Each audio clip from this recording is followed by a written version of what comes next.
A service of KIBMradio.com, the Internet's home for an all old-time radio.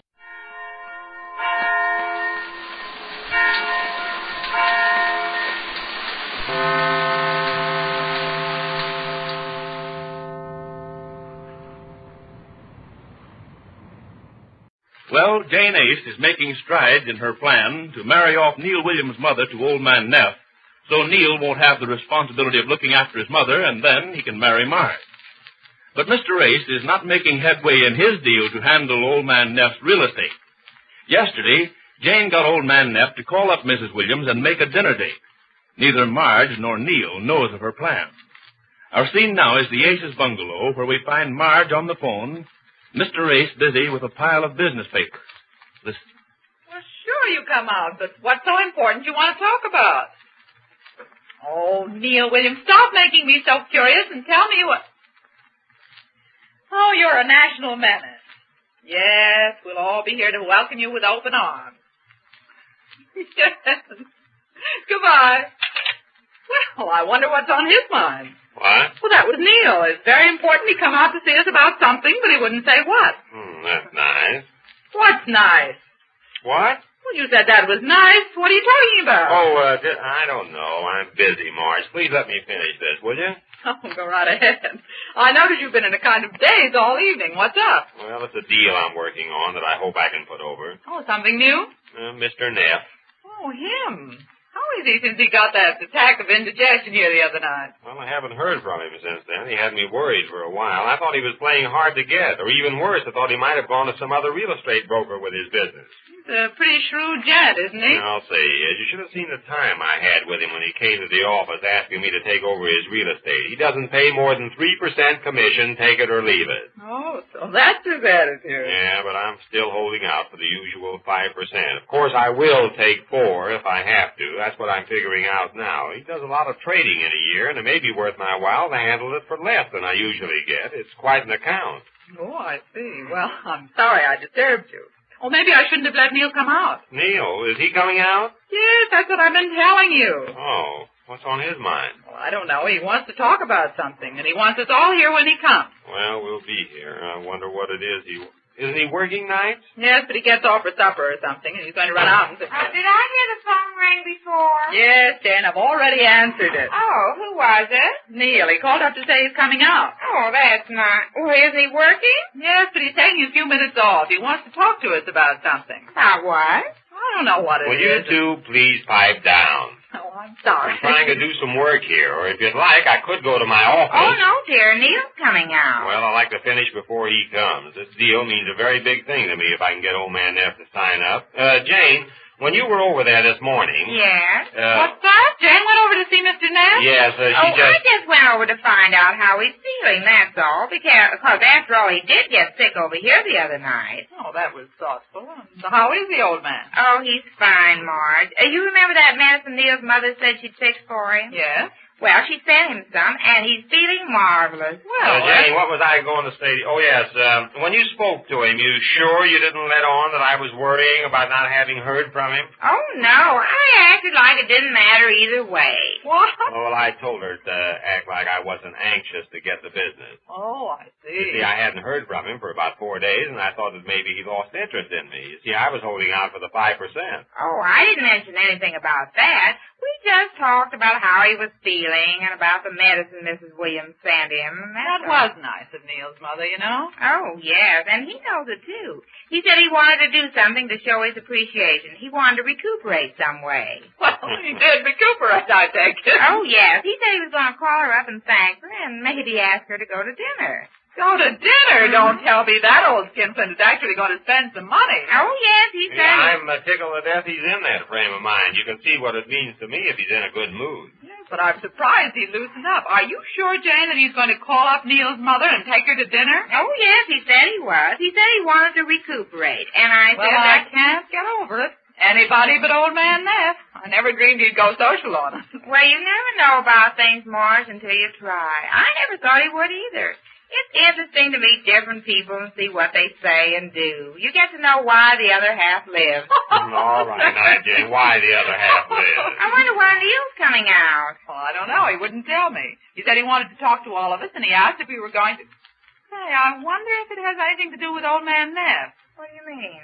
Well, after all, it's his mother. He may not like it. Won't like it. Now, if he's going to spoil everything. Oh, why? Jane, will you please pipe down? I've got all these figures I have to go over. What figures? The figures of this deal that I'm... you wouldn't know about that. Well, I'm pretty good at figuring things You out. can't help me here. All I wanted to make sure about was that old man Neff didn't get the idea that I was anxious to hear from him. Oh, no, I told him it didn't matter either way. When he mentioned it, you mean? Oh, yes. Whenever he started to say something about the business, I kept saying that it was nice of Mrs. Williams to send over the medicine. And he kept saying it sure was. And then he said he was going to show his appreciation. That's the part I'd like to know more about. I can't imagine Neil's mother going out to dinner with anybody, much less Mr. Neff. Why not? Well, she's a nice, quiet lady who lives a retiring sort of life. That must be Neil, I guess. Well, now we'll find out what's on his mind. Oh, I knew I couldn't get any work done here. I'll let him in, Jane. I should have gone back to the office where I belong. I wonder what Neil wants there. I don't know what he wants. Well, you made good time. Didn't want to keep you in suspense any longer than I had to. I haven't given it a thought. No, I bet you haven't. You're burning up with curiosity right Oh, now. I am not. Well, good evening, fellas. Hello, Neil. What's the matter? Matter? What do you mean? Well, Mama said there was something wrong. I didn't say there was anything wrong. I didn't either, Jane. Well, you said you were wondering what he wanted to talk about. No, you're not much curious. What is it, Neil? I've got a lot of work to do here. I'm sorry. I didn't know you were busy. Well, that'll keep. Go ahead with your story, Neil. Well, I want to find out something about a gentleman named T.Y. Neff. I thought so. Mr. Neff. Well, what about Mr. Neff? Well, what's he done? There's something in the paper about him, or... No, this isn't newspaper business I'm here on. This is more or less personal. That is, if I can call my own mother personal business. Oh, your mother. What about your mother? Well, to tell you the truth, Mom gave me quite a scare this evening just before I left for work. Well, what's the matter, Neil? Well, she up and told me she had a dinner date. Oh. That's what you... With a man named T.Y. Neff. Yeah. So I says to Mom, I says, now look here, young lady. Do you know this boy well enough to be going to dinner with him? Oh, Neil, you're so repulsive. Why, Jane? Go ahead, Neil. And Mom blushed. Oh, she did not. Actually. And I said, who is this Mr. Neff? And she said she met him at the Aces the other night when you were kind enough to have her over to dinner. Yes, Ace had him over. He's a business prospect. Oh, business Yes, prospect. he has a lot of real estate he was talking about having me handle. Oh, I see. Well, Mother didn't seem to know quite what he did. And, you know, we sons must be very careful whom we let our mothers run around with. Well, he's just taking her to dinner. She gave him some medicine, and he wants Oh, yes, she mentioned that, too. Seems Mr. Neff has indigestion. Mother says she fixed him some stuff she used to use. Yes, and he wanted to recuperate. You see, Neil, the truth of the matter is I've got a big deal on I'm trying to swing with the old guy. And I How thought... old is he? What's he like? He's Well- 54. Well, that's not so bad. Mom's 51. Yeah, Mr. Neff's one of those blustering old guys, more bark than anything else. But what I was going to say, I've got a big deal on with him. I haven't closed it yet. He's pretty shrewd, you know. And I want to put it over if I can, and it seems that this medicine your mother fixed up for him put him in a swell frame of mind. I might be able to do business with him. Oh, I see. Yeah. All I was interested in was finding out something about him. I didn't even know if he was married or... Oh, no, he's not married yet. Yet? I'm 54. Yes, give him time, Jane. Oh, this is so sudden, Neil. Well, I don't think it's anything for you to worry about, Neil. Oh, I wasn't really worried. I was just curious more than anything. Mom knows her way about, and one sure thing she knows is people, human nature. I guess I inherit that from her. Here, here. I heard him. So you just wanted to find out who he was. Yeah, that's all. I just wondered who it was you had over for dinner that Mom consented to go to dinner with tonight. She actually went tonight? Yes, they're at dinner now, I guess. She said they might take in a picture show after. I'm glad she's doing it. Must get pretty lonesome for Mother around the house when I have to work nights. Sure, this will help break the monotony, and besides, it's helping me put over this deal. I don't get that. Well, don't you see, if old man Neff's in a good frame of mind, I can talk turkey to him. He'd be more apt to listen to reason. Oh, I see. Yeah. Say, how about cutting Mother in for a slight commission? Oh, now, me. Well, if I put this over, I'll buy her something real swell. How's that? Oh, I was only clowning. Well, I'm not. This means a lot of money to me. Well, that's what I wanted to find out about. Now is your mind at ease? Yes, ma'am. And now I think I'll get back to the shop. Yeah, and I think I'll get back to my work here, too. I've been trying to figure out how well I can do with this old man if I let him talk me into that 3% he promised me. I'll help you, dear. You'll help me what? I'll help you work. Yeah, you do well with all these percentage figures. Oh, I don't know. Pretty good at figures, Jane? Oh, sure, I Well, can you help. couldn't help me here, Jane. I'll have to work out my own problem. Isn't that awful, folks? The way he won't let me help him when I want to. Oh, but Dad, I think this is a little too difficult for you. You better leave the arithmetic to your husband, Jane. Oh, yes? Well, I can give you all some problems you couldn't do. Shoot. What? Let's hear it. Oh, all right. Listen, a bus with 14 people Jane, on I it. haven't got time for that now. I'm busy. See, he can't work it, that's Oh, why. those silly problems. Anybody can work those, but... All right, let's see if you can. See who can come closest. All right, Jane, go ahead. Let's hear it. Well, a bus has 14 people on it when it starts out. It stops someplace, and 3 people get off, and 4 people get on. Now, wait a minute. 3 off and 4 on. Yes, I've got it. Oh, you have to do it faster than that. Oh, we've all got it. Go ahead. These things are essential. All right, you'll see. Now, remember, a bus with 14 people to start with. 3 got off, and 4 got on. Go ahead. Then it stopped, and 2 people got off, and 1 got on. Yes. Then it stopped, and 2 got off, and 6 got on. I got her. 2 off and 6 on. Yes. Then it stopped, and 4 got off, and 3 got on. Yes. Then it stopped, and 1 got off, and 4 got on. You got all that? Yes, I've got it, Jan. You too, dear? Yes, I've got it. You sure? Of course. All right. How many stops did the bus make? How many stops did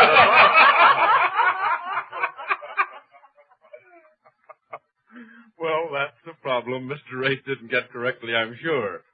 But that's no problem at all compared to the problem Mr. Neff and Neil's mother turn out to be, as we learn when next we meet the easy... Lights out. Everybody.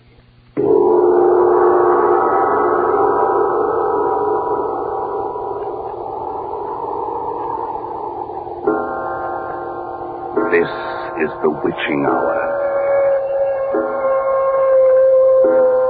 It is the hour when dogs howl and evil things are let loose on a sleeping world.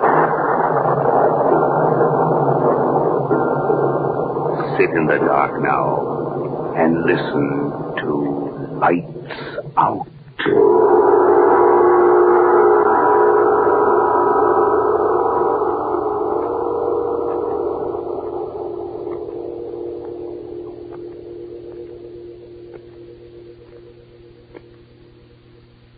So you don't believe in ghosts, huh?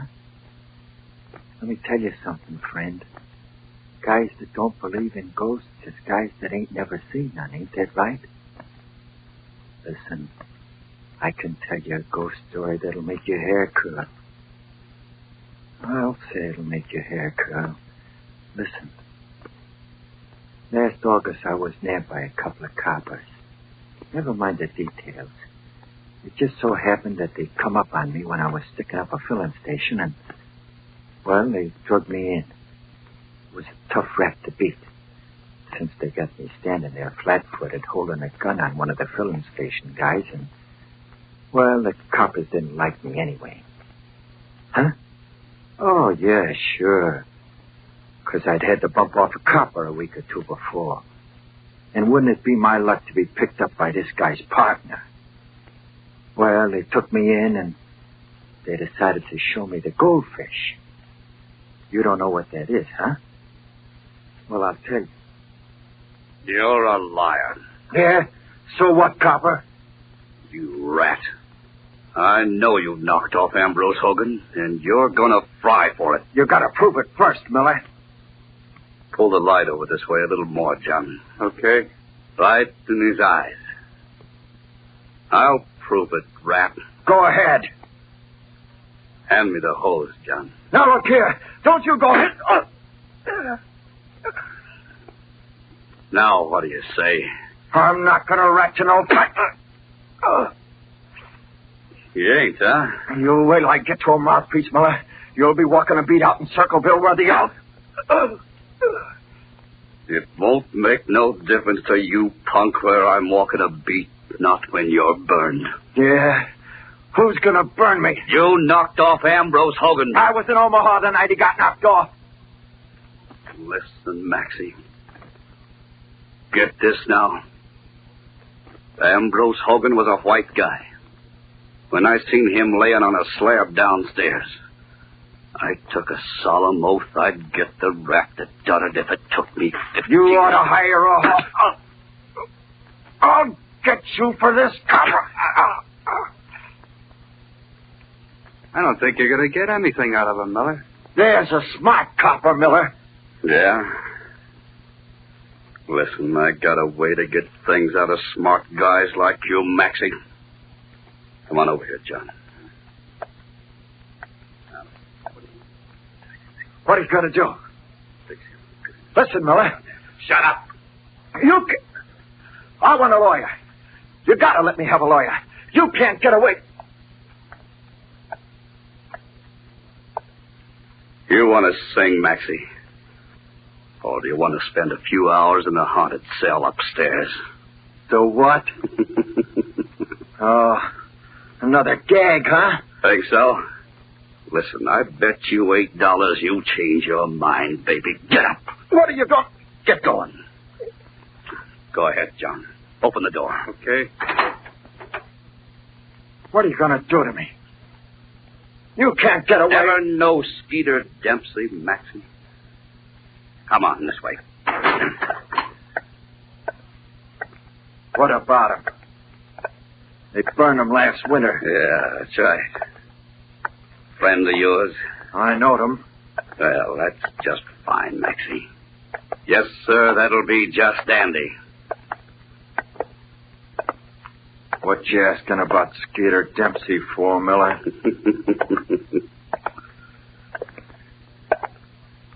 Skeeter killed a copper, too. So what? It's bad business to kill coppers, Max. All ready, John? All ready, yeah.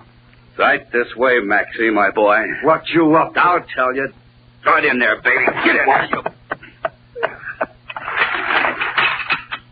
Now, listen.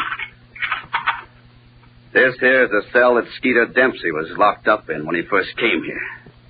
He liked the cell, Maxie. He still likes it. What do you mean? He'll probably be around to see you before the night's over. Oh, yeah? Another one of your gags, huh? Well, you won't kid me, copper. This whole corridor, Maxie. You're the only guy in it. Except Skeeter Dempsey. We'll see what a night here with him will do to you, huh, John? Yeah. If you get scared, Maxie, just call. Just yell. Nobody will pay any attention to you. Nobody at all. Except maybe Skeeter Dempsey. Good night, Max. Come on, John. Hey, listen now. Pleasant dreams, you rat. You can't scare me, Miller. I know your gags. You can't scare me. No, we'll see about that. Ghosts. Hey, I want a lawyer. Good night, Maxie. Hey, you can't turn the lights out on me. Miller, turn the lights back on, Miller. You can't leave me here in the dark. Yeah, huh? Miller, why, you flat-footed. Miller, come back here. Miller, I'm scared. Turn the lights on, Miller. For the love of Mike, I'm scared of the dark. Go on. Turn the lights on, Miller. Please.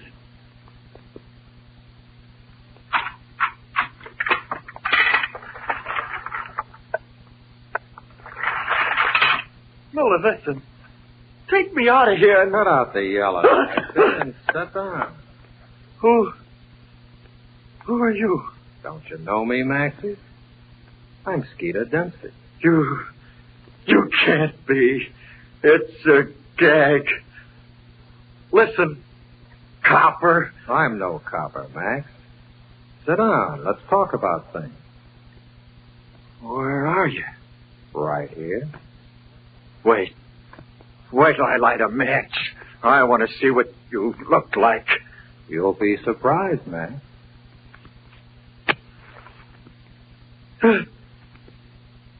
There ain't nobody here. Oh, yes, there is, Maxie. I'm right here beside you, kid.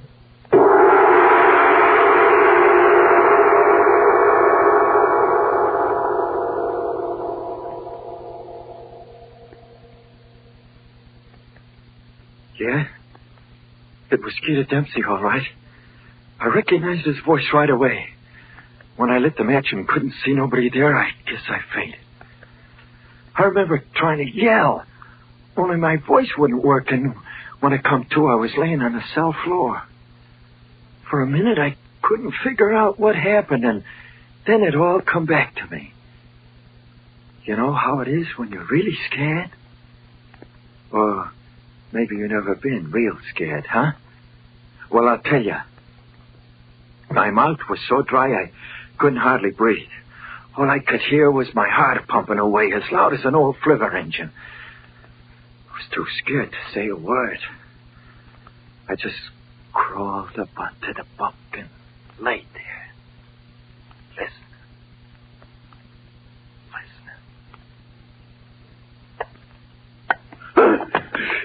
So I scared you, huh, Maxie? Listen. Go away now. Whoever you are, go away, go away. Oh, shut up. I ain't gonna hurt you. I could pray you away. No, you couldn't, Maxie. You couldn't pray me away. What they got you in here for? Bumping off. Nothing. You knocked off that Hogan guy, didn't you? Well, it's too bad for you, Max. Yeah. Yeah.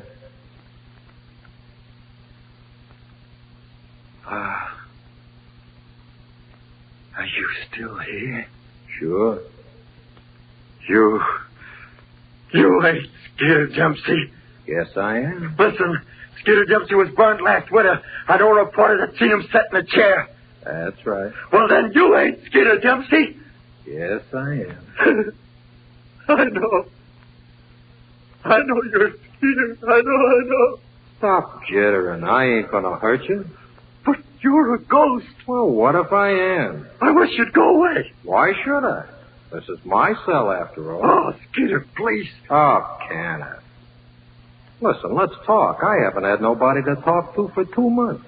Who'd you talk to then? George Brown. You remember him? Yeah, High Sky, yeah. Hey, George Brown hung himself in a cell here. Yeah. This cell. This cell? Uh-huh. Him and me sat up and talked all night. And he hung himself next day. What'd he hang himself for? Oh, he'd have got burned anyway. They had him for 2 jobs. One knocking off an old lady for $70, and the other shooting that bank guy down in Springfield. Did you see him hang himself, Skeeter? No, I wasn't here at the time. Where was you? Oh, I was away. Skeeter? Yeah? What does it feel like to be dead? All right. Yeah? Yeah. Oh, my God. What's the matter? Well, what about hell and all that? You get used to it. My old lady used to make me go to Sunday school, and they used to talk about hell there. Fire and everything. There ain't no fire. Ain't they? No. It's worse than that. What? What's it like? You'll find out. If I get out of this rap, I think I'll go straight. You're too late, Mac. No, I ain't. I'll beat it. No, you won't. You gotta croak. Sometime, yeah. You'll croak on this rap. How do you know? I know. There's one way you could get out of some of the hell, though, Mac. How? Bump yourself up. What do you mean? Well, if you wait for the law to punish you, that's one thing. If you take the law in your own hands and, well, kind of punish yourself, it'll make a difference. Is it pretty tough, Skeeter? What, hell? Dying. It hurts awful. The chair, I mean. You go in feeling pretty cocky and figuring you can take it and you're going to be a tough guy and all. And then... What then, Skeeter? All of a sudden you find you can't take it. You don't want to yell and scream, but...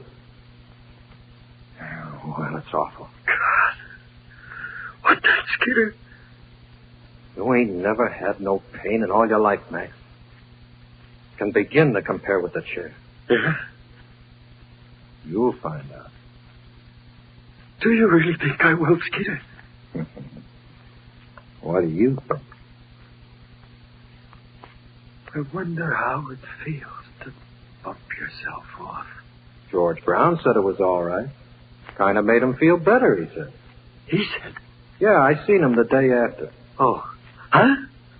If I was you, Max, I think I'd do it. Yeah. I'm not going to bump myself off.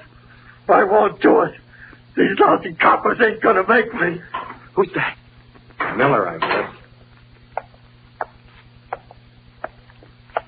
Is that you, Miller? Who was you talking to, Maxie? Skeeter Dempsey? Listen, Miller, let me out of here. No kidding, let me out. Put me any place you want to, but listen, Miller. Scared, Maxie?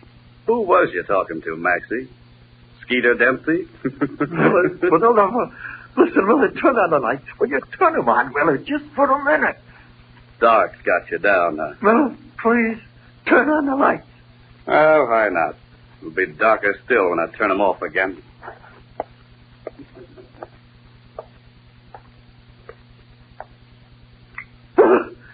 What's the matter now?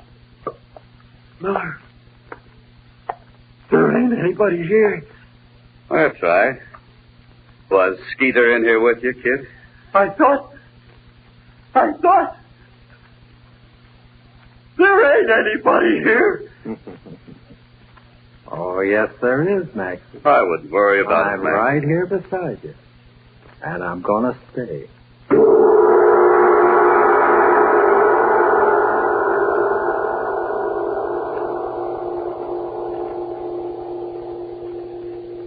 They kept me in that cell there for 4 weeks. Every once in a while, Miller'd come in and stand there in front of the door and laugh at me. Gonna sign a confession, Maxie? He'd say. Oh, I wasn't gonna give him nothing. But that place got me.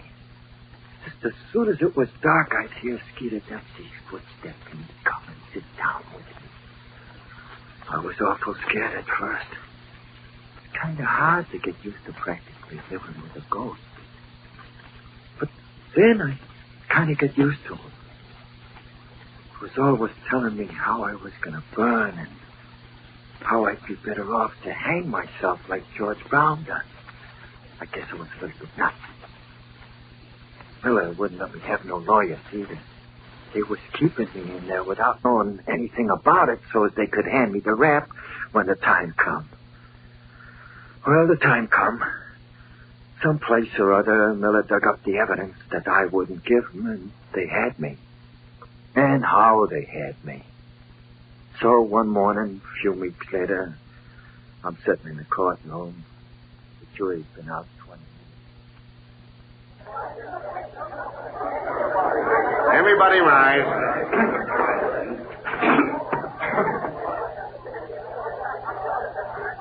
Sit down.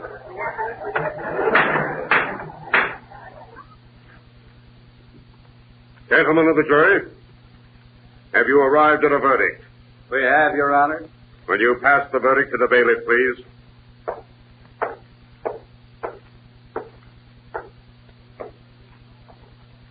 We, the jury, find the defendant, Max Young, guilty of murder in the first degree.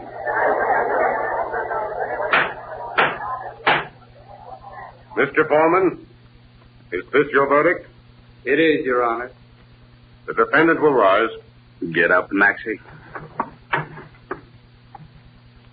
Max Young, have you anything to say before sentence is passed on you? Well, no, Your Honor. You realize that in a verdict of guilty of first-degree murder, the death penalty is mandatory? Yeah. Yeah, Your Honor. Very well, then. It is the sentence of this court that you are to be taken from this place and between the 21st and the 30th of December, shot to death by electricity. And may God have mercy on your soul. All right, Maxie. Come on this way.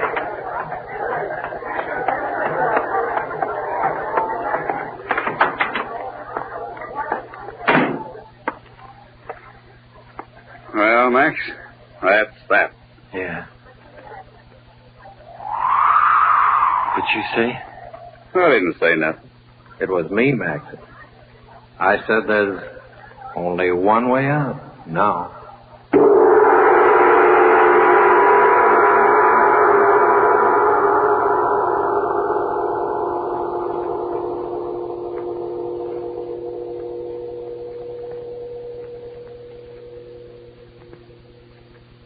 Well, so that was that. They wasn't ready to send me down to the state prison where they bump off guys, so they kept me in this here wing of the county jail where they had me in Skeeter Dempsey's old cell. I guess this guy Miller must have liked his pal Ambrose Hogan quite a lot, the guy I knocked off. Huh? Sure I knocked him off. What's the use of kidding around? Yeah, I guess he must have thought a lot of him, 'cause he kept me in there where it was dark, where I'd be scared to death all the time. Really getting even. But I kind of fooled him.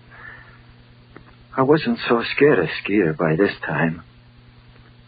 I got so I'd sit in the dark there and be waiting for him. And we'd talk about everything in the world. It was funny. People out of history and funny places and stuff and a lot of things. Skeeter told me he saw a lot of the guys we talked about. Nero and Judas Iscariot. But why not? He was dead, wasn't he? And so was they. Oh, but I gotta hurry up with my ghost story, ain't I? That's right. What I was gonna say was, I was sitting there one night, the 23rd it was, day before Christmas Eve, sitting in the dark, and I heard Skeeter coming.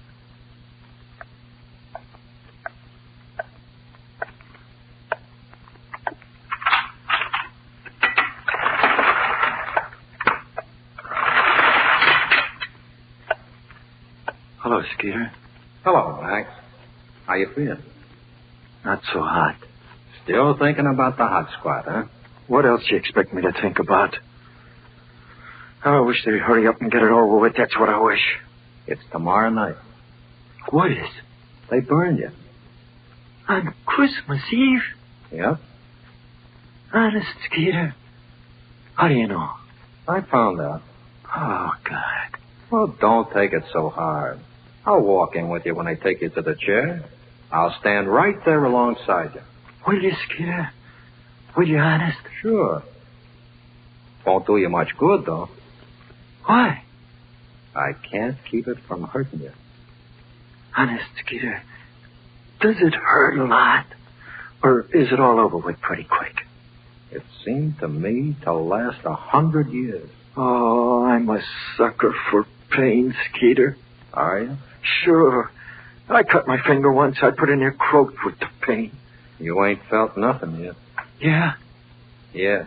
Gee, I remember, too, when I busted my leg. My old lady sat up all night holding my hand and me bawling. This'll feel like 1,000,000 busted legs. Listen, Skeeter. What? Didn't you say George Brown told you it didn't hurt much bumping yourself off? That's what he said. What? I was wondering. Well, I know what I'd do if I was in your place. Yeah? Would you bump yourself off? Yeah. I don't think I got the guts to do it, Skeeter. It ain't hard. You got a belt. You could get it around your neck and climb up on the bunk and fasten the belt to the bars up above. Then all you got to do is jump off. Yeah. You know, it would help you out if you did. What do you mean? Well, you know, I told you. Kind of punishing yourself, see? I know. But I can't, Skeeter. I can't. I don't want to die. Well, it's all right with me. I was just telling you. Believe me, lad, I know what I'm talking about. Do you, honest, Skeeter? Do you? Yeah. I wish I had the guts to do it. I don't care what you do, Maxie. Only you're going to get burned tomorrow night anyway. And if you want to get out of the most awful pain you ever had, do yourself a good turn at the same time. Well? I wonder what it feels like. George Brown said it only hurt for a minute. He never had much guts. That I remember. No. Here comes Miller. Gonna tell you, I guess. Yeah. You don't look very happy. You what? Can you see in the dark? Yeah. Hello, Max. Hello, Miller. Want me to turn on the lights? I don't care. You getting used to the dark? Yeah. Well, I'll turn them on anyway.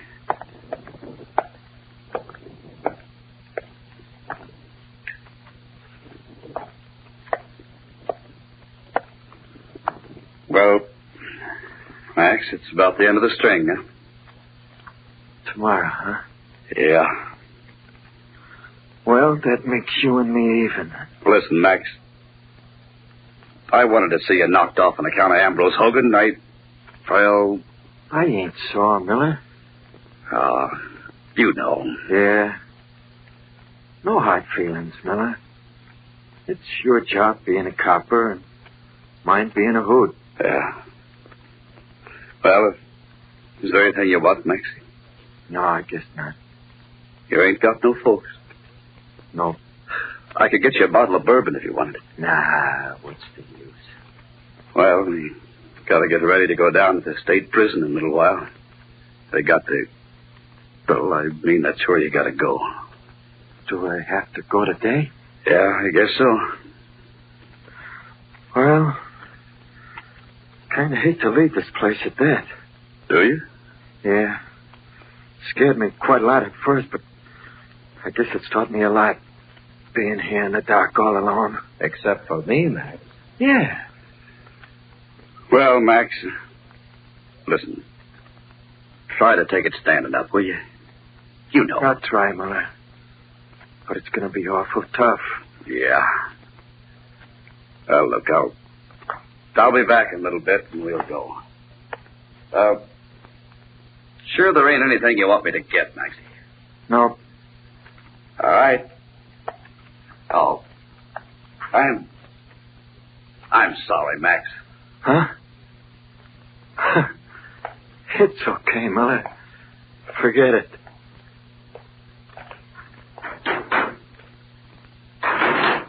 I told you, Max. Yeah. Well, I gotta be going. So long, Maxie. You going, Skeeter? Yeah. I'll, see you tomorrow night. But listen, Skeeter, don't go away now.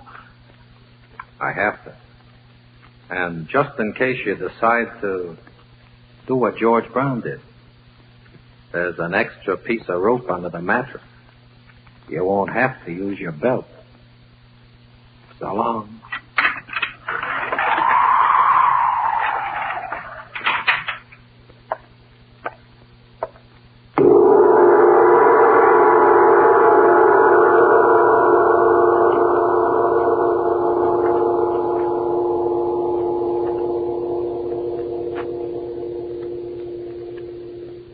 Well, there you are.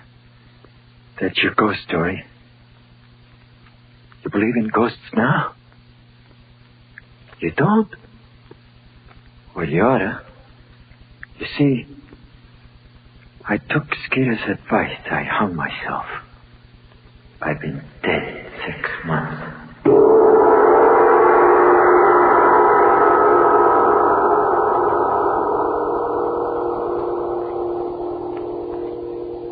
All right. You can turn them on now. You have just heard the third in the summer series of Lights Out. Tonight's story featured Norman Gottschalk as Maxie, Stanley Shule as Skeeter Dempsey, and Roy Engel as Miller. Boris Aplon was heard as the judge, and Nathan Davis as Johnny. Next Saturday night, come 9 o'clock, we've got a story cooked up for you that ought to give you a chill in the hottest weather. Two master magicians, both in the inner cult of Haitian voodooism, lock horns in a titanic struggle which comes to a climax over the Chicago airport. So you'd better make a mental note to be near your radio next Saturday evening. Lights Out is produced and directed by Albert Cruz.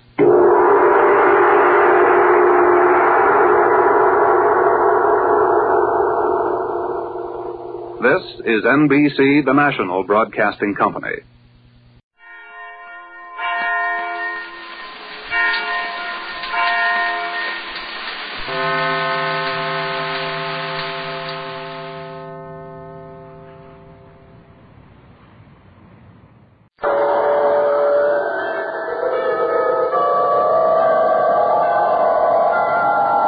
Sunrise and sunset, promise and fulfillment, birth and death. The whole drama of life is written in the sands of time. We present a new series of radio programs, The Clock.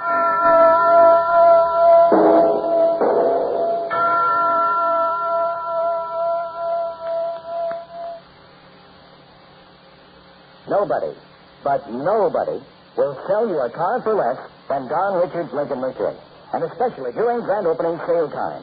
We've done it again just in time for our grand opening, purchasing another 10 1969 Mercury's Coupe four-door hardtops, loaded with power steering, power brakes, automatic transmissions. All have factory air conditioning. They carry the balance of the 50,000 mile or 5-year warranty. Property taxes are paid too, and priced at a low $25.95. While you're at Don Richards Lincoln Mercury, see the fantastic 1971 sexy German import Capri. Economical to buy and operate, and selling for under $2,300. Remember, nobody, but nobody sells for less. Nobody, but nobody. 633 South Main.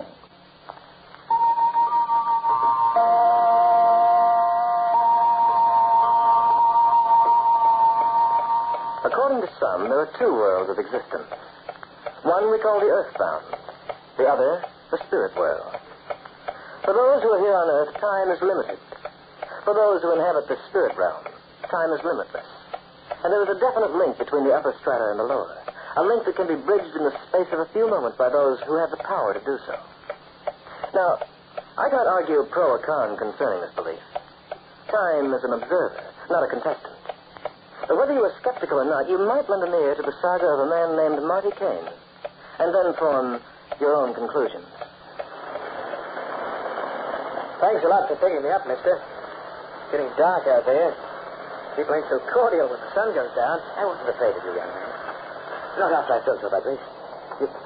My what? Your vibrations, your cosmic emanations. Oh. Yeah? Do you know what I mean? Well, you do. Don't make no difference. I ain't touchy. Every one of us gives off vibrations. That's how we're able to make contact with the spirit world. Are you kidding? You must be skeptical. Most uninformed people are. What is your name, young man? Marty Kane. And mine is Leon. Leon what? Two names are unimportant. It is enough that the spirit of my fathers will recognize one. Tell me, young man, are you employed? I'm on my own. What sort of work do you do? Anything that pays. Right now, I'm just a tramp. I admire your frankness. I also feel you might be helpful in my work. What kind of work? I'm a medium. I provide a link between those who are earthbound and those who occupy the spirit world. You don't say. I communicate with what you skeptics call the dead. Although, of course, there are no dead. Well, Louis would be tickled to hear that. Who is Louis? A pal of mine. He fell into a cement mixer and they had to pour him through a net to find him. If Louis wasn't dead, then I'll eat this jalopy and I'll start right now at the mudguard. It is odd how a man with your vibrations can lack such understanding. If my vibrations don't like it, they can hang on to someone else.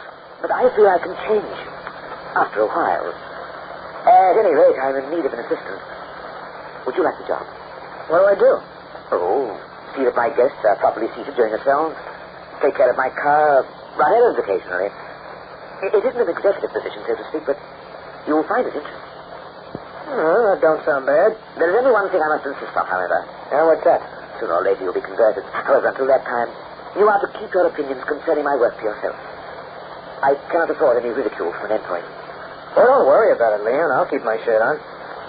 And, whenever you want me to, rattle a couple of chains, just say the word. We drove right to his home.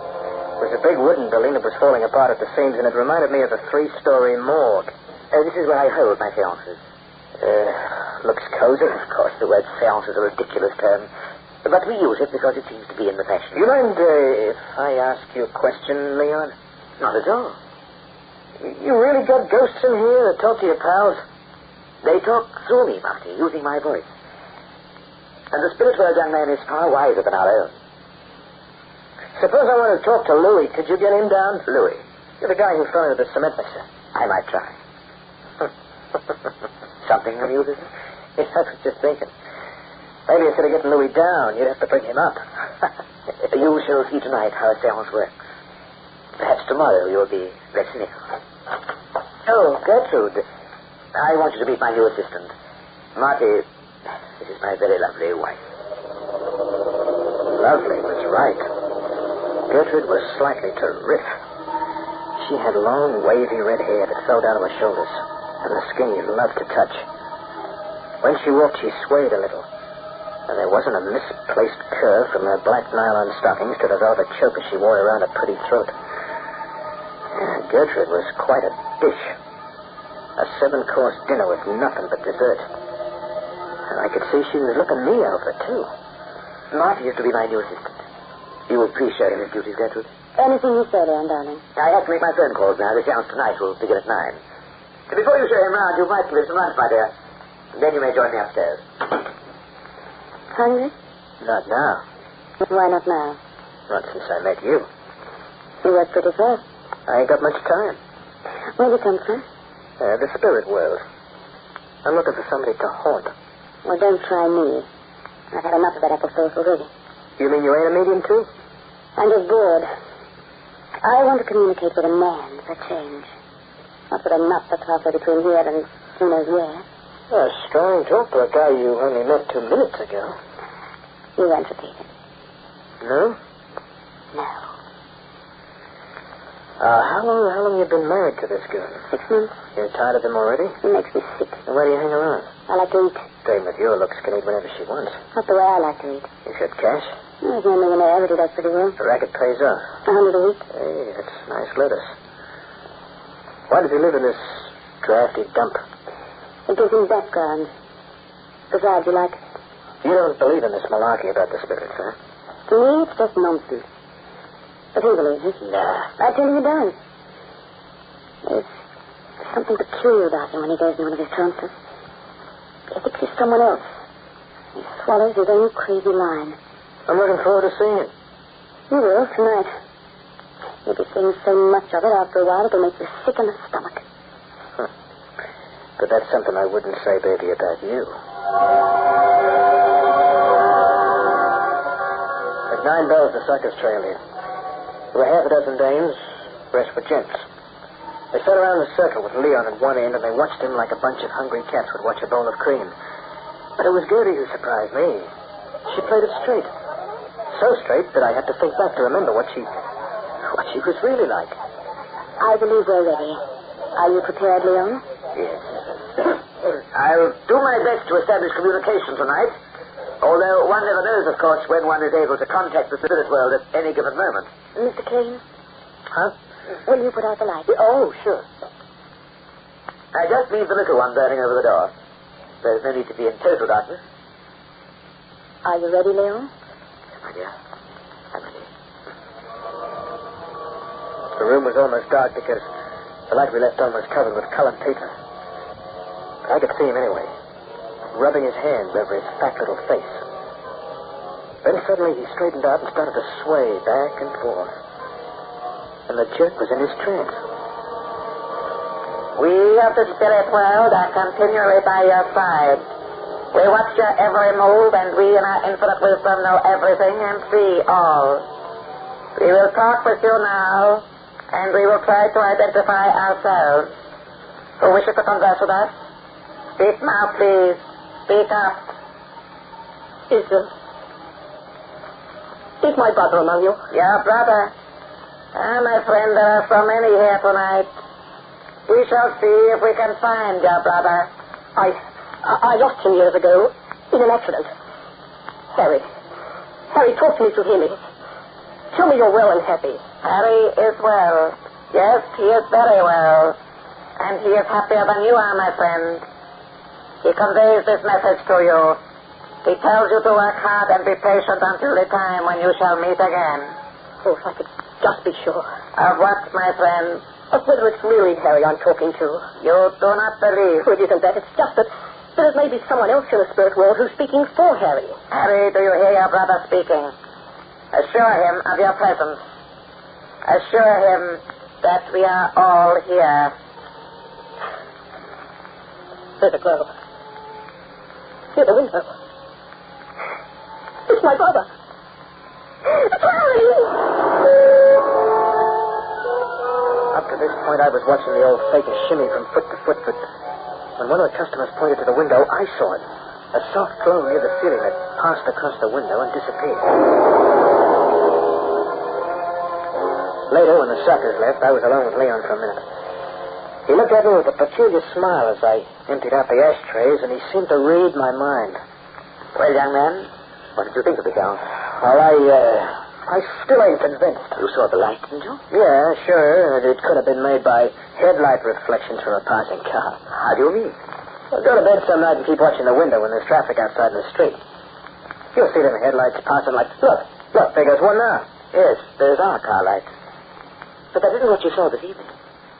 No? What you saw was the partial materialization of a psychic phenomenon.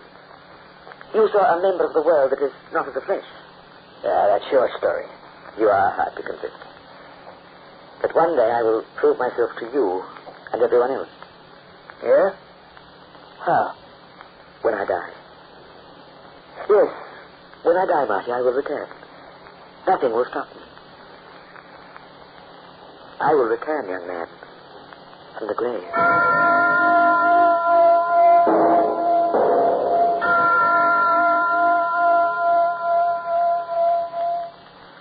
It resists 47 of the worst kinds of stains, like ink, paint, even grape drink. It's quality carpet, the kind usually sold to hotels, motels, theaters, restaurants exclusively because of its durability and quality. It comes with heavy-duty commercial padding, and it's laid by factory-trained carpet layers to custom-fit your rooms. I'm talking about our now-famous carpet offer at Brentwood Fine Furnishings, where we will completely install in your own home 3 rooms of carpet, all for not $300, but a low $149. The reason for the outstanding carpet offer is because of a special purchase from our factory of over $50,000 worth of this carpet, and it comes in popular modern colors as well. Not seconds, but quality carpet all the way. Yes, carpet your living room, dining room, hallway, or kitchen, all for $149, or even a bedroom or two. Your combination of any 3 rooms, a big 250-square-foot area for a low $149. To the first 10 buyers, a bonus. Your bathroom will be carpeted free or a handsome Eureka vacuum. Call 487-3649 tomorrow. 487-3649 tomorrow. Open at 9:30 a.m. 487-3649 tomorrow. Brentwood's Fine Furnishings and Sugar House at 2112 South, 11th East.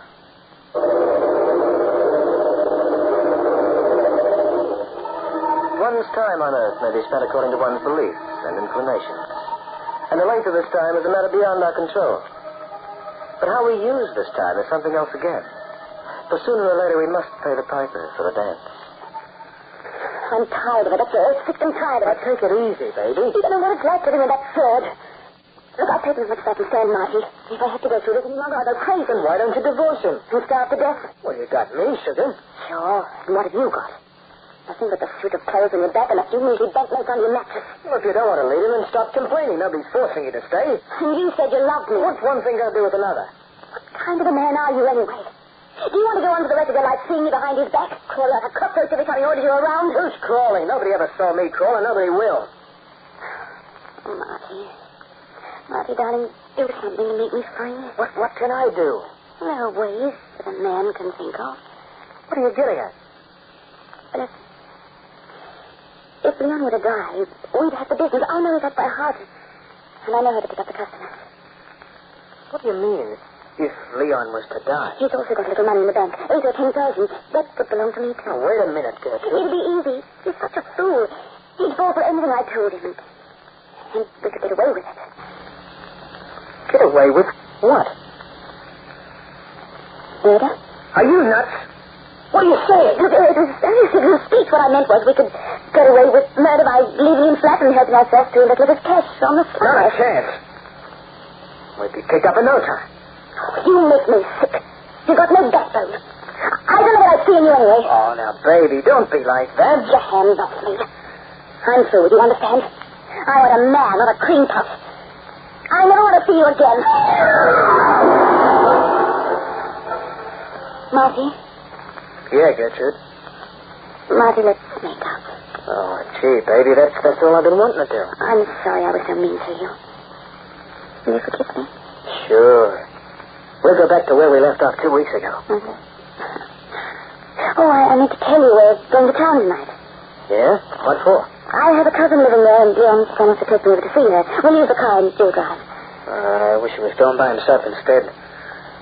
So as you and I could be alone. We'll be alone, Marty. Yes. Very much alone. Sooner than you think.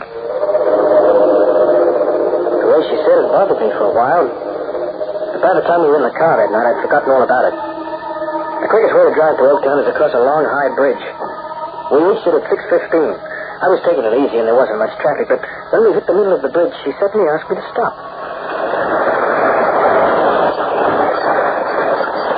Well, what's the big idea? I guess we want to show me something, Marty. Here? In the middle of the bridge? Well, just a moment. Come on, Leon, let's get out of the car. Hey, now, wait a minute. What are you going to say? Gertrude tells me she's observed a manifestation from this bridge. This out of the evening. Don't you remember, Marty, when we drove across 2 weeks ago? Why? It was in the sunset, Leon. I saw my father's face. You've got to see it with me. I've got to try to look for it again. This makes me very happy, Gertrude. Up to now, in spite of all your help, I have considered you a skeptic. I'm not anymore, Leon. Come on, darling, help me out of the car. I sat there while they both got out. I didn't say a word. He had that look on his pan that he always had when he figured he'd made a convert. And he was following her to the edge of the bridge like a Scotty after a bone. I froze to my seat, watched him. I could have yelled, but the words wouldn't come. I just sat there. Saw her turn and look up and down the bridge for a passing car. Then when she saw it was empty, as the dope kept watching the sunset, she put her arm behind his back and shoved. Come on, let's get out of here. You push. Come on, get out of here, you idiot.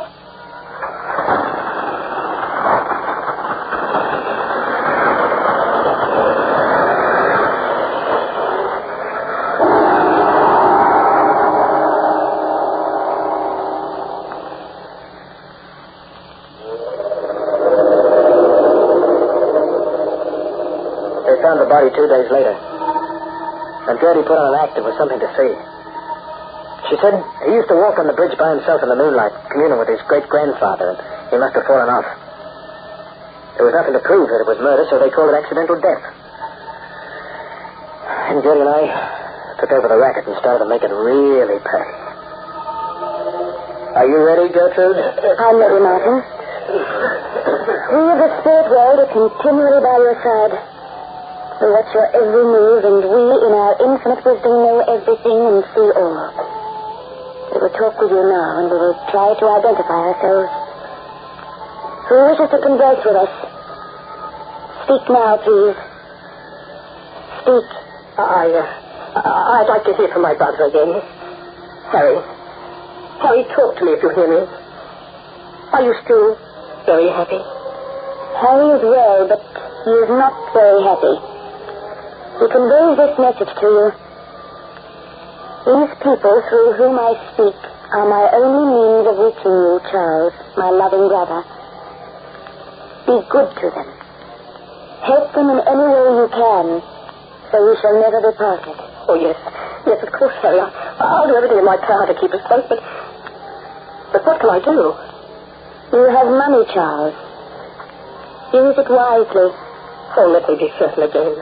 Let me be sure once more that it's really Harry I'm talking to. There's no need for reassurance, Charles. You must only believe. Wait. It's there.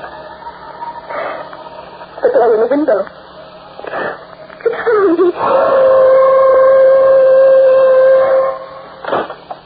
Are they gone? Yeah. How much did he give you? Check for 100.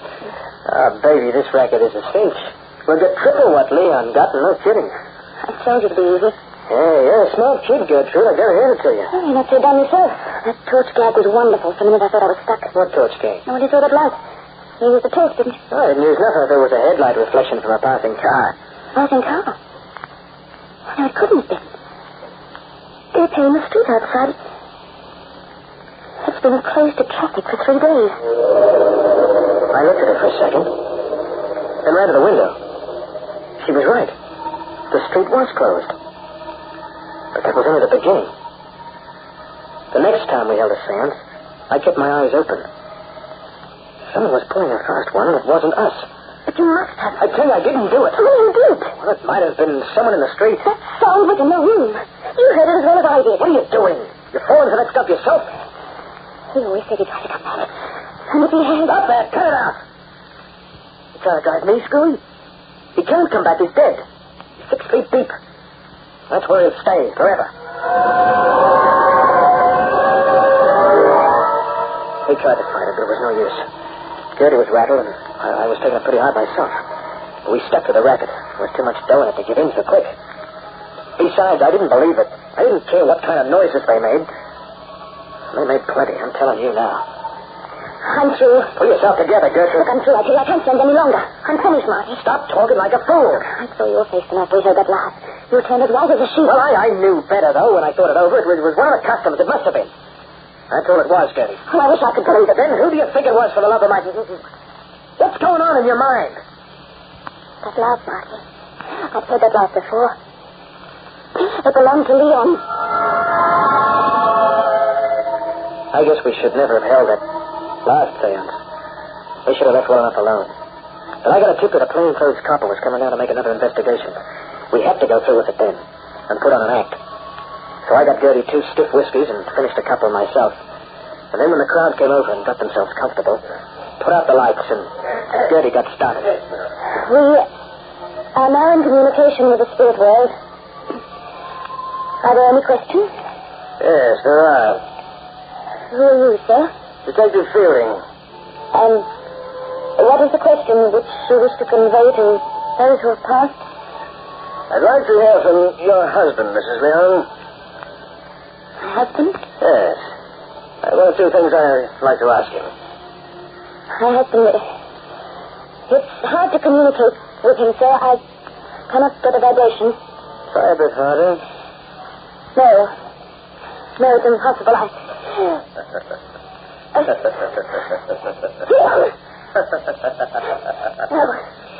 He's in the way from me. Get him away. I killed him. I killed him. I'm coming.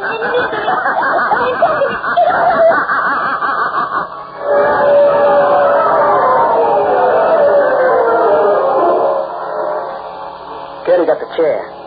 She didn't have a chance after making a confession. What happened to me? Well, that's the payoff.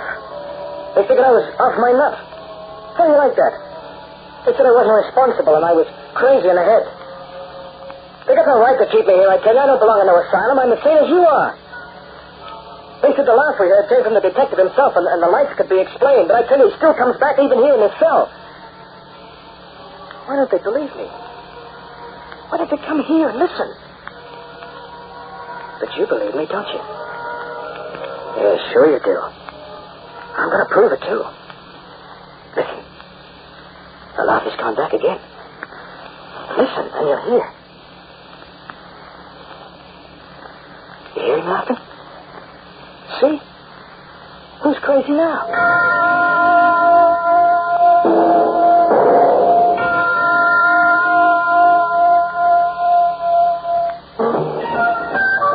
Every everything in stereo. Yes, definitely everything in stereo, always. At Stereorama, 1425 South, 7th East. Come in and ask about the unusual advantages of the special tape club, available only to Stereorama customers. And here's great news for tape buyers. All tapes are guaranteed. At Stereorama, you'll find 4 and 8-track tapes and players. And at Stereorama, there's no charge on parts, labor, and service for one full year on units that they sell. For sales, service, and installation, it's Stereorama, 1425 South 7th East, where you select from thousands of current and choice tape selections. They're open from 8 a.m. to 10 p.m. Stop in soon. And remember, tapes may be played before purchase. And if not completely satisfied within 24 hours, tapes may be exchanged at no charge. That's Stereorama. For everything in stereo, for car, truck, boat, or home, it's Stereorama, 1425 South, 7th East. Again, I repeat, I take no sides in this particular matter. It may be fact or fiction, true or false. But there is a certain graveyard in the country that lies beyond the church. And high up in its tower, you'll find a clock. Below, there's a stone marked Leon. And that is where your research should begin. The clock will be heard again next week. This program was written by Lawrence Klee with Hart McGuire as the clock. June Salter was Gertrude. Ken Wayne was Marty with Kevin Brennan and Rodney Jacob. The clock, directed by John Saul, is a Grace Gibson radio production.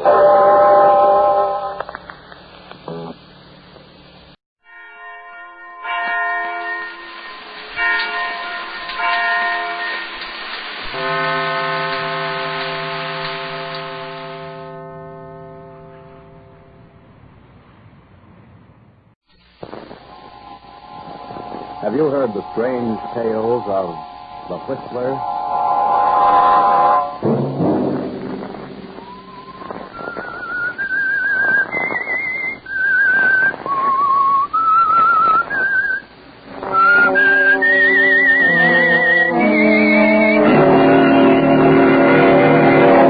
I'm the Whistler. I know John Blake isn't here. I know because he's disappeared. I know you're trying to keep it out of the press because you think he's been kidnapped. Another Sunday night, and again CBS presents The Whistler.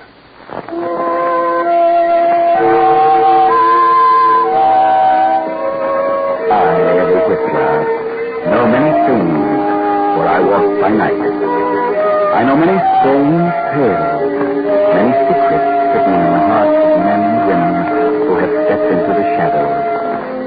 And so I tell you tonight the amazing story of the penalty. Young Alan Harper stands at the window of his small office and stares gloomily out over the city as the lights flicker on in the dusk. Alan has trouble. Perhaps he should have kept his job as a private detective. Perhaps he shouldn't have taken a law course. For he hasn't had a single client since the day he passed the bar examination. Better to give up and go back to the detective agency. Then the door opens and a figure steps into the dimly lighted room. Are you the attorney? Oh, yes. Yes, I'm Alan Harper. I have a little business for you. Business? Oh, what kind of business? I want you to draw a will and, later, deliver a letter for me. A will? Oh, yes, of course. Do you know who I am? Well, I've certainly seen you before, but I just can't place you. I'm John Blake, president of the Plymouth Building and Loan. Oh, yes, of course. I've seen your picture many times. Yes. But, why have you come to me? You have a staff of the best attorneys in town. I know, but because of the peculiar nature of the business at hand, I prefer an unknown, a lawyer who had no previous interest in me or my affairs. I see. And also one who was not doing any too well. Well, I'll have to admit that you picked a good example. In a few moments, you'll have guessed what I have in mind. You'll know why I can't have my own attorneys handle this. Why not? You have no personal interest in me, Harper. This is a cold business proposition, and I'll make it worth your while.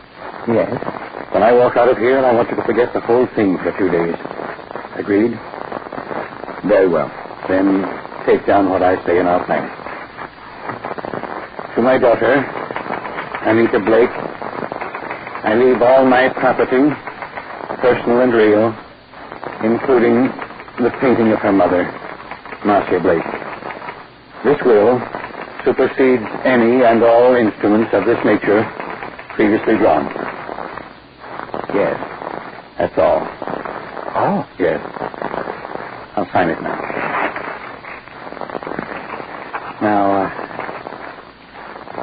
here is a letter addressed to my brother, Hilary, from this city. He's recently returned after 25 years in Australia. So he has written me several times lately. We've been estranged all these years over a situation which this letter will clear up. Very well, Mr. Blake, but just what... No questions, Mr. Harper, please. I want you to keep the will and letter. You'll know what to do with them when the time arrives. Are you... I mean... Mr. Blake, are you afraid of being murdered? No, Harper, there was a time. Oh, but not now. Sounds a little crazy to me. Here you are, young man. You'll see. What? $1,000. Oh, but that's most unusual. Why all that? I'm paying you that much because I know you need it badly, and your need will make you keep our agreement that you'll forget all this for a few days and say nothing to anyone. You're planning to commit suicide, Mr. Blake. What if I were? And it's my duty to stop you. What would my death matter to you? People die every day, commit suicide or murder. It means nothing to you. Yes, but this is different. Mr. Harper, I'm not planning to commit suicide. You're sure? Yes, I assure you. So if you don't care to go through with the agreement, I'll take the money back and find someone else. No, I believe you, Mr. Blake. I'll keep the agreement. I've got to. Very well. Goodbye, Harper, and good luck. Goodbye, Mr. Blake.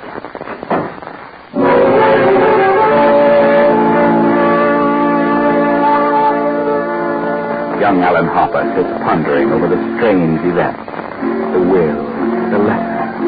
He drops the role of attorney, and his mind works from the angle of the detective. What a strange situation. Another day has passed, and toward noon, Anita Blake talks to her fiancé, Wilbur Martin. I'm sorry to call you out here, Wilbur, but I just had to talk to you. What is it, Anita? What's wrong?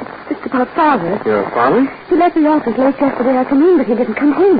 Well, maybe he went to his club. No, Wilbur, I mean, he didn't come home at all. He still hasn't come. I called his club. I called every place. Oh, Wilbur, I'm terribly worried. Why? Well, Father's been acting strangely of late. He's so morose. I'm afraid. Afraid? Afraid of what? I'm afraid something's happened to him. Anita, maybe he's been kidnapped. Wilbur, kidnapped? But if that had happened, wouldn't someone contact us by this time? Maybe not. Have you called every place that he might be? Yes. Have you called the police? No, I wanted to wait till I talked to you. Have you called his brother, Hilary? No, I haven't, but I don't think he's been there. You know about that situation. They haven't been on good terms for years and years. They've only seen each other once since Uncle Hilary came back from Australia. Yes, I know. He's a strange sort of person, that Hilary.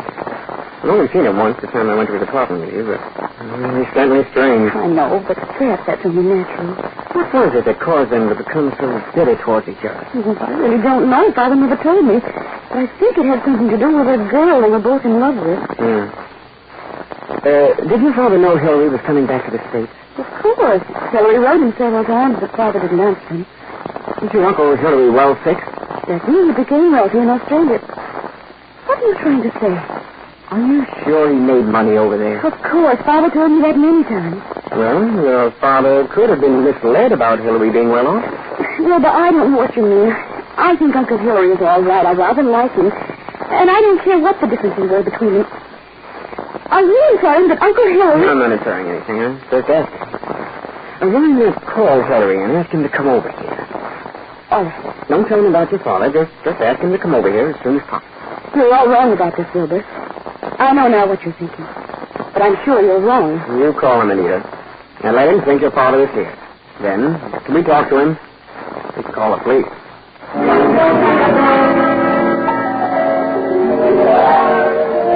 Wilbur is very clever. He may be right about Hilary. Maybe Hilary knows something about his brother's strange disappearance. But then Hilary is clever, too. Quite clever. A half hour later, Hilary arrives. What on earth is this all about? I'm awfully glad you could come so soon, Uncle Hilary. Your name? Oh, you remember Wilbur Martin, Uncle, my fiancé. Yes, of course.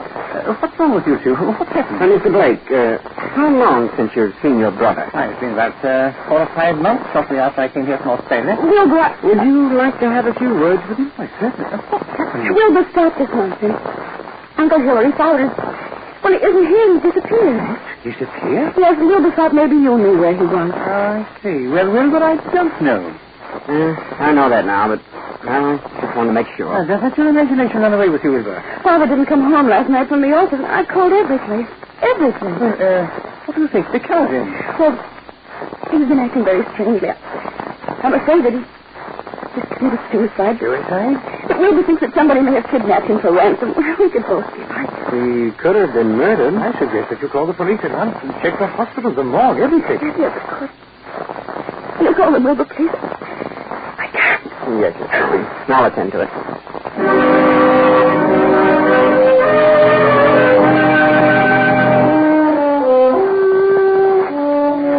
Wilbur called the police and the hospital and the morgue. But he learned nothing of value. 2 days passed by and still not a sign of John Blake or his body. Then Alan Harper, the attorney, visits the John Blake home. Come in, Mr. Harper. Thank you, Miss Blake. This is my fiancé, Mr. Martin. Mr. Martin? What is it, Mr. Harper? Is your father here, Miss Blake? My father? Why, no. Well, what did you want to see him about, Harper? Why, I wanted to see him on some personal business. Well, why don't you try to find him at his office? I did, but he isn't there. He hasn't been there for several days. Just what is your business, Mr. Harper?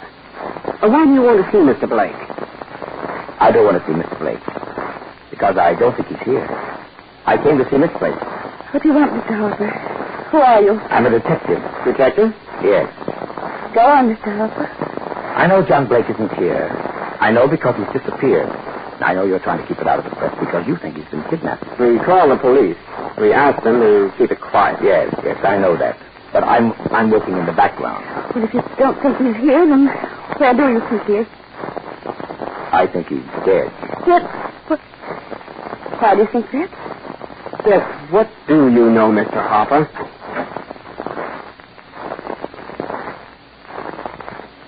Oh, here you are, Anita. I wanted to talk to you in... Mr. Blake. What? And who is this? Mr. Blake. Well, You seem startled, young man. What's wrong? Oh, yes, I am, sir. I thought... What did you think? Well, I thought you were dead, sir. That is, you're a detective. I'm sorry, Mr. Blake, but... Well, I guess curiosity got the better of me. What are you talking about? Well, you remember the agreement. What agreement? Wait a minute. Do you know who you're talking to? Yes, of course. John Blake. No, Mr. Harper, this is my uncle. My father's brother, Hilary. Hilary? Hilary Blake? Yes, my father's twin brother. Twins? John and Hilary were twins? Of course. I didn't know that. Then apparently you know my father, John Blake. Yes. What did you know about him? You know where he is? Well, excuse me just a moment. I've never been so startled in all my life. Yes, now that I look at him, now that I recall his speech, there's a difference. And why do you think John Blake is dead, Mr. Harper? I've just come from police headquarters. You mean he's been murdered? No, not murdered. From all indications, he's committed suicide. Suicide? Are you sure? I was afraid of this. This morning, a hat and coat and overcoat were found on the river dock. In the coat was a typewritten copy of a will made the day before yesterday. The hat bears the initial J.B. There was a will, you say? Yes. Could you identify the hat and coat, Miss Blake? Of course. Very well. Come in, Sergeant.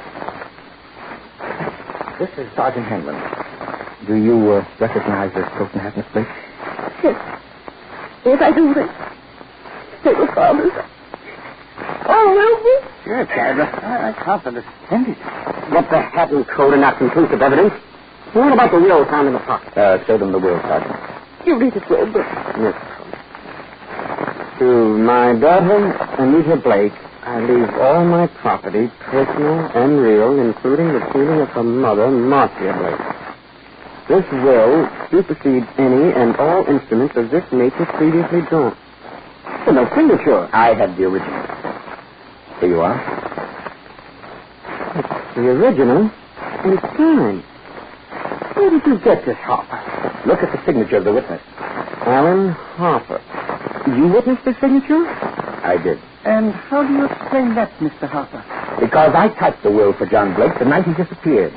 He signed it, and I witnessed the signature. But why should it come to you, a detective? It's true that I'm a detective, but I'm also an attorney at law. But Mr. Blake has his own attorney. Nevertheless, he came to me to draw this will. And if I hadn't recognized him from his pictures, I wouldn't have witnessed the signature. You recognize your father's signature, Anita? Yes. Yes, it's his, all right. I still can't understand the reason for his doing such a thing. He had everything in the world, everything to live for, money, position. He must have been out of his mind. Well, I admit he did act very strangely, but he seemed to be rational enough. But this still isn't proof that he's dead. There's no body, no proof that he committed suicide. The body may not be found for days, but this evidence at hand certainly indicates that a body will be found eventually. Maybe not, Mr. Harper. It's possible they could have... What were you going to say? Nothing. Miss Blake, in a way, I blame myself for your father's death. How do you mean? While he was dictating the will, I had a premonition that he was planning to kill himself. When I confronted him with my suspicion, he was able to convince me that he had no such intention. It's obvious now why he came to me. Why?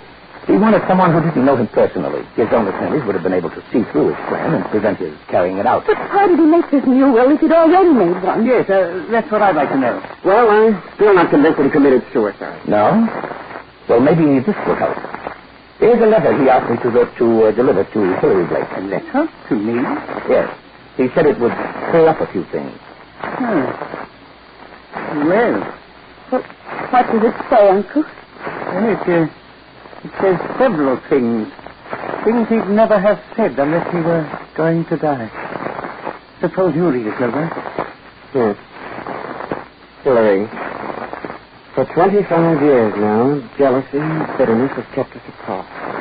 I know why you stayed over there in Australia all these years. I know you loved Marcia, that she was rightfully yours. But I loved her too, and I couldn't go on without her. I know you despised us both all these years, and I pretended to despise you. I had to pretend because I lied to Marcia. I told her you were engaged to a woman in Australia. Marcia is innocent. I was to blame. When Marcia died last year, you wrote that you were coming back. I knew that your resentment had faded, but I didn't answer you. I kept away from you because I just couldn't face it. I told you all this because things have happened, which you will learn soon enough, that have decided me to close my book and write finish. I've made a new will, leaving everything I possess to Anita. Anita is young, Hillary. I beg of you to watch after her as though she were your own, which, but for myself, she might well have been. John. Oh, this certainly indicates suicide. What does he mean by things have happened? That, Miss Blake, is the motive for which we just have to wait. Yes. For that and the body.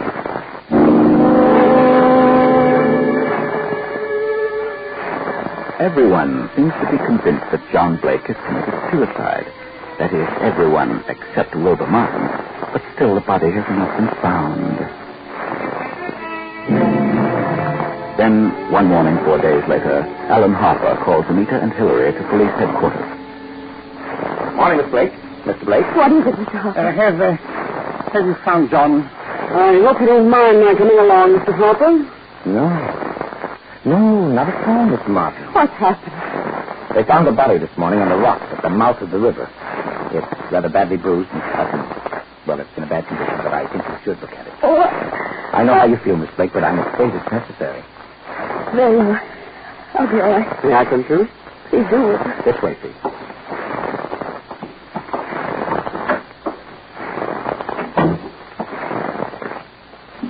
Here we are.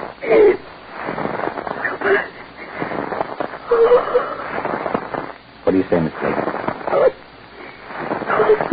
Now, get hold of yourself, Anita. Please, you must. Yes, that's fine. And you, Mr. Blake? Well, it's certainly hard to say. It looks like it might be John, but was there no means of identification on this body? Father never would. There was nothing but this suit here. Nothing in the pocket. Oh, but it's Father's suit, all right. It's Father, I know. But why? Why did he do it? Come along, Miss Blake. You needn't stay here any longer. No, darling. Well, I still can't understand. I want to have a word with you, Martin. Yes? All right. Oh, would you and your uncle wait here for a moment? Of course. This way, Martin. All right, Martin. Why did you phone me? I wanted permission to see the body. Do you think it was John Blake? Oh, I can't tell, but they certainly should know. Well, from the start, you've been skeptical about the suicide theory. Why? Why? Well, Who are you trying to frame? You're crazy. I'm not trying to frame anybody. You think he was murdered? Yes, I do. But not by you, of course. Oh, certainly not. But how do you account for the fact that John came to my office, signed the will he dictated, and gave you the letter to Hillary? He must have contemplated suicide. Are you sure it was John Blake who made the will? You think it was Hillary? It could have been. But John's temples were quite gray, and he had no trace of an X. Hillary could have dropped the X and grayed his temples. Go on. He could have gotten hold of John's clothes and hat. And after he left you, he could have killed John and thrown him in the river and left the evidence at the riverfront. And why would Hillary kill John? Well, there's been several reasons. Maybe because of Martha. Several reasons. Did John Blake object to your engagement to Anita? No. Why should he? Anita Blake identified her father's handwriting on the will and the letter to Hillary.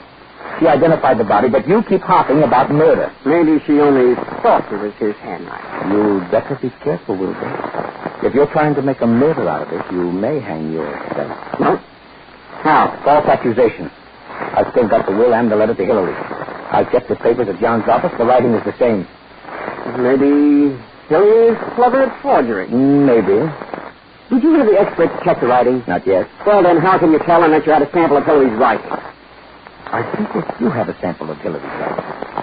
You found the letters from Hillary to John? Yes. Found a packet of them. It's on his desk. Good. That will be what I was waiting for. Well, there they are. Several of them tied together. Now, I'll tell you something. I never thought John committed suicide. I think he was murdered. You do? Yes. And before you go, Wilbur, I'd like to have a sample of your handwriting. Here on this pad. Very well. Thank you, Wilbur. I'll see you tomorrow.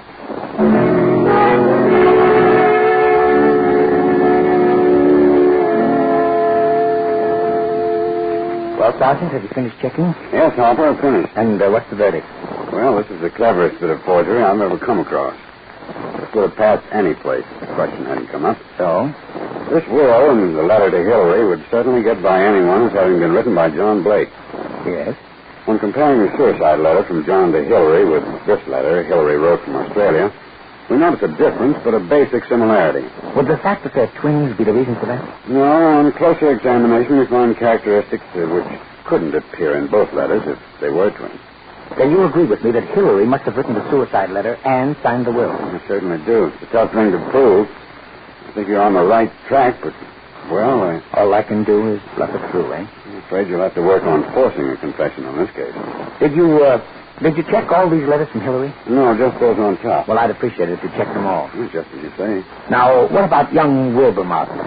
Well, so far I can't see much in him to worry about. But then you never can tell. I think Hillary's the man, all right. I thought that for some time. But I'll just phone out to the house and tell Wilbur Martin that we've uncovered the whole thing, and if Wilbur's in on it, he'll be gone when I get there. He can be picked up later. Okay, I'll check the rest of Hillary's letter. Go ahead. I won't phone out there till you finish. 10 minutes later, a startling piece of news breaks. The headlines are screamed by newsboys. Extras flood the streets. And Wilbur Martin rushes to the Blake home and faces Anita and Hillary Blake. What is it, Wilbur? What's wrong with you? For heaven's sake, what's happened? You haven't heard? You don't know, Anita? No, what do you mean? Well, look at these headlines. Plymouth Building and Loan crashes. Wilbur, what does it mean? I'll tell you.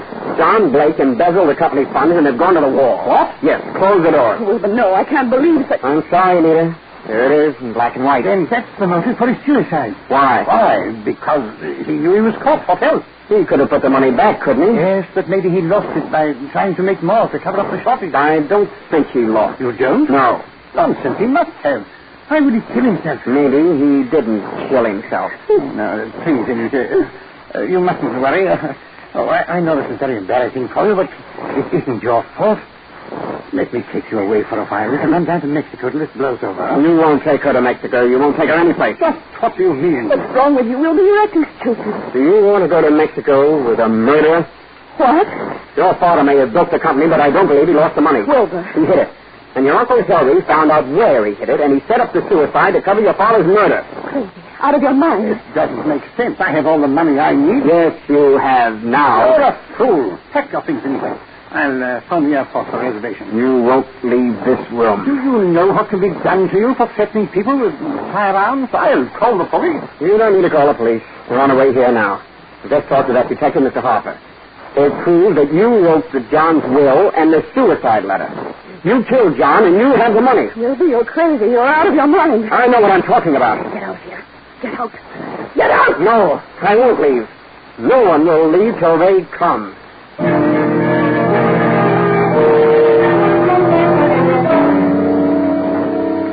Here, you got here just in time, Mr. Harper.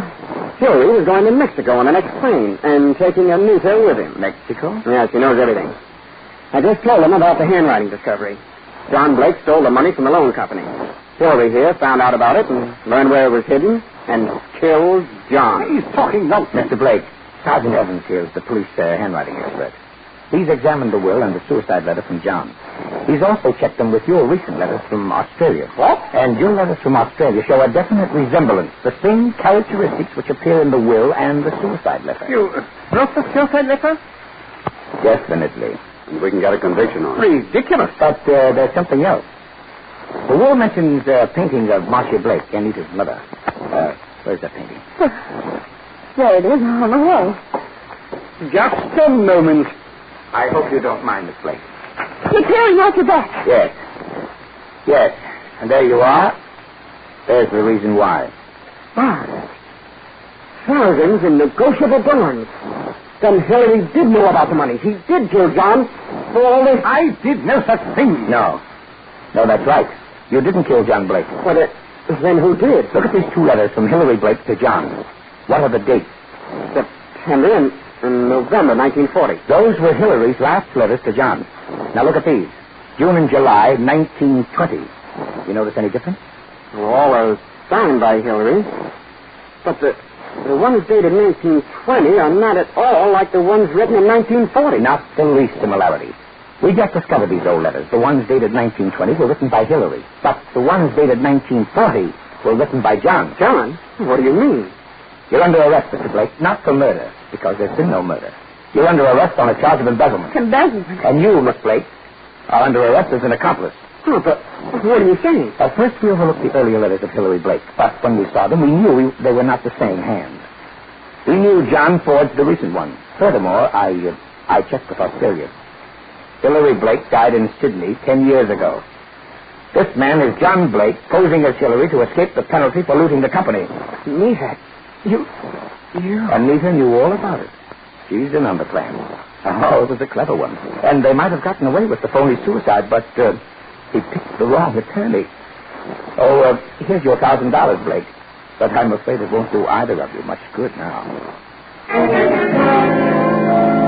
Well, that's the story. John had gone to great lengths in laying his plan, but he made a mistake by failing to destroy the early letters from Hillary, and he underestimated Wilbur's intelligence. John had covered every point. He had even established residence in an apartment as Hillary, had used the story of estrangement as an excuse for not associating with Hillary. And what of the body in the morgue? That's where they slipped again. The police knew the identity of the body. That was merely a trap played by Alan Harper. Anita was too quick in identifying the first body she saw, too anxious. It was obviously not her father, but the finding of an unidentified body seemed so convenient that she jumped at the chance to declare it was John Blake. Yes, there's many a slip twixt, but you know the rest.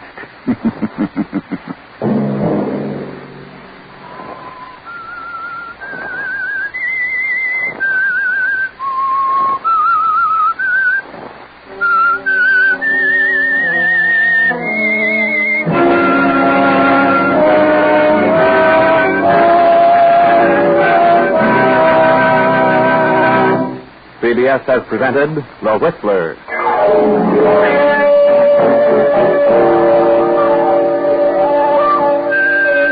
Original music for this production was composed and conducted by Wilbur Hess. The Whistlers, written and directed by J. Donald Wilson, and originates from Columbia Square in Hollywood. Next week, same time, I, the Whistler, will return to tell you another unusual story. Good night.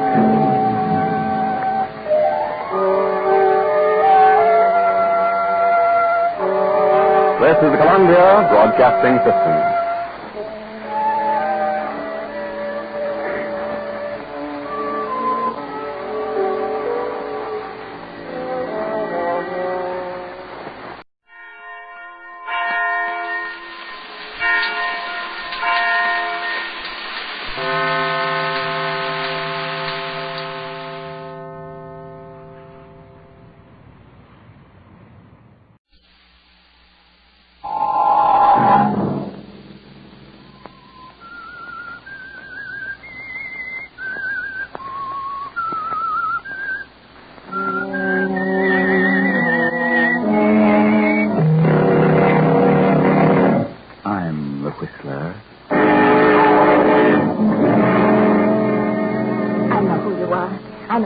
And what you've done. You're trying to run away. And I'm going with you.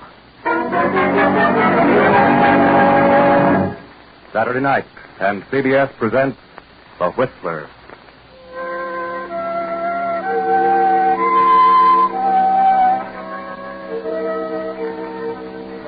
I, the Whistler, know many things, for I walk by night. I know many strange tales, many secrets hidden in the hearts of men and women who have stepped into the shadows. And so I tell you tonight the story of the killers.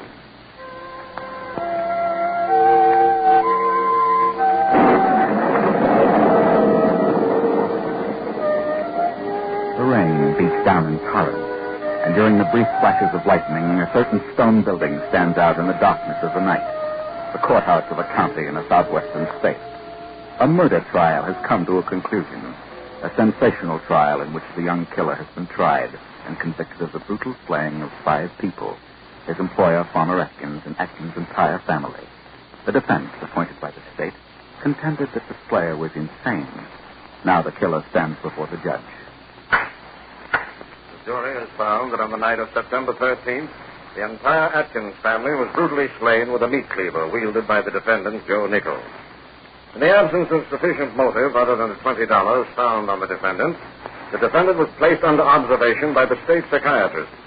And the said state psychiatrist found the defendant suffering from dementia praecox. Therefore, it is the duty of this court to commit the defendant to the state institution for the insane.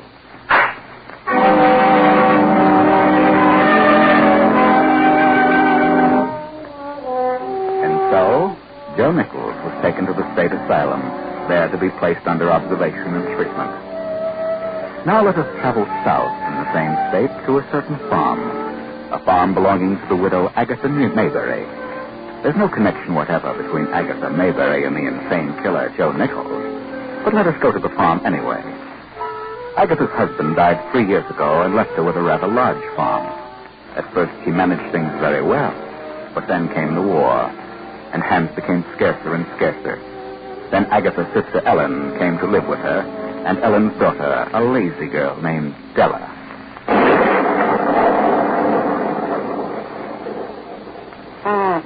Storm is coming up stronger now.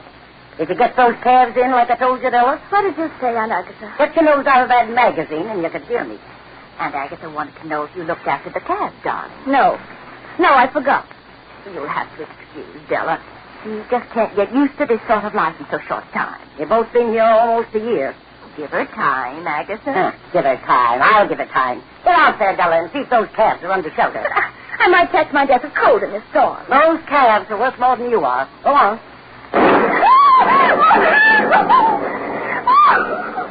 She's frightened to death of lightning, Agatha. I don't think she's frightened of anything. Why don't you hire a man to do these things? Wish I could. Men are scarce these days, all in the army. Oh, poor baby. Poor baby. You stay here. I'll go and see to the calves. You'll do no such thing, Ellen. Stay here and take care of your baby. And I'll attend to the calves. Well, she'll be all right just as soon as the storm's over. Yeah? Well, you've got to do something around here, Ella. At least you can wash the dishes. But I drank them yesterday. Don't hurt your beautiful hands. Anyway, I've got to do something around here under these conditions. You need a man. You need a farmhand. Yes, but I can't get one. So the only thing I can do is get rid of some of this land. Sell it to someone who can handle it. Well, Mr. Dalton made you an offer for part of it, Agatha. He offered to buy some. Yes, I know. And he can handle it. Has a couple of sons. And a daughter who isn't afraid to get her hands dirty. Well, how much do you think he'd pay for it? Well, I don't know. But I'm going to find out. Agatha, where are you going? I'm going to see Mr. Dalton, my neighbor. If I can make a deal, I'll make it tonight. Then it's storming then, Agatha. I've been in storms before. I'll drive over there and be back in an hour. I'm not a sissy. Go on to bed, Della, and pull the covers over your head. And Agatha's selfish. She's mean. All she thinks about is this farm and work. I don't know anything about a farm. I can't learn. I won't. Well, you don't belong on a farm, Della. Doesn't suit you. I won't hurt animals. I won't milk cows. There, darling, don't cry. Mother understands. No one understands me. I won't be a slave. And Agatha's trying to make a slave of me. There are people for such work. There are men for such things. But men are scared, darling. Men are scared. Then we'll leave. We won't put up with this. Well, how can we leave, baby? We have no money. No. Well, I won't take care of animals. I'm going to be a model. I should be in New York or in Hollywood. Now, darling, don't let yourself get excited. Mean, selfish. I hate her. Please, Della, darling, calm yourself. Who does she think she is, ordering me around like a slave? I won't stand for it. Mine's only old fool. I hate her. You don't mean a word you say, darling. You're just upset now. Please try and relax. Please. No.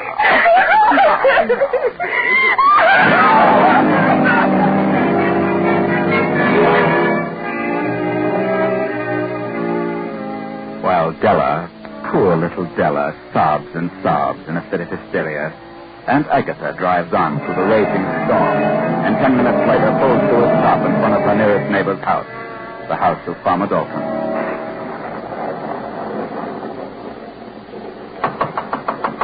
Anybody home? Dalton.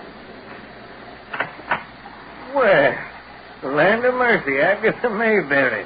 Well, come on in. You must think I'm kind of crazy running around on a night like this, Mr. Dalton. Well, there must be a reason for it, Agatha. Yes, there is. I want to talk business. Business? Well, all right. What's on your mind all of a sudden? You want to buy the east half of the farm? Why, sure. I told you I did. What was your offer? $2,000. Well, that's a little low, don't you think? Well, perhaps, but, well, what are you going to be able to do with it? You ain't got no menfolk around. You'll have to let it go to grass. Yes, I know that.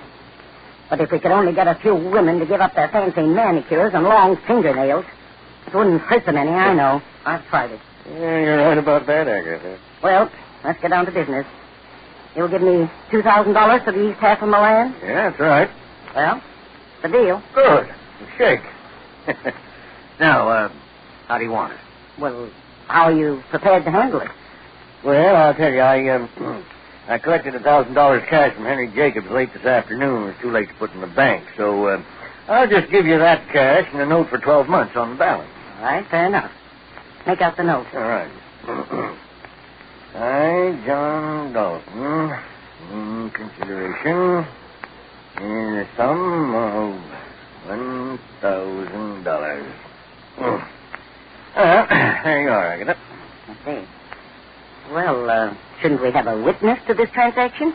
If you want it that way, sure. Oh, I'm sorry. I just wanted to thank you, Mr. Dalton. That was a swell supper. Oh, come in here a minute. I want you to do something. Sure, anything you say, Mr. Dalton. What can I do? Joe, this is Mrs. Agatha Mayberry, my neighbor of the West. She just sold me the east half of her land. I'm paying her half cash and the other half on a 12-month note. Like you to witness that note, would Joe? Is that necessary? Oh, I don't know, but that's the way Agatha wants it. Very well, I'll witness it. There you are. Thanks, Joe. And who is this man? Well, Joe came here today, early this morning, and he's worked like a dog all day, done 10 men's work, and that's something I can't understand. What do you mean? Well, he's been discharged from the Army because of a physical reason. He's a 4F, but certainly didn't show any bad signs today. I can still do a lot of useful things. I thought you had enough men around here to handle things. Oh, I have, but he was broke and hungry. Well, if you don't really need him, How about lending him to me? I could use him. Yes, that's right. You could. She's got a farm and not a man on the place, Joe. How about it, huh? Sure. Sure, I'd be glad to help her. Fine. Well, you go on with Mrs. Mayberry. She really needs help, Joe. She lives alone with her sister and her young niece, and they can't help her much, but you can. The deal. Right. Well, here's your $1,000 cash, Agatha, and the note. Next payment's due in 30 days. I'll have it there. I'm not worried about you, John. See you later. Well, now, you better keep an eye on me. I'm a strange sort of critter. I forget sometimes, you know. Well, come along, young man. It's getting late and the storm's getting worse. Yes, I know. Are you alone? Yeah. Good night, Mr. Dalton. And thanks for everything. Night, Joe.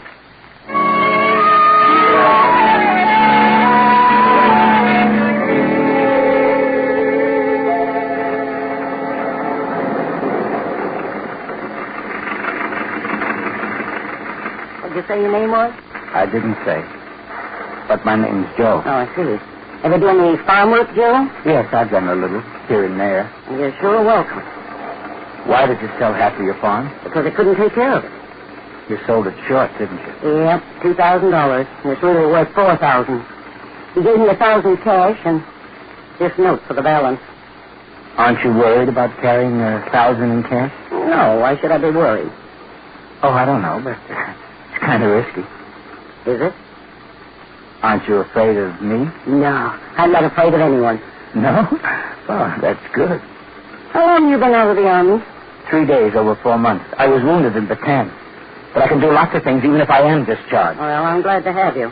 Glad to have anyone who can do anything.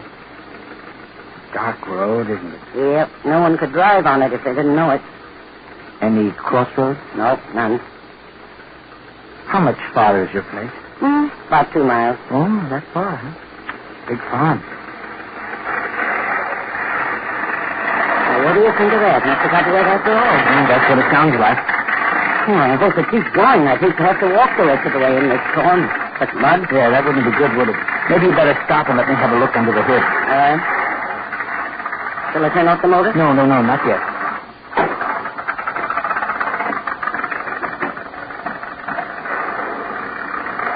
Oh, your fan isn't working.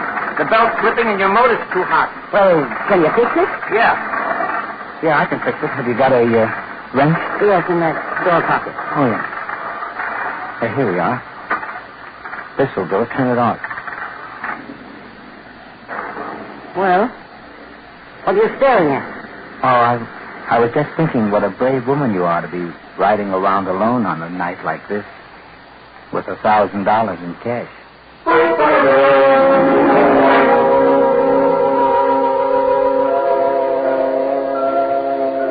Seems to me Agatha's been gone quite a while, Della. Yes, been almost an hour. Maybe she got stuck or something happened to the car. They'll be right if it did. I don't care if she never comes back. Yeah. What you say? You don't mean that. Well, maybe not. But I was just thinking. So were you, but you won't admit it. Admit what? If she didn't come back, why? Well, then we could leave here. We could go to New York or Hollywood and I could follow my career. Oh? Well, we could sell the farm and everything. Have plenty of money to live on till I got started. We sell the farm? Don't be so dumb, Mother. Wouldn't you inherit all her property? Don't talk like that, Della. It frightens me. I can imagine how frightened you are. You're not afraid something has happened to her. You're afraid something won't. Be still. Oh. Getting worse. Yes. I'll make the road slicker, muddier. You had to keep from skidding. Della, don't open it. Who's there? It's all right. Open the door. Good news, maybe, Mother. What is it? Oh, it's mighty wet out here. Are you Mrs. Mayberry's niece? Yes? What happened? Well, she had a little trouble and... Where is she? Is she all right? I'm her sister. No, don't close the door. She'll be along in a moment. Is she... How did it happen? Well, the fan belt slipped and the motor got hot, and then when she started down that steep hill, the car started to slide, and she went into a tree at the bottom. I see. Where is she now? Well, I got in the garage all right. Not hurt much. Front axle bent a little. What? She's all right. Yeah, that's been every time with that car. Oh, what do you mean, all right? Of course I'm all right. But we Take some tea, Ellen. I'm frozen stiff. Who's this man? Oh, this is Joe. Joe, this is my niece Stella, and this is her mother, my sister Ellen. We've met. We're going to have a man around here. Joe's the new And maybe we'll get something done around here for a change. Did you make the deal with Mr. Dalton? Sure. He paid me $1,000 down, in cash. Balance monthly. Joe here was witness to the deal. Witness? Yes, I happened to be at the Dalton's place. I worked there today. Your aunt said she needed a hand, so here I am. You're going to stay here? Of course. Well, how nice. Your aunt's a very brave woman to take a chance riding with a stranger and $1,000 cash around her neck. Oh, I'm not afraid. I'm a pretty good judge of people. Well, since you aren't going to make that tea, Ellen, I'll do it myself. Sit down, Ellen, before you fall down. Turn on the radio, Della. I want to hear the news a little bit.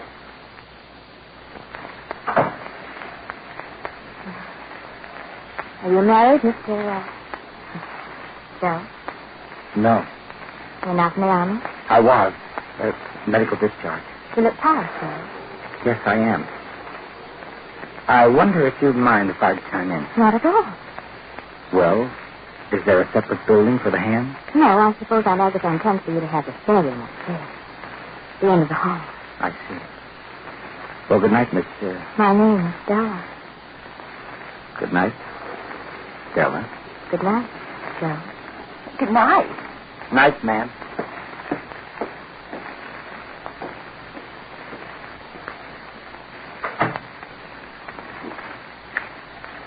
He's a bit odd, isn't he? I like him. He's not bad looking, either. Farmer and his entire family with a meat cleaver. He was later found to be insane and sentenced to the insane asylum. He escaped last night and is believed to be heading south. This man is dangerous, regardless of his seeming sanity, and authorities are to be notified of any man answering his description. He is 5 feet 9, dark brown hair, blue eyes, and his name is Joe Nichols. He was last seen... Della, it's him. His name is Joe.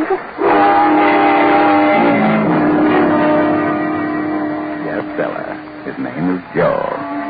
Upstairs in that spare room is Joe, a mad killer. That frightens you, doesn't it? You and your mother and your aunt, 3 women alone in a house with a madman. And the man knows about the $1,000.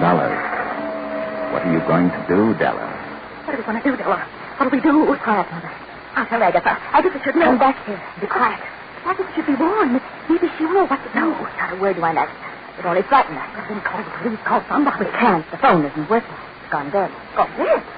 No. What do you mean? What I said. I tried it earlier this evening. Oh, well, when? I don't remember. Be still. Now go upstairs and go to bed. Go upstairs? No, Della, I can't. We've got to tell Agatha to go to bed. But what if he would... Della knows about that money. I'd kill us all.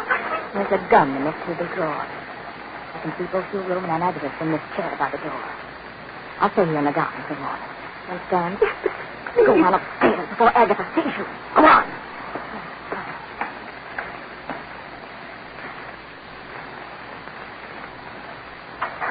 Well, where's everybody? Where's Joe? Said he was tired, so he went to bed. Mother just went up. After all, it is late on Agatha. Yeah, right, it is. You look tired, Anne. Perhaps you'd better... What's the matter with you? What are you trembling about? Trembling? I think I've taken cold. A little chill. I'll be all right. Better take some quinine and go to bed yourself. Yes, but I haven't been sleeping well lately. I'll read for a little while. Come on. And this, the news, what'd it say? It said that, nothing's important. Oh, I see. Well, better drink some warm milk and go to bed. Right. Good night.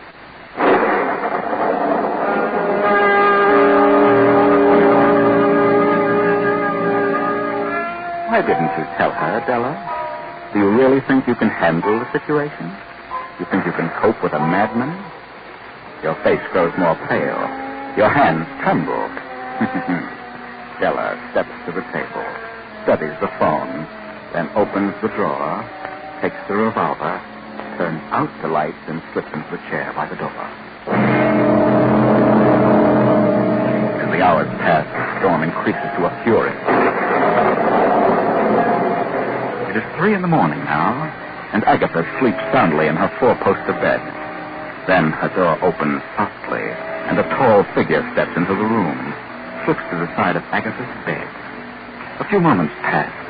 Then a hand reaches toward Agatha's throat, removes the money bag. Agatha opens her eyes.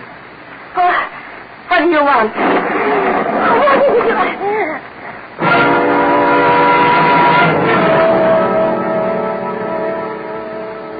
Storm has reached its peak. A few minutes later, it has passed over, leaving only the fall of the light rain. Suddenly, Della stirs in the chair beside the door. A figure is slowly, stealthily coming down the stairs. Reaches the bottom and starts to cross the room toward Della. She waits breathlessly, then snaps on the light.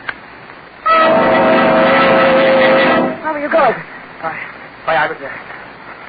What are you doing down here? Where were you going? Well, the storm woke me up, and I got a little hungry. I thought I'd have a look in the kitchen. You were headed the wrong way, Joe. Huh? The kitchen is over there. Oh, yeah? Yes, sure. I guess I got turned around in the dark. I don't think you were confused, Joe. What do you mean? You had no intention of spending the night here. And you weren't planning to start work in the morning. Of course I was. I know who you are, Joe. I know all about you. What? How do you know? Radio. It was a warning in the description. They said you were in Mississippi. And what are you going to do? Phone the police? No. Phone's dead. Yes? I'm not afraid. I understand your kind. What do you mean by that? I don't condemn. I sympathize with you. You do? Yes. If they know I'm in the vicinity, then I've got to get out of here. You've got a little money. Haven't you, Joe? Yes. Then I'm going with you. But you're going... What do you mean? I can't do that? Yes, you can. Got to. Once we're across the state line, everything will be all right. State line? I don't get it. I've got to get away from here. I've got to. I'm being held here against my wishes. Held here? Yes, they think I'm crazy. I'm villain. Crazy? You don't act crazy to me. Neither do you. But they've got some reason for keeping me here, and I can't stand it any longer.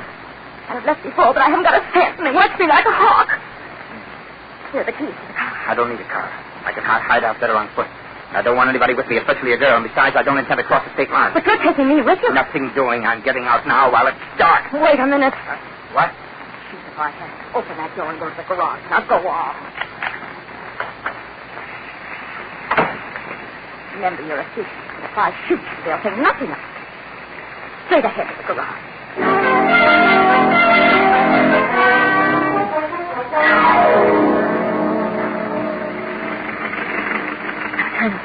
This is the main highway. Well, why the main highway? I'd rather keep to the side. I wouldn't. Straight ahead. Maybe they're right. Maybe you are nuts. Are you crazy, Joe? Certainly not. Of course not. Neither am I. Where does this highway go? To the state line. Look, I'm in a tough enough spot as it is. I'm not going to try and cross the state line with a girl at this time of the morning. I'll take care of it. I know. Straight ahead. What is that like? I could wring your neck for this. You're just the one who could do it. I've got one chance in 1,000 of getting over that line. We'll make it all right. We'll make it. And keep both hands on that wheel. I know what you're thinking. I could send this car over, you know. But you won't. Well. Hey, look. Red lights ahead. Big line. One of the lights is swinging. They're signaling to stop police officers. Yes. Faster, Joe, faster. Go right on through them. They'll never catch us. I said faster.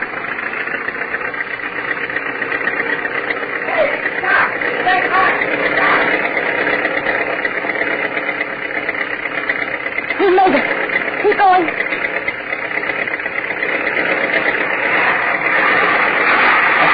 Hey. I don't know. I think we've broken the fixing rod. This old place won't take up the heat. Oh. Look back. Here they come. Now I am stuck. Don't move, Joe. Stay right where you are. You little sap. Don't you move or I'll shoot. Clap your hands, buddy. What have you been thinking? All right. What's the idea of running over the state line like that? Didn't you see the lights? Well, you see, I yes. Maybe he's colorblind, Tom. Thought they were green. He seems to be sober, all right. Let's see your driver's license. I haven't got one. See your draft card. I haven't got one. That is, with me. Well, you hear that, Frank? Who are you? Hey, Tom, look, slumped down in the seat. The girl. Throw your light on her. Look at her face, all bloody. Open the door. She's been bashed in the mouth. Wait a minute. Is this your gun, buddy? No. What's this little pouch on the seat? I don't know. Look, Tom, look at the bills. Look at the wad of money. Hey, sister. Are you all right? All right, sister. We're state police. Please. What happened to you? It's him. Who is this man? He came to our farm last night. He robbed my hat and made me come with him. He kidnapped me. She's crazy. She's a nut.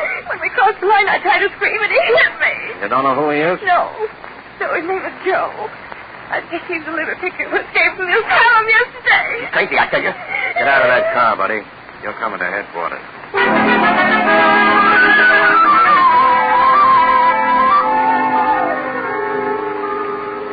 Go on, miss. What happened then? Well, after Mother and I heard the announcement on the radio, I knew it was him. I couldn't call the police because the phone was dead. Why didn't you go for help? Because he knew that I might if I had the money. I was afraid to go because of what he might do. I got Aunt's gun and sat by the door where I could see him as he went into his room. Yes? But I must have fallen asleep because I waked up just in time to see him coming down the stairs and stop at the outdoor. I turned on the light and he said he was looking for the kitchen. It was then you realized that while you'd been asleep that he'd gone into your aunt's room, killed her, and taken the money? Yes. If I hadn't fallen asleep, I might have prevented it. I would have shot him. Officer, you know this woman's crazy, don't you? Crazy? Yes. Yes, she told me so herself. She said she was being kept a prisoner by her aunt and her mother because they knew she was unbalanced. Yeah. Well, maybe you're right, Joe. Maybe she is crazy. What do you mean by that? She's crazy. Yeah.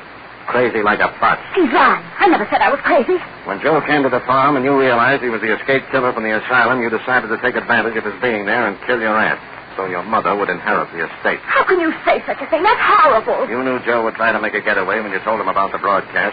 You had the money and the gun. You forced him to take you across the state line. You knew we'd chase you and catch you. You dropped the money bag in the seat, and when we caught up to you, you hit yourself in the mouth with the gun butt. I didn't. Ah, yes, you did. We know all about it. It was you who went into your aunt's room, took the money, and hit her on the head. How can you say that? Because your aunt saw you standing over her bed. She called headquarters an hour ago. You what? Yeah. You didn't hit her hard enough, Della. And you lied about that phone. It was never out of order. She isn't dead. Oh. This is ridiculous. Why would I do such a thing? I'm here as an escaped lunatic. I'm a mad killer. Why should I be accused of such a thing? Della, Joe Nichols was captured a half hour after the broadcast. This man isn't Joe Nichols. He's Joe Davis, a deserter from Camp Higbee. But I think he's ready to go back and face the music. Oh, believe me, Lieutenant, I thought I couldn't stand it there any longer. So I ran away. But after all this, well, just take me back to camp. It'll be like paradise. Well, there you are. A strange story that might very well have ended disastrously for Joe if Della hadn't slipped up on two things. The telephone and the failure to learn if Aunt Agatha was really dead. Even though Joe has not escaped as escaped lunatic, he might very easily have been charged with murder had it not been for the over-anxiety of the vicious-minded Della. Della wasn't crazy. She was just a selfish little fool with no thought for anyone or anything except her own individual existence. There are a lot of you like that. Think it over.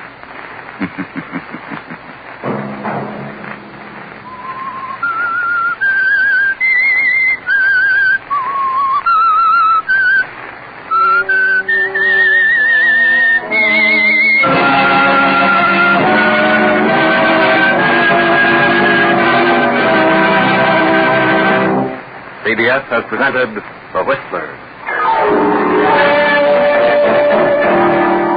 Original music for this production was composed and conducted by Wilbur Hatch. The Whistler is written and directed by J. Donald Wilson and originates from Columbia Square in Hollywood. Next week, same time, I, the Whistler, will return to tell you another unusual tale. Good night. This is the Columbia Broadcasting System.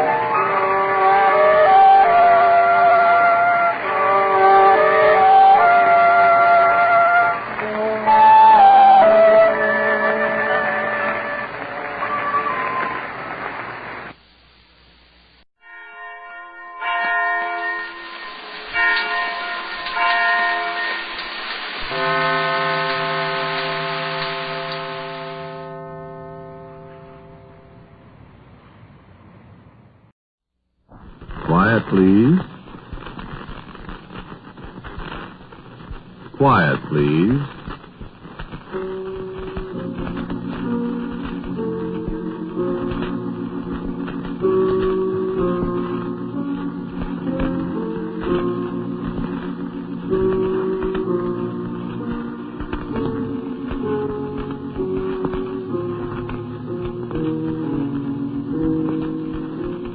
Mutual Broadcasting System presents Quiet Please, which is written and directed by Willis Cooper and which features Ernest Chappell.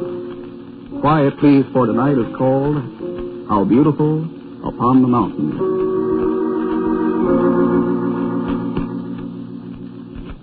I don't say that Mount Everest will never be successfully climbed. I don't say that at all. What I do say, however, is that no one will ever successfully climb Everest and come back. Yes, I know they said that about the Matterhorn, and Edward Whymper climbed it. Whymper was the man who first stated what many mountain climbers insist is the creed of their arduous calling. You don't know that? Well, it was many years ago, after he'd made the first successful ascent of the Matterhorn. Someone asked him why he could not see a mountain without wanting to climb it. His reply was simple, and it's become historic. Because it's there, he said. And mountain climbers the world over will solemnly assure you that that is their reason, too. I beg to differ. I think there's another reason. A compulsion in the hearts of certain brave men and women that has existed since the beginnings of time. A compulsion that they very probably never realize is there. A compulsion that is revealed only to a rare few of those that lift up their eyes to the hills. I think it is because the mountains have always been the earthly, abiding place of divinity. I think it's because certain mortals are consumed by a subconscious cosmic curiosity to find the abode of the gods, by an urge to seek and an overpowering hope to find naked divinity at last incarnate on the roof of the world. But these divinities do not welcome human intrusion. Men have walked upon the peak of Mount Olympus, where Zeus and Hera, Pallas Athena, and Aphrodite dwelt, and have not found them. Quetzalcoatl has departed from the high peaks of the Mexican Cordilleras, for men have vainly sought him there. And though the specter of the Bakken sometimes appears today, the traveler knows it to be only the magnified image of himself. But still the ancient, secret compulsion exists. And men climb mountains because of it. In all the recorded history of the world, no known man has ever conquered Everest. The reason? Well, they speak of unclimbable walls, of the lethargy that comes from lack of oxygen. They speak of insufferable cold, of howling winds and sudden storms, of impassable crevasses and monstrous avalanches. And these things are true. I've experienced them myself. But there are avalanches and crevasses and winds and snow and cold on other mountains, and men have climbed them. Could it be that the gods have tired of retreating and have set a barrier on this, their last refuge, against the men of the plains? No man has ever looked upon the summit of Everest, more than 5 miles above the level of the distant sea. Many men have flown near Everest, hoping for a glance at the highest spot on Earth, but Everest has evaded them. In the motion picture that the Marquis of Clydesdale made more than 15 years ago when he became the first man to fly over the mountain, the eternal veil, the plume of Everest, reached out and covered the peak. You haven't heard of that? Well, if you ever have an opportunity to see those pictures, go. Perhaps what you see will help convert you to my way of thinking. Ceaselessly, day in and day out, in sunshine and in storm, a great plume of iced crystals and powdered snow streams out from the crest of the mountain, a terrible white banner that can instantly become a great whip to lash down at the mountain's own flanks as if to drive off some intruder toiling up the incredible slopes to the virgin summit. Yes, I have seen that. Others have seen it, too. Irvine and Lee Mallory saw it, the two men who came closest to the top. And the others of their party saw the plume snatch at them as they struggled upward.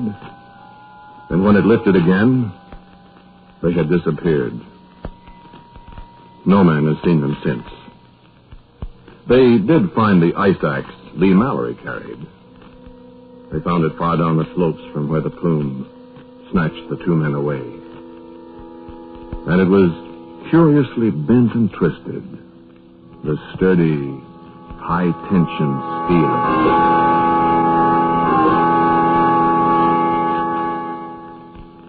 I met John Chandos when I was a Rhodes Scholar at Oxford. We became great friends through our mutual interest in mountain climbing. I wish you could have seen John Chandos standing before the mantel in my rooms at Oxford on a bleak, rainy day in early autumn. I'm fed to the teeth, Hugh, with this place. Let's chuck it and go somewhere. Climb a mountain nobody else has climbed. Yeah, what mountain, old boy?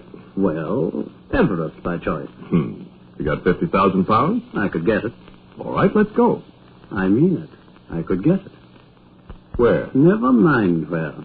Now, look, would you come? Are you serious? I'm serious. Oh, I wish you were. I tell you I am. Yeah, of course, you know it'd probably be the end of us. Rather have it that way than drying up bit by bit in Oxford. Wouldn't you? I would, yes. Well, then? I haven't a cent. A shilling, I mean. You won't need it. I've got plenty. Well, why Everest? Look, Brant, old boy. Ever since I was a child, I've had only one ambition. You got a cigarette? Yeah. To see the top of Everest. And I'm going to. Come along, do. Now, what are you laughing at? Well, just the casual way you put it. Let's go see the top of Everest, you and I. Half the world away, 5 miles straight up, dozens of men have died and disappeared trying it. Let's go see the top of Everest. Someone's going to do it one day, you know. Yes, that's true. Well, shall we be the ones?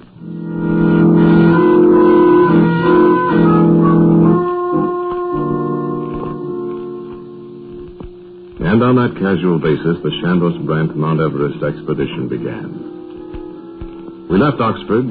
We left England after purchasing thousands of pounds worth of equipment, tents, windproof clothing, weapons and photographic equipment, dehydrated foods, batons, ice axes, cases of brandy, miscellaneous equipment by the hundredweight. And at last we were in Darjeeling, talking to men who knew the roof of the world, learning the names of obscure villages, where we might find guides to lead us to the upper reaches of the Great White Mountain.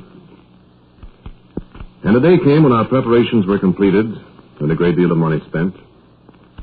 And we set out in motor cars to the final takeoff spot where no motor could go, and only the feet of men had walked before. The native guides, as hard-bitted a crew as ever I saw, gathered around their tiny fires. We sat before our little tents and smoked and drank hot, sweet tea against the morning. Glad, eh, Brent? Yes, in a way. Not going to be pleasant, though. Oh, it won't be too bad for a while. Till we get up really high. Oh, no worse than some places I've been. I wonder what's up there. Can't tell much from the photograph, can we? Just ice and snow and rock. And plenty of it. Quite. You know, I was wondering something today.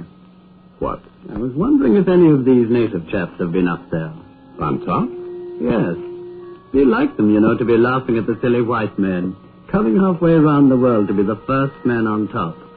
While all the time, old Bungo and his nephew have been up there a dozen times. Good joke. No, I doubt it, Chandos. Oh, so do I, really. But you know these chaps? Well, none of them seem any too enthusiastic about going up. Not if you go by the pay they'd insisted on. Well, you know, Everest is some kind of a god or something to them. Is to me, too. What? Oh, I know it sounds silly, but maybe we're being sacrilegious or something. Maybe nobody's supposed to climb up there. Not getting cold feet, are you? Oh, no, not at all. They're quite warm, thank you. Oh. More of your American slang. No, I've not got the wind up, if that's what you mean. But... superstition. I was thinking. I wonder what is waiting for us up there. Cold and snow and ice and thin air. Besides that? What do you mean? I'm remembering what that chap wrote about Irvine and Lee Mallory and the plume up there. Down it came, he said, like a sentient thing, like the hand of a god, and swept them away before my very eyes. Now, look, you begin to worry about giants and things up there. You'd better stay here. Oh, I'm not worried, Brent. I'm just curious. Somehow, I'm excited. Like a chap who's waiting to meet his bride at the church on his wedding day. I say, that's being a bit idiotic, isn't it? Look at her up there, cold and white and beautiful, not caring about us at all. We're coming up after you, old girl, if we die in the attempt. And as I lay there in the firelight, listening to the quiet music that came from the shadowy groups of guides and bearers, a strange thought formed in my mind. Shouldn't John Chandos have said, and die in the attempt? And the sound of the little flute went on in the cold twilight, and presently we went to our tents and slept. And I dreamed of a woman's face, a bride's face on a high mountain, and somehow the face was the mountain itself, and the mountain was a face. And it was cold, icy cold. And the voice said in my ear something that I dimly remembered from the Bible, from Isaiah. How beautiful upon the mountain. And the music of the flute dissolved into a great crashing chord. And I awoke trembling in the blackness of a frigid morning. I need not tell you of the next few weeks of the ascent to the camp at 23,000 feet, hardly a mile below the summit.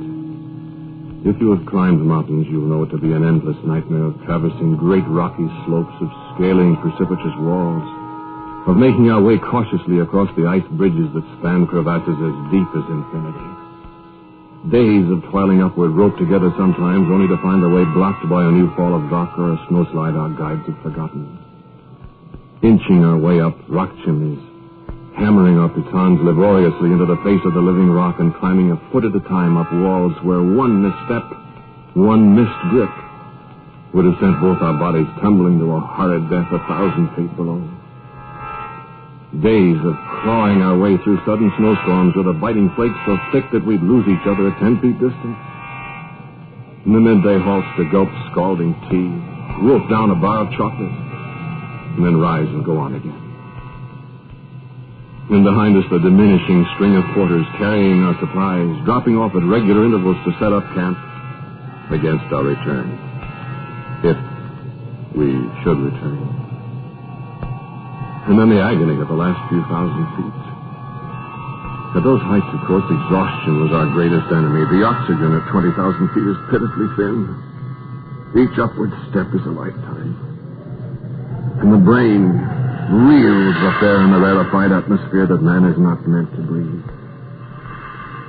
We made the 26,000-foot camp, and we climbed another 1,000 feet. I'm not sure whether the way grows more difficult as one goes higher. Perhaps the rock formations are no more forbidding at that elevation than they are at the lower levels. But here the strain on mind and muscle and heart is so magnified that the slightest setback is enough to cause a strong man to fall down and weep loud, freezing tears of frustration. I remember that our guides would go no farther than we struggled upward alone that one morning. At the end of the day, we were a bare 200 feet above them. It seemed to take half the night to get our tents pitched. And I have little doubt it actually did. And I sank into delicious sleep. And again I dreamed. I dreamed of the woman again. A surpassingly beautiful woman. With eyes like the crystals of ice that made up our world here. And about her hair she wore a great white scarf, a kind of plume that moved as if it were a living thing, billowing out over her shoulders, never still, seeming not to be blown by the wind, but to control the wind itself. And I knew something about the plume. Although my tired mind could not remember what it was, I knew. And I tried to look into her eyes, but she was looking beyond me. And in my dream, I turned. And I knew she was looking at John Chandos. And on his face was a look of ineffable adoration. And when I turned to gaze at her again, the same look of love was in her eyes. And the veil and the plume whipped around, and I felt it brush my face like an icy lash. And it reached out and encircled John Chandos, and I awoke. And when John Chandos awoke, he spoke of a dream he had had. The most amazing dream, old boy. Dreamed of the most beautiful woman I've ever seen. Posed, like a bride. Had a great white veil, blowing in the wind. Smiled at me. Most real dream I ever had.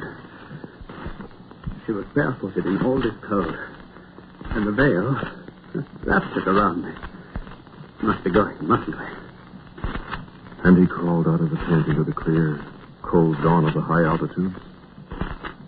And in a moment I heard him calling. Brant! Brant, old boy! Brant, I say, come out! What's up? Come out!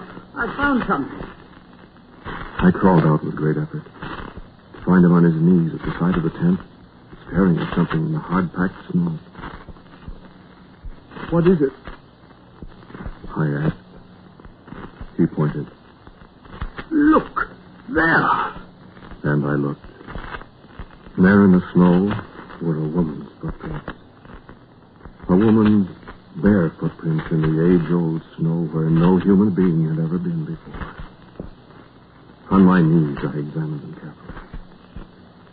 A woman had stood there for a long time, and then turned away. And the footprints in the snow led upward. I lifted my head and looked up at the top of the mountain, still far above us in the rays of the first sun. And the veil, the plume of Everest, fluttered coldly against the dark blue of the sky.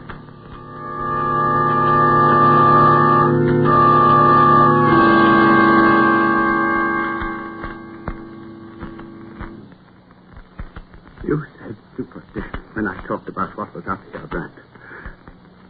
You know it wasn't superstition. You saw the footprints. You saw how easy it was to follow them this morning.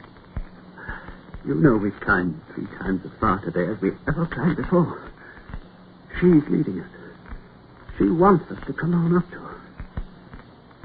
Do you remember the night we started? When I spoke about going to meet my bride? Do you remember, Brent? Yes. I remember. I've not taken leave of my senses, have I, Brent? Not unless I have to. My name is John Chandos. My family's coat of arms is Argent a Pile Gill. The days of the week are Monday, Tuesday, Wednesday, Thursday, Friday, Saturday, Sunday. Is that right? That's right. And we did see the footprints. Yes. We saw them. Are you afraid, Hugh? Afraid? Yes. No. I'm not afraid. Not for me. What then? I had the dream, too. Why did you say you're not afraid for yourself? Because in the dream, she chose you. Yes. I know that. You're not afraid? Why should I be afraid of my bride?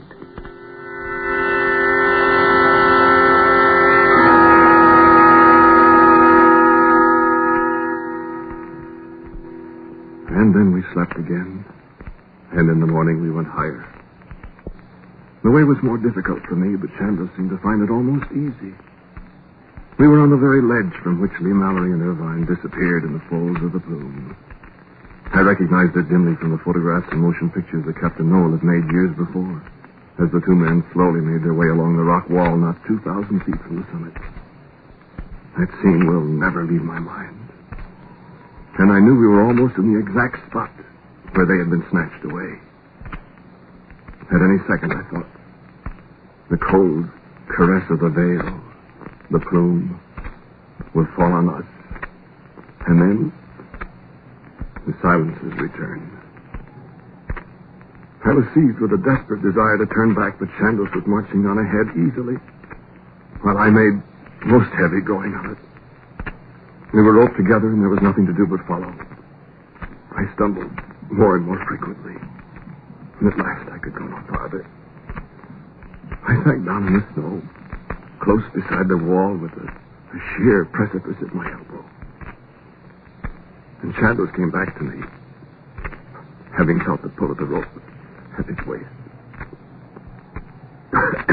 Not further, Hugh. I can't make it. Well, higher than any man has ever been before. Look up. I looked up. It was scarcely 500 feet to go. My tired eyes told me. Scarcely 500 feet. I can't. Go on without me. No, I won't. I can't go any farther. Tomorrow, then? No. Well, what'll we do? I'm going back. You can't do that, Hugh. Yes. Well, I'll go back down with you. But let me go on ahead for just a moment. We're so close now. Let me see if I can go on up to the top by myself. And if I can, I will. Then I'll come back and we'll both go back down. Will you let me do that? If you like. If it's easy, you can go on up too. It's a pity to be this far. Then turn back. Do what you like. You stay right here. I'll stay here. I'll hurry, old boy. Eat a bit of chocolate. Why do you have to go and leave me? I've got to see if somebody's there, old boy. I was already falling into a half stupor as he turned and went up the ledge. And for a little while I slept, I think. Alone on a 16-inch ledge 5 miles above the ground. And I remembered confused dreams of a beautiful bride with a veil of sparkling ice crystals. And there was strange music in my ears. And presently, the sound of John Chandos' voice in disappointment. Come on, old chap. We're going back down. Down?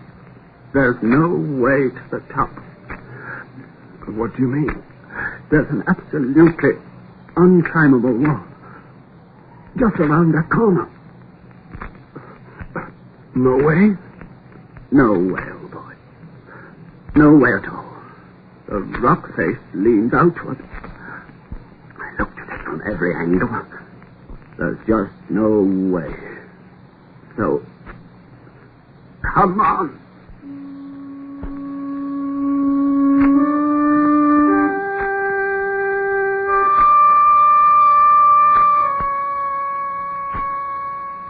And as he lifted me to my feet, there was the softest little sound as of something dropping into the snow beside us. I leaned against the wall as Chandos bent and picked it up. He looked at it very curiously for a long moment. And finally I mumbled, "What is it?" And he stretched out his hand to me. And in it was a full-blown, green-stemmed white rose. And when I took it from him, the frozen thing shattered into a million glittering fragments. And I looked at John Chandos' face, and it was transfigured with a joy and a hope, such as I have never seen in any man. My gaze went on beyond him, upward. And against the darkening sky, the great veil that streamed from the mountaintop slowly wheeled around and down toward us. And it seemed not like a whip to lash us to an icy death, but like the compassionate arms of a beloved woman stretched out to her lover. And then as its coldness enveloped us, I heard the beginning of an avalanche's roar above me, and the sound of great bursts of triumphant music.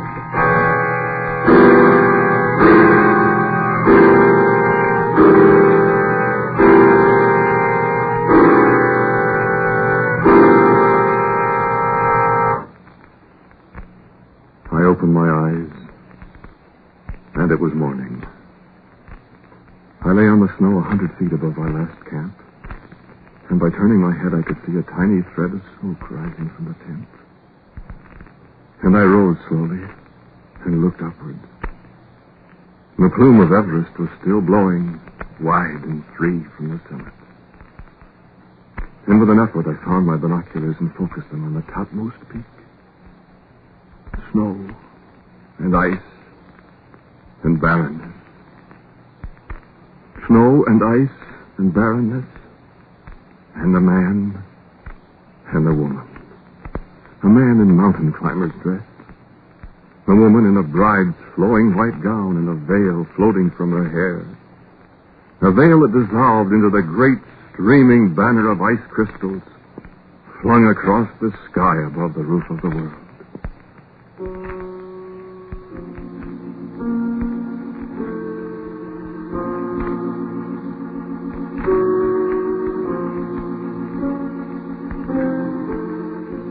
Quiet, please, for tonight was called How Beautiful Upon the Mountains.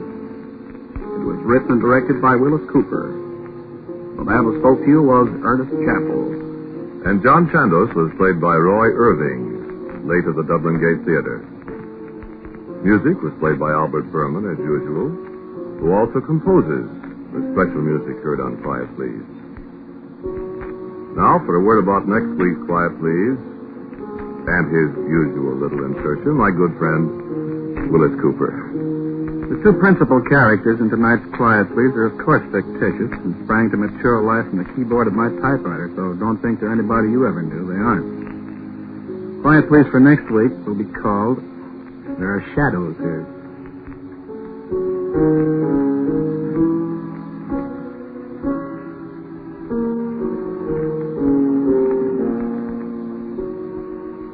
And so, until next week at the same time, and There Are Shadows Here, I am quietly yours, Ernest Chappell.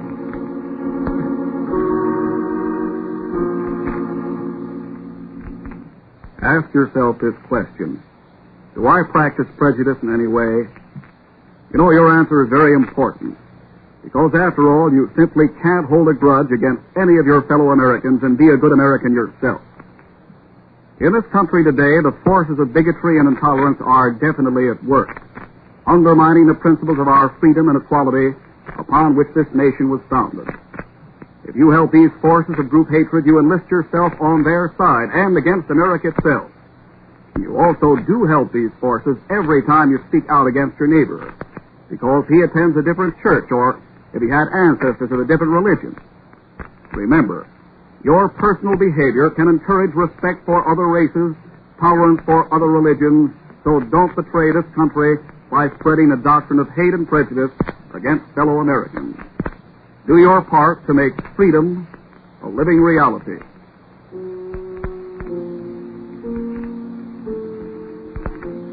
This is the Mutual Broadcasting System.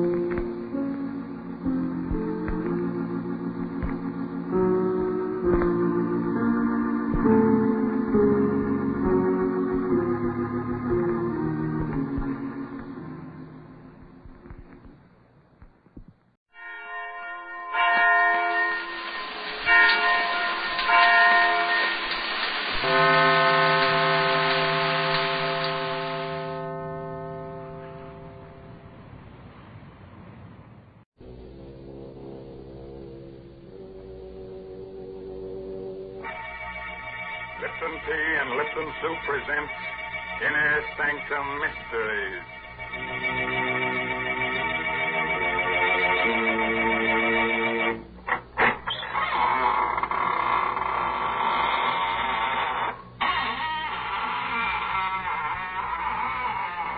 Good evening, friends of the Inner Sanctum. This is Raymond, your host, at the squeaking door. Come in, won't you? Well, you're shivering. Cold? Oh. Well, don't let it throw you. Just remember that many are cold, but few are frozen.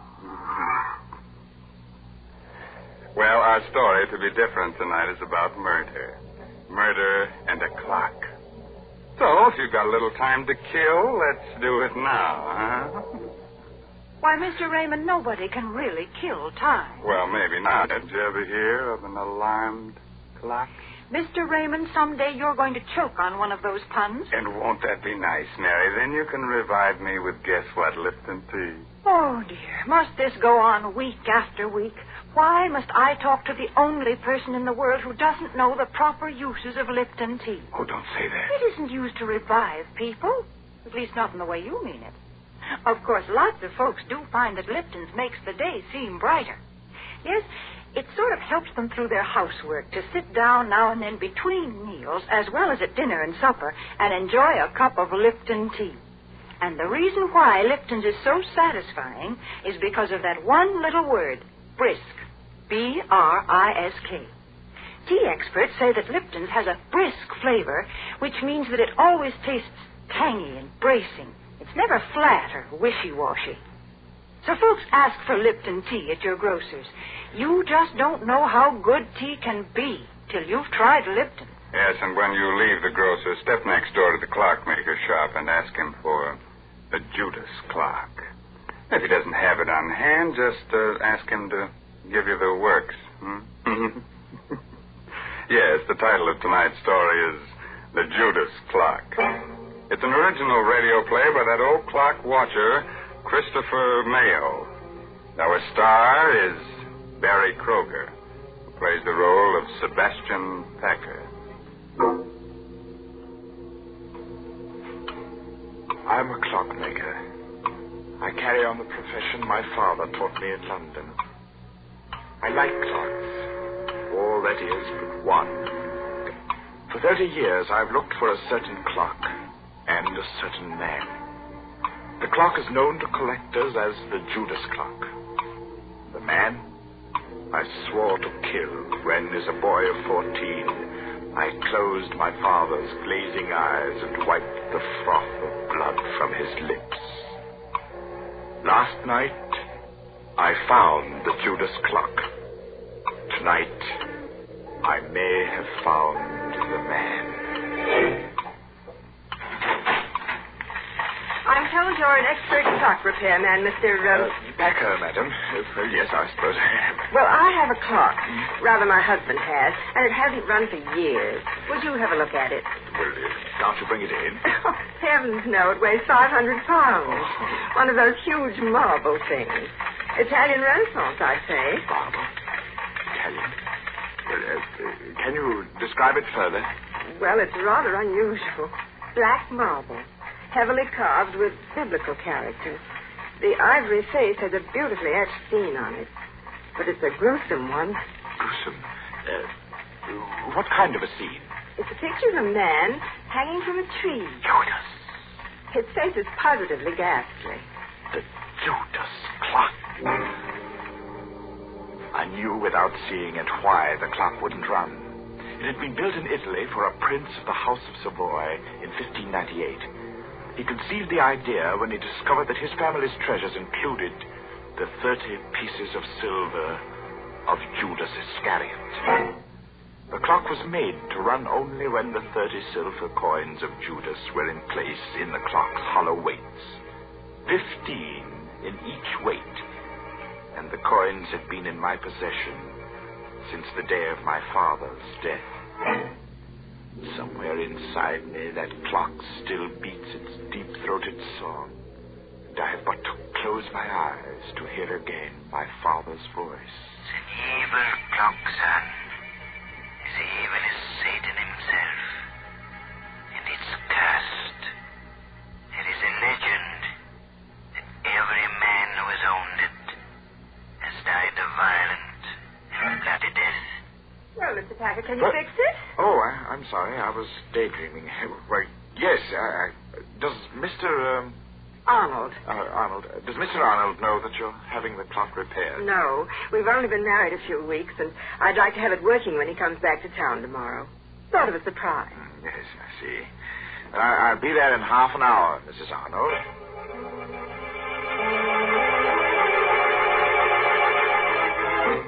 So last night, I went to the Arnold house and found the Judas Clock again.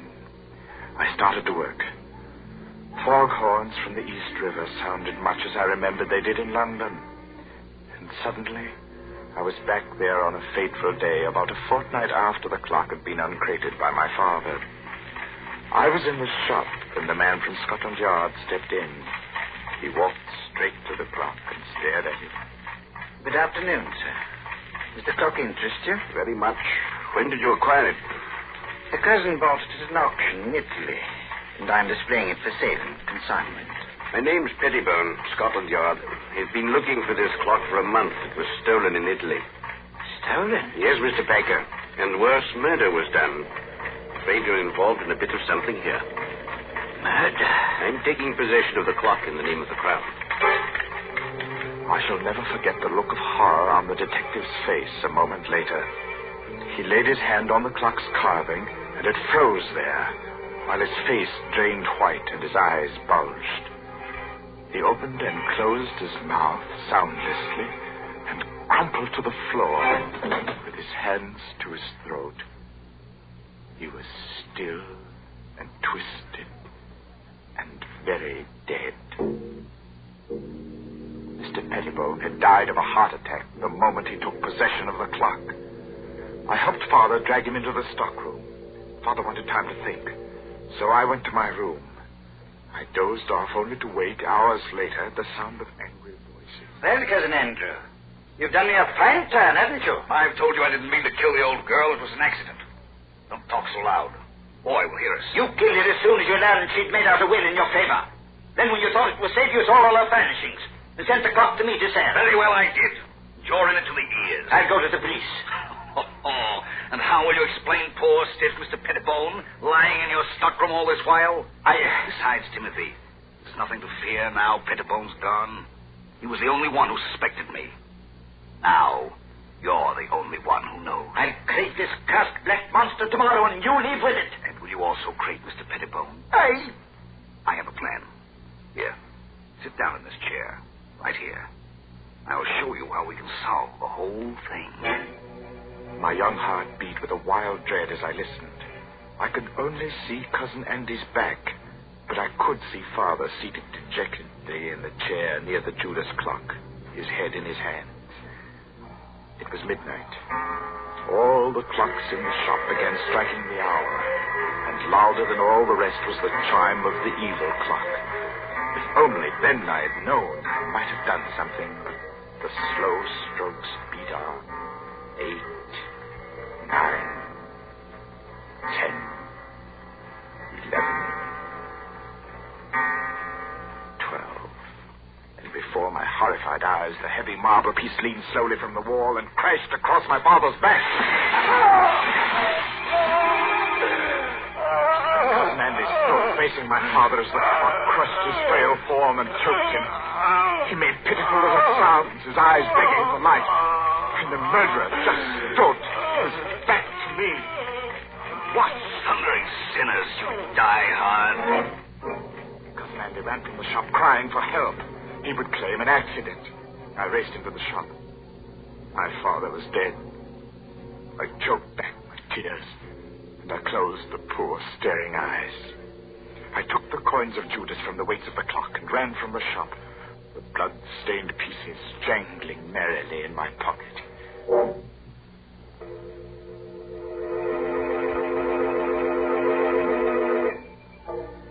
Armed with the notion that the coins were of value, and the definite notion that I must eat, I approached one of the many dingy little curio shops in the Limehouse district. I stepped through the fog toward a shop where a dim light burned in the rear.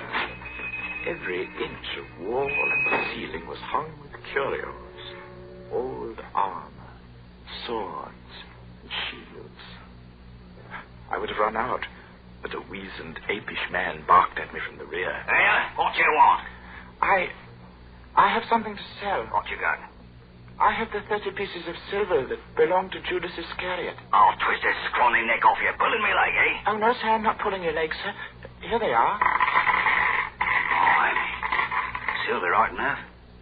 Where'd you cop them? Oh, I didn't steal them, sir. They belong to my father. A likely tale, that. Will you buy them? Buy him, he says. Buy him. Get out of here before I cause a bobby, you scant. Get out. Oh, no, give me my coins. Get out or I'll come about and fetch you a sound one. The ugly brute came toward me. He held my coins clutched in a tight, hairy fist. Before I could move, it struck me. And I hit the wall with a clatter. And then it happened again. For the second time that night, the curse of the Judas Clock struck. As I hit the wall, my eye caught a metallic glint above, and a heavy object dropped from the ceiling. The man was about to strike me again when the object struck his head. And remained part of him. He fell. His skull split in two by a hangman's axe. I clamped my mouth on a cry and pried the man's fist open. The fresh blood made it hard, but I recovered the coins. I stumbled in panic through the shop and out into the night. And the fog of London never swallowed a more frightened and lonely boy.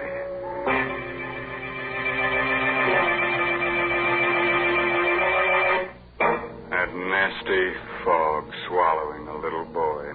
That reminds me of a little nursery rhyme. Hickory dickory dock, the mouse ran up the clock. The clock struck 2. Look out, it might strike you. Heavens, I'm glad I don't own that terrible clock. Oh, don't say that, Mary. Just think if you had the Judas Clock, then time wouldn't hang heavily on you. No, it would fall on you. Well, if it did fall and you rescued me, wouldn't that make you a time saver? Well, split my sides with an axe if Mary didn't make with a joke. Well, a very little one, Mr. Raymond. That's true. But seriously, I do have something to say about a time saver. And I'm thinking about Lipton tea. You know, Lipton's is such a handy beverage. It takes so little time to prepare, and it's always so welcome. Yes, its famous brisk flavor makes it enjoyable, not just at your own meal times, but between meals and whenever folks drop in for a visit. That's why it's a good idea to buy Lipton's in the larger, more economical size packages. That's right. The larger packages are much thriftier. So you see, it's wise to keep on hand a really good supply of that brisk-flavored Lipton tea. Oh, sure, it'll come in handy to warm up the chills you get from these inner sanctum stories. And, brother, you're going to shiver plenty with Barry Kroger as Sebastian Packer as this story goes on about the Judas Clock. I hadn't touched those horrible coins of Judas Iscariot since the day the storekeeper was killed. By now, I half believed the legend that death followed them. I began to feel that the only way I could escape their curse was to find the Judas Clock and put the coins back in its weights where they belonged. One day, as I read the notices in the Times, my heart skipped a beat. It said, auction of clocks. Chopin Place, auction room, Saturday at 7. Rare items, one of them fine Italian Renaissance piece of black marble. Rare treat for collectors. Come early. Interested in something, young man? Oh, why, yes. Well, that is nothing in particular. Just looking at these splendid pieces. I thought I might stay for the auction. Look at that. Auction won't start for a bit yet. I sauntered toward the black clock. My hand had scooped all the coins from my pocket. I would have to work fast and noiselessly. My sweating fingers began to unscrew the small cover on one of the weights. I would soon have the coins put back as I thought. No. What have you got in your hand there? Let's have a look. No, nothing at all. I was just examining. Examining my foot? You've got a flock of coins there. You must have taken them from somewhere in the clock. Yes. No, give them to me. Sometimes when things happen quickly, the mind retains details that would otherwise escape notice. As the men and I struggled, I dropped the clock's weight. It hit a short, round bit of metal directly below it.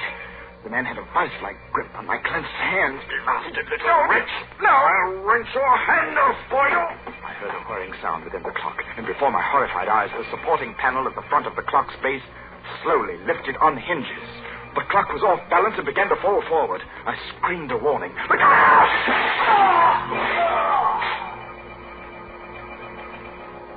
The auction man was dead, mashed to a pulp of bone and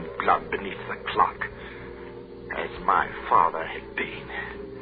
I ran to the door and out into the street. I was right back where I'd started. Only now I knew that my father had been murdered by Cousin Andy.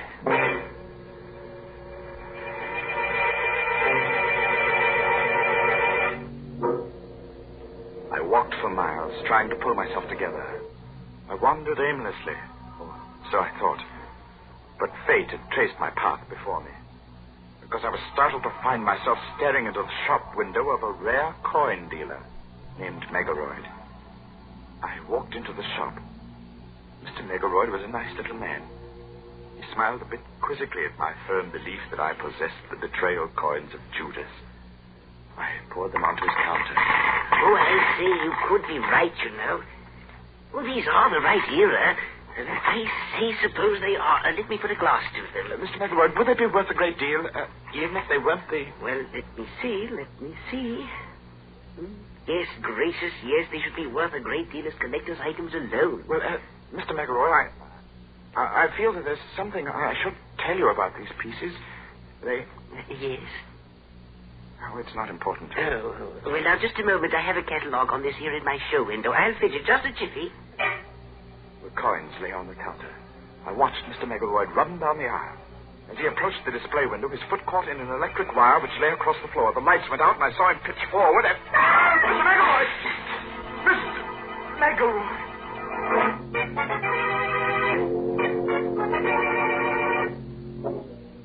The streetlight peered through the broken plate glass and played across a grotesquely sprawled form in the show window.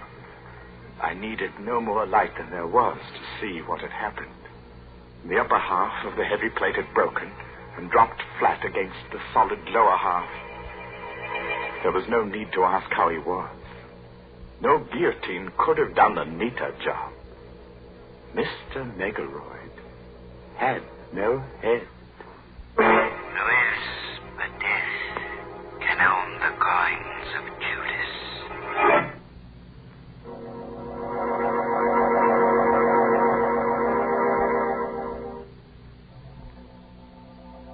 Tonight, I shall find out if Mr. Arnold is Cousin Andrew. If he is, I shall feel no remorse in killing him tonight. Because while working to repair the Judas Clock last night, I discovered how my father's accidental death had been well-conceived, diabolic murder. When the right-hand weight reached the floor of the clock on the 12th stroke of midnight, it tripped a trigger which collapsed the base of the clock and caused it to fall forward. My father had died on the 12th stroke of midnight. Have you finished, Mr. Packer? No, Mrs. Arnold. I shall have to come back tomorrow night.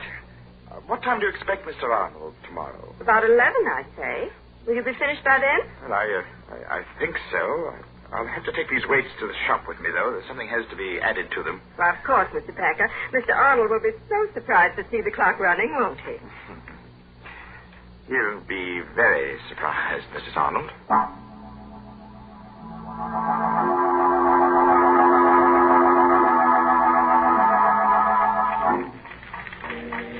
I'll put the coins in their place within the weights. Not 15 in each weight, but 15 in one and 10 in the other.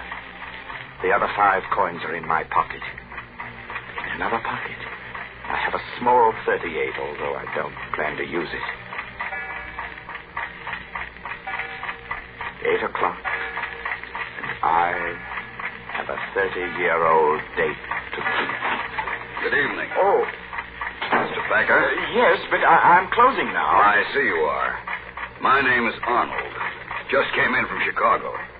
Sorry to spoil your little surprise. Or my wife's, rather. You surprised her instead? Yes. She had to confess. I wanted to go out, so she had to tell me about engaging you to repair the Judas Clock. You don't want it repaired? By all means, I insist. It's a splendid idea. But what I came for, really, was to tell you that you and I have much to talk about. Oh, do we? Yes. But look, close your place and bring along whatever you need to fix the clock, and we'll talk about it at my place. I'm all set. Let's go.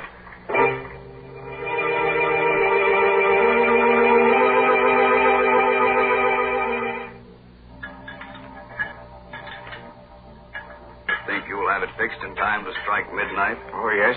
Yes, it will strike at midnight. Yes. Well, there we are, Mr. Arnold. Weights are in place. Let's see.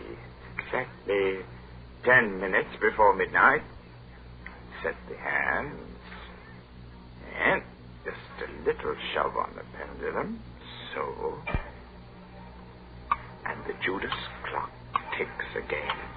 It's an evil clock, son. Evil as Satan himself. The Judas clock wakes from a 30-year sleep. Hey, Cousin Sebastian. Cousin? What? That's what I wanted to tell you.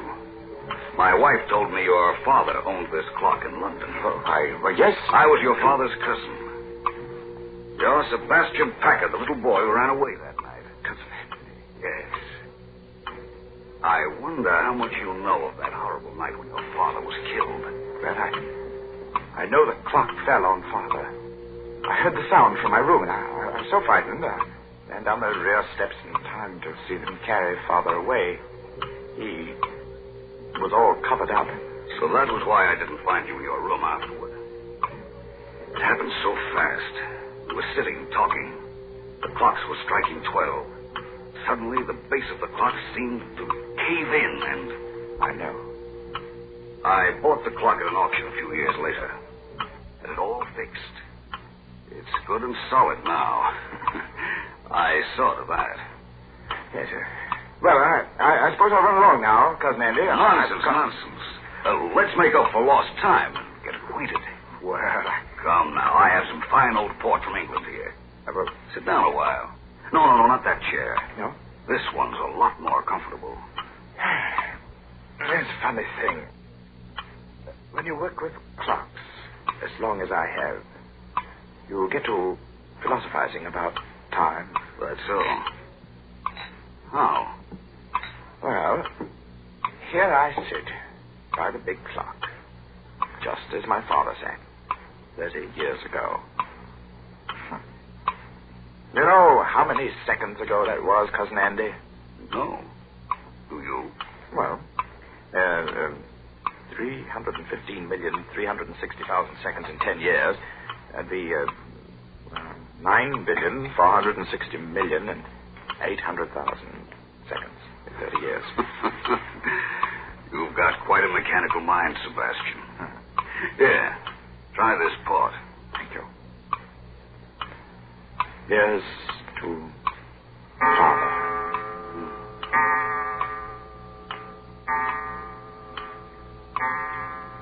What's the matter, Cousin Andy? Are you ill? No. Your face is quite drawn, gray. Shut up.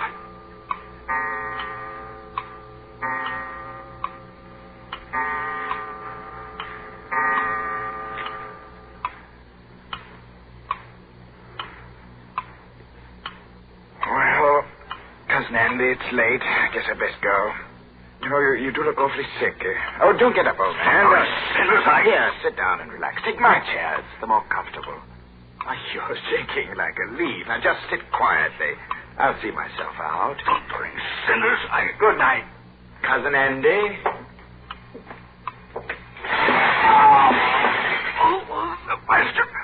Sebastian. Get it off. The back.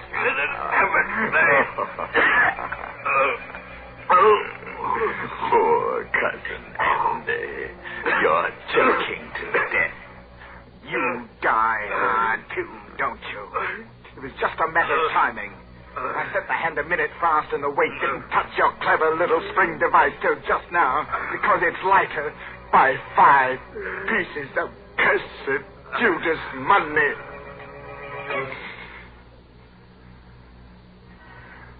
Rest easy, Father.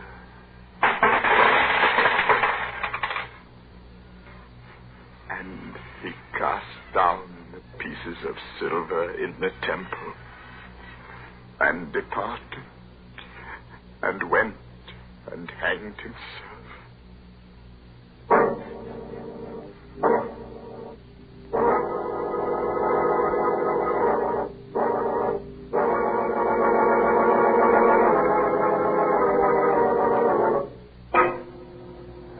Now listen very But a fine chime was had by all. Anybody want to buy a large grandfather clock? I'm in the market for a sundial myself. A sundial? My, they are old-timey.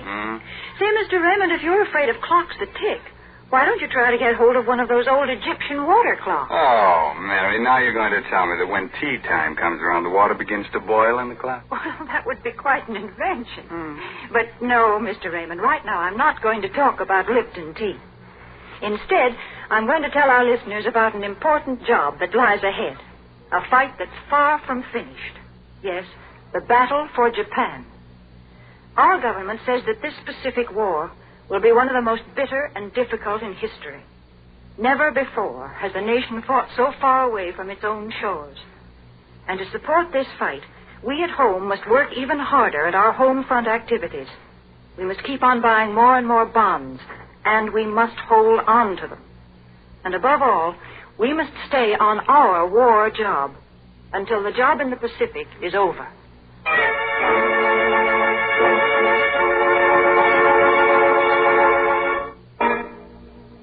Well, I'll leave you with a cheerful, timely moral. Oh, that goes with tonight's story. No extra charge. Now, you can figure out how many seconds you've lived. All right, that's your pastime. But you can't figure out how many you've got left. That's just sometime. You know what I mean? Well, I'll see you in just 604,800 seconds from right now. Well, that's next Tuesday night at 9 o'clock, of course. By the way, this month's Inner Sanctum mystery novel is The Lucky Stiff by Craig Rice. Well, now it's really time to close that there squeaking door until next Tuesday night when Lipton Tea and Lipton Soup bring you another Inner Sanctum mystery directed by Hyman Brown. So until then, good night. Pleasant dreams.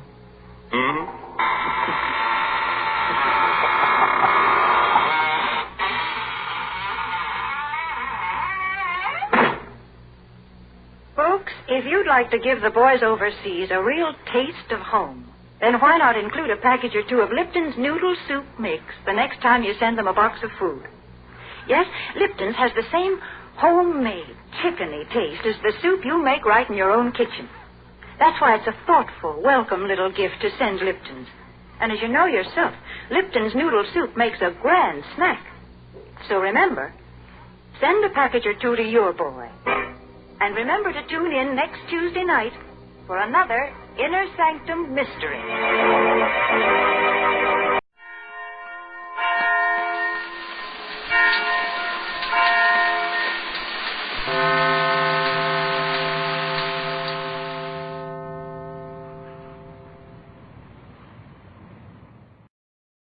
And now, the Hall of Fantasy. Welcome to the Hall of Fantasy. Welcome to the series of radio dramas dedicated to the supernatural, the unusual, and the unknown. Come with me, my friends. We shall descend to the world of the unknown and forbidden, down to the depths where the veil of time is lifted, and the supernatural reigns as king. Come with me and listen to the tale of Stone's Revenge. He let him stay out there in the freezing cold, pounding on the door and yelling, "Let me in." Monroe's daughter tried to let him in, but the old man wouldn't let her. So Jeff stayed there in the freezing cold, and the girl heard him say, "I'll make you pay for this, Monroe. For as long as Monroe lives, I'll make you pay." And that's the end of the story? Yeah, not by a long shot, young fella. Ever since that time, people have died who stayed in that cabin. People up here say they've heard him pound on the door and yell, "Now let me in." And when they do let him in, they die. Real strange like. They die. The Hall of Fantasy will present Stone's Revenge in just a moment. And now for our story, an original tale of fantasy entitled Stone's Revenge.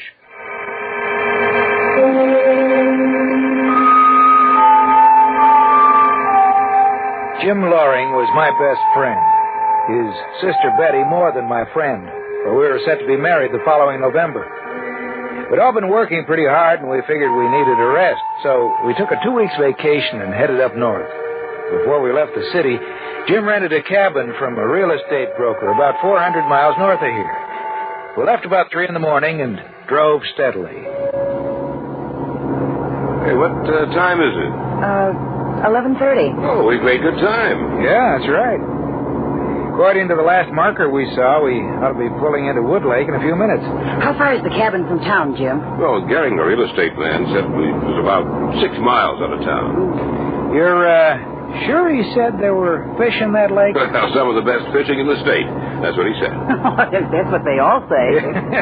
We'll have to stop in town and pick up plenty of food. That's right. Enough to hold us for a few days anyway. Oh, look, up ahead. I think we're coming to it. Oh, we are. It says, you see, Wood Lake, population 709. Hey, big town. You better slow down. You know these small towns. Yeah. The broker in the city said I could get the key to the cabin from the sheriff. It seems he also owns a store here, Sheldon's General Store. Well, if that's the case, we might as well pick up our food there. Yeah, might as well. Hey, look, there it is. Huh?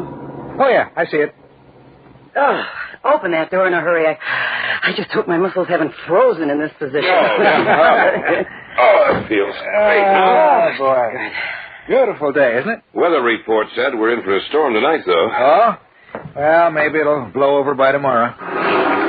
Oh, it's nice and cool in here. Yeah. Anything would be cool after driving in that hot sun. Oh, it doesn't seem to be. Oh, yes, there is, leaning back in that chair with a paper over his face. He's sound asleep. Pretty alert fellow, isn't he? Yeah. I heard that, young fella. I was only joking. Don't you worry none, son. I can take a joke as well as the next one. You'd be wanting something, maybe? Yes, we rented a cabin up here, and we need some food. And you come to the right place. Yes, sir. Now, what can I do you for? You'd better take charge here, Betty. All right. Well, let's see. We'll need some eggs. About 2 dozen. Coming right up. Yeah. You come in fresh this morning? Where are you staying? Oh, the old Monroe place. A real estate man in the city said we could pick up the key from you. Yep, I got the key, all right. Yeah, what else, ma'am? Well, let's see. Some bacon, a pound of coffee, pancake flour. Cake flour. Potatoes, oranges, some cream, sandwich. Wait a minute. Hold on, ma'am. I got what you said, but don't say no more, because if you do, I'll forget everything. So, you're staying at the old Monroe place, huh? That's right. Let's see now. Coffee, flour. You got a 5-pound sack of potatoes here. Oh, that'll be fine. Yeah. Go over there and help yourself to some oranges, ma'am, and anything else you see. Just pick it up and set it on the counter here. All right. I guess that will be the easiest way. Yeah.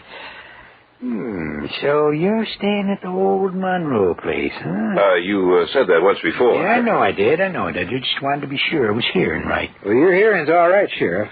By the way, may we have the key? Sure enough. It's right here under the counter, you know. Yeah, a long time since that cabin's been rented. Oh? How come? People just don't like to go up there. Oh, why not? Anything wrong with it? Not exactly. Still the best cabin around these parts. Got a nice refrigerator. Indoor plumbing. Real nice place. But you oughtn't to go up there. Why? Because of old Jeff Stone. People around here say they've seen him up there. Oh, he won't bother us. Don't you count on that, young feller. Look, if he comes around the cabin, we'll ask him to leave. Only leaving, that'll be done. It'll be done by you. Well, why? Is he dangerous? Yeah, he's dangerous. And he's dead, too. What do you mean? Just what I said. Well, you can't expect us to believe I don't expect you to believe nothing. I'm just telling you what I know for a fact. The real estate man didn't say anything about... He's only interested in renting it. Now, you listen to what I got to say. Well, I don't think... Let him talk, Jim. Thank you. I'll tell you about what happened up there. About 15 years ago it was. Old man Monroe hated Jeff Stone. Used to make life miserable for Jeff. And Jeff used to come in here and say that he was going to get even someday. And the hatred inside him would come out on the surface. And it even made me afraid. It was the winter time when it happened. Old man Monroe was in his cabin, and there was a big storm outside. One of the worst we ever had up here. His daughter was with him. She was the one who told me what happened. Jeff got himself caught outside in that storm. He knew the only place he could reach was old man Monroe's cabin. So he fought his way through the blizzard, and he got to the cabin half froze. Yeah, he pounded on the door. Let me in! Let me in! Old Monroe knew it was Jeff outside. He wouldn't open that door. He let him stay out there in the freezing cold, pounding on the door and yelling, "Let me in! Let me in!" Well, Monroe's daughter tried to let him in, but the old man wouldn't let her. So Jeff stayed out there and froze to death. But just before he stopped yelling, the girl heard him say, "I'll make you pay for this, Monroe. For as long as Monroe lives, I'll make you pay." Yes, sirree. In the morning, when the storm was over, they went outside and found him frozen to death. And that's the end of the story? Yeah, not by a long shot, young feller. Ever since that time, people have died who stayed in that cabin. First Monroe's daughter, then him, and then others. Anybody who went up there. People up here say they've heard him pounding on the door and yelling, "Let me in, let me in." And when the folks in the cabin let him in, they die. Real strange like. They die. We'll return to the Hall of Fantasy in the tale of Stone's Revenge in just a moment. Back now to the Hall of Fantasy in the tale of Stone's Revenge.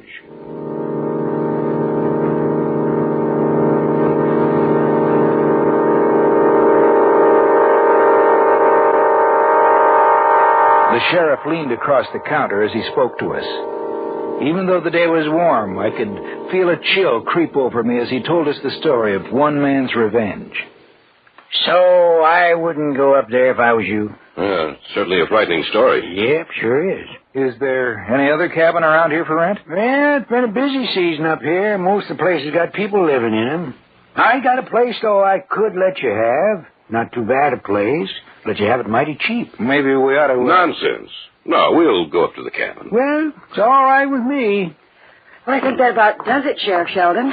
All right, let me see now. 95 for coffee, 57 for bacon. Are eggs? You sure we have everything we need? Well, as long as you two manage to catch a few fish we have. If you don't, then we'll be making quite a few trips into town. Wait till we get out in the boat. I'll wait until I get the fish into the pan. Yeah, it comes to $11.92. You can check my figures if you want to. Oh, no, we trust you, Sheriff, here. Yep, out of 12. Yes, sirree. Always good to have a little business on the side, like this here store. Here's your change. Thank you, sir. Look, you're sure you don't want to go to my cabin, huh? Oh, we're sure. Well, I warned you. You're walking in with your eyes open.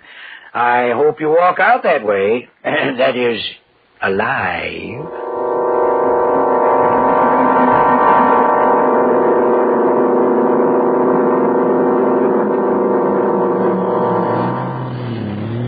Certainly is far enough away from everybody. Mm-hmm. It's a good thing we have a map or we'd be lost. Hey, look, I can see it. Huh? Yeah, hey, so do I. Yeah, it looks pretty nice. Oh, and there's the lake. Oh, it's beautiful. Hey, can I pick him or can I pick him? This lake is so hard to get to that I bet it hasn't been fished much. I can hardly wait to get out there. They ought to be hitting pretty well this afternoon, huh? We'll get the boat off the trailer and whip that lake to a froth. Jim. Mm-hmm. I heard that story that the sheriff was telling you. You don't think there was any truth to it, do you? Of course not. You notice when he finished, he said he had a place that we could rent? Oh, I hadn't thought of that. Well, I did.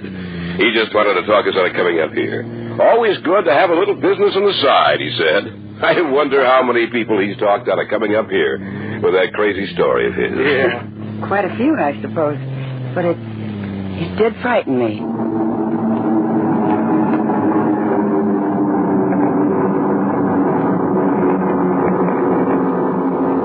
We found the cabin to be in excellent condition. We moved our things in, had a bite to eat, then Jim and I unloaded the boat and went fishing, while Betty took a sunbath on the beach in front of the cabin.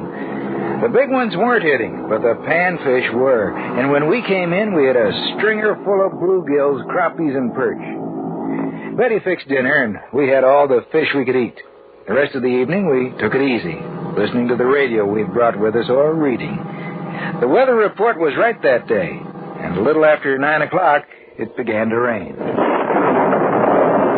Hey, we're right about the rain. Yeah, sounds like it'll be a good one. I hope we don't have rain the whole time we're up here. That would be just our luck. Hey, who turned off the radio? I did. Nobody seemed to be listening to it. Well, put it on, will you? Oh. How would I catch the rest of the news before I turn in? If we're going to get up early tomorrow, we'd better think about turning in. Yeah, we'll hear the news and then call it a day. Okay. And that's the news of the world and the national scene. As for the local news, there's... Ladies and gentlemen, a bulletin has just been handed to me. Lawrence Graham, an inmate of the State Institution for the Criminally Insane, escaped from the grounds a little more than 2 hours ago. So far, he has not been apprehended. His description follows. 6 feet tall, gray hair and brown eyes. Last seen wearing gray shirt and pants. This man is dangerous. If you see him, on no account try to apprehend him, but get in touch with the local police of your area immediately. I repeat, this man is dangerous. Be very careful. Turn it off, Betty. The state hospital is for the criminally insane. That's pretty close to us. I think it's about 5 or 6 miles away. Oh, they'll catch him. Don't worry about it. He won't get away. I hope so. Oh, no, I think I'm going to turn in. Listen. What's the matter? I heard something. So did I. A crash of thunder. No, something else. I thought I heard a voice. Oh, nonsense. Maybe you're right. Maybe. There it is again. I heard it, too. Yeah, so did I. We'd better take a look outside. Yeah, all right. No, don't go outside. We'll just stand in the doorway and see if there's anything out here. Do you see anything? No. Nothing. Then come back inside. Yeah, all right. Maybe it was someone lost in the storm. Or maybe it was the man who escaped. Or Jeff Stone. Someone's out there. Yes, there is something out there. We'd better go see what it is. All right, I'll... Let me in! He's outside the door. Let me in! Come on, let's see who it is. Okay. Let me in. Oh, I'm glad I found you here. What's the matter with him? I found him lying on the ground about half a mile from here. I've been carrying him ever since. Here, let me help you. Put him down over here. That does it. What's wrong with him? I don't know. He doesn't seem to... What's the matter with him? He's dead. You are listening to the tale of Stone's Revenge on this week's journey down the corridors of the Hall of Fantasy. We'll return to our story in just a moment. And now, back to our story, entitled Stone's Revenge.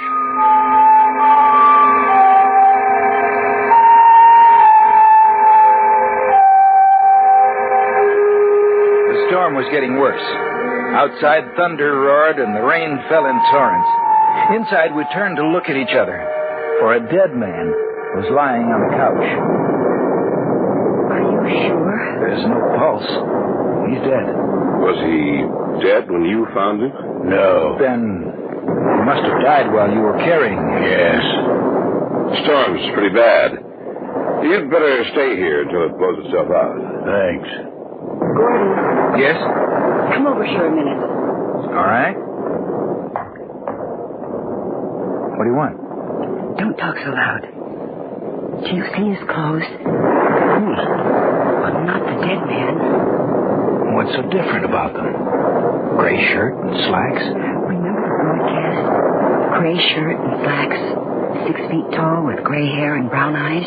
Well, that man fits the description of the one that they put out the warning about. What do you think we should do? I don't know. The announcer said he was dangerous. But it might not be him.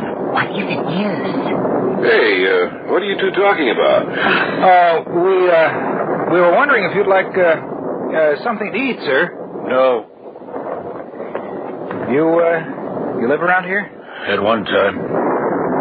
You know who he is? I remember the face very well, but the name escapes me.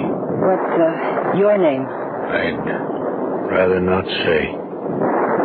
Well, Why don't you drive into town and get some cigarettes, Gordon? But we... yes, we're almost out. I'll go right away. But I don't... We don't have enough, Jim. Oh, all right, if you say so. You ought to wear a raincoat. No, I'll be right back. I'll get back as soon as I can with the cigarettes. Hurry, Gordon.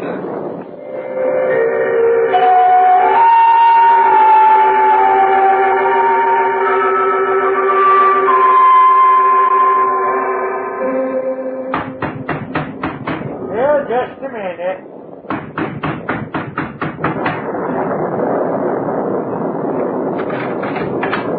Well, young feller, it's you. Come on in. Is anything wrong? Plenty. Did you hear the broadcast about the escaped killer? Yep. Well, there's a man at our cabin who fits that description. You sure? Yeah. He came to the cabin and he was carrying a dead man. What'd the dead man look like? Blonde, nice-looking fellow. He's dead, huh? Yeah. And we think the other man killed him. The lunatic? Yes. He couldn't have. Why? Because he was captured a few minutes after that broadcast. You must have turned your radio off right after the bulletin. Well, yes, we did. But, Sheriff, then who were the men in our cabin? The men in your cabin? I'll tell you who they are. The young one was Tom Monroe. He was going up to see you. Tom Monroe? Yes. Why? To tell you that it just wasn't a wild story I told you.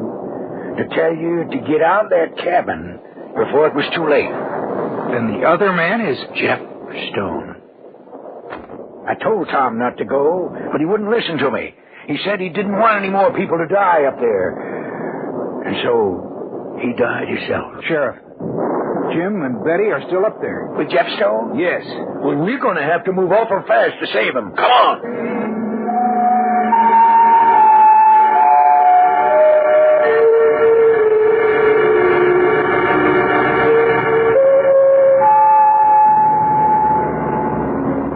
The road's so slippery. I hope we can make it up to the top. Yeah, we're almost there. Keep driving. Yes. I almost didn't make it down. I got stuck once up there. We'll make her.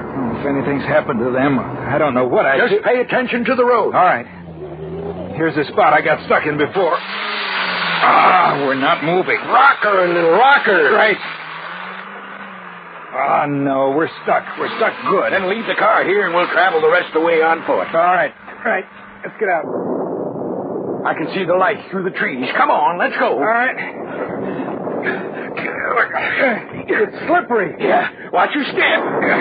Betty! Jim, we're coming! I can't hear you, not with this storm and all. Oh, I thought if he heard me... Yeah, forget it. Just watch. Are you all right? Yeah, I guess so. Here, I'll help you up. Thank you. There you are. All right, let's go. All right.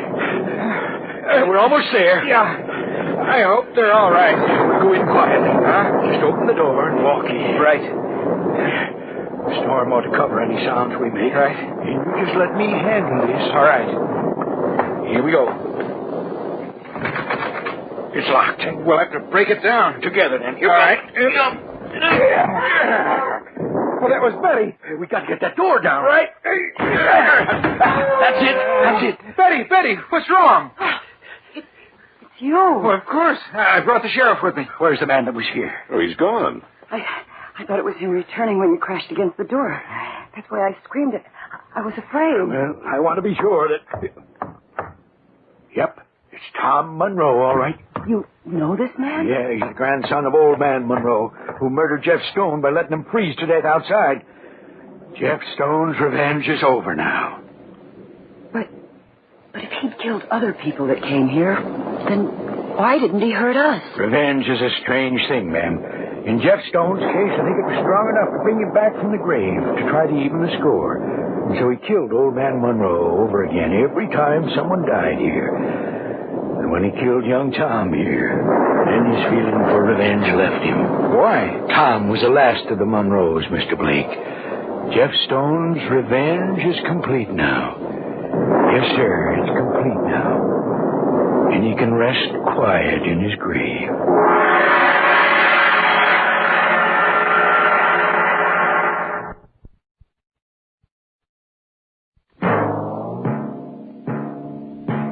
So comes tonight's tale of the unusual, the terrifying, the unknown. Join us again when next we journey down the corridors of the Hall of Fantasy to hear another strange tale of the supernatural. All characters and events portrayed in these programs are fictional, and any similarity to actual events or persons, living or dead, is purely coincidental.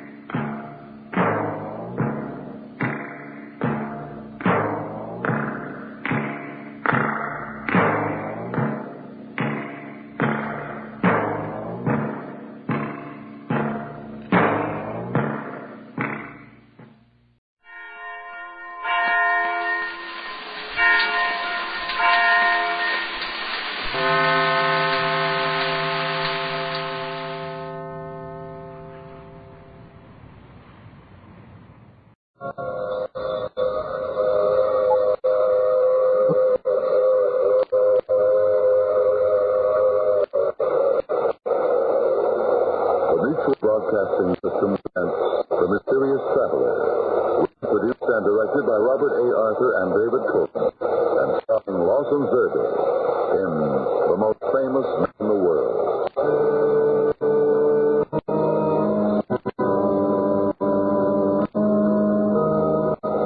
This is The Mysterious Traveler, inviting you to join me on another journey to the realm of the strange and the terrifying.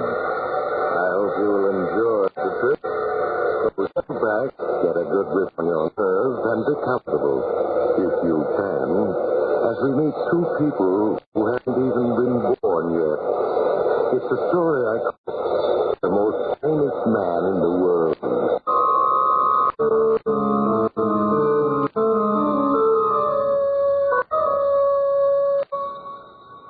Who is the most famous man in the world? You don't know him yet, but you will, if things happen as predicted. His name is Frank Richards, and he has a very odd story. You may find it a little hard to believe at first, but so many things are hard to believe these days, aren't they? So please, keep an open mind. Frank gives you all facts. And here he is. I wouldn't be telling you this if Mabel hadn't asked me to. Just before she went to the hospital, she said, Frank, you tell people exactly what's happened.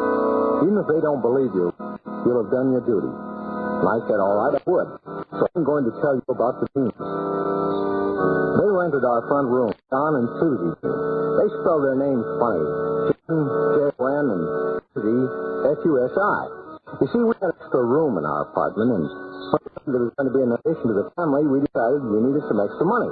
So I went down to the paper and put an advertisement, offering our front room for rent. And I went to work. I got home about 6, and I'd hardly settled down with my paper when the... Frank, see who that is, will you, dear? I'm busy with supper. All right, sweetheart. Yes? Mr. Frank Richards? Yes, that's my name. I'm John Bean, and this is my wife, Susie. Oh, pleased to meet you. How do you do, Mr. Richards? We have come desirous of renting the room which you posted in today's newspaper. You mean the room I advertised in the paper? Of course, the room you advertised in the paper. It has not been allotted yet, has it? What do you mean, rented? Yes. Well, as a matter of fact, the paper the ad is in isn't out yet. You mean not printed? That's right. It's the morning paper. Doesn't come out until about 9 p.m. And it's only 6:59. Oh, but you are wrong. It is out. We have a copy of it. Here, Mr. Richards, you see? The city set for day, June 6th, 1951, old 1951, old style. I mean, Arnold Dominic. And here is your postage. I mean your advertisement. Charming front room for rent, newly furnished, kitchen privilege. Now look at that paper. Of course. It's my ad, that's right. But this is the final edition of the paper. It shouldn't be out now. It's not supposed to be printed until about 4 o'clock tomorrow morning. John, we have made a mistake. What is it? Someone come to see our front room, sweetheart. Mrs. Dean, my wife. How do you do? Oh, Frank, you've been standing in a dark hallway. Won't you come in, see the room? Thank you. I will. It is very kind of you. Room is this way. And... Oh, nothing. If you'll come this way. Come on, John, dear. Well, I knew what it was that had startled Mabel. The way Deans were dressed. I hadn't been able to see clearly in the dark hall, but once we were inside, I saw that Mrs. Dean was wearing a tight little hat and a fur neck piece and a short skirted dress, vintage of 1929, while Mr. had on an old-fashioned frock coat, a boiled shirt, and a stand-up collar, high-button shoes, striped formal trousers, and was carrying a silk top hat.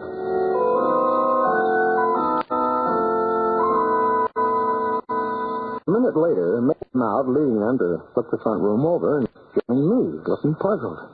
You see how they're dressed? They might have gotten those clothes out of a museum. Well, maybe they're going to masquerade ball, but that's not the funniest thing about them. Oh?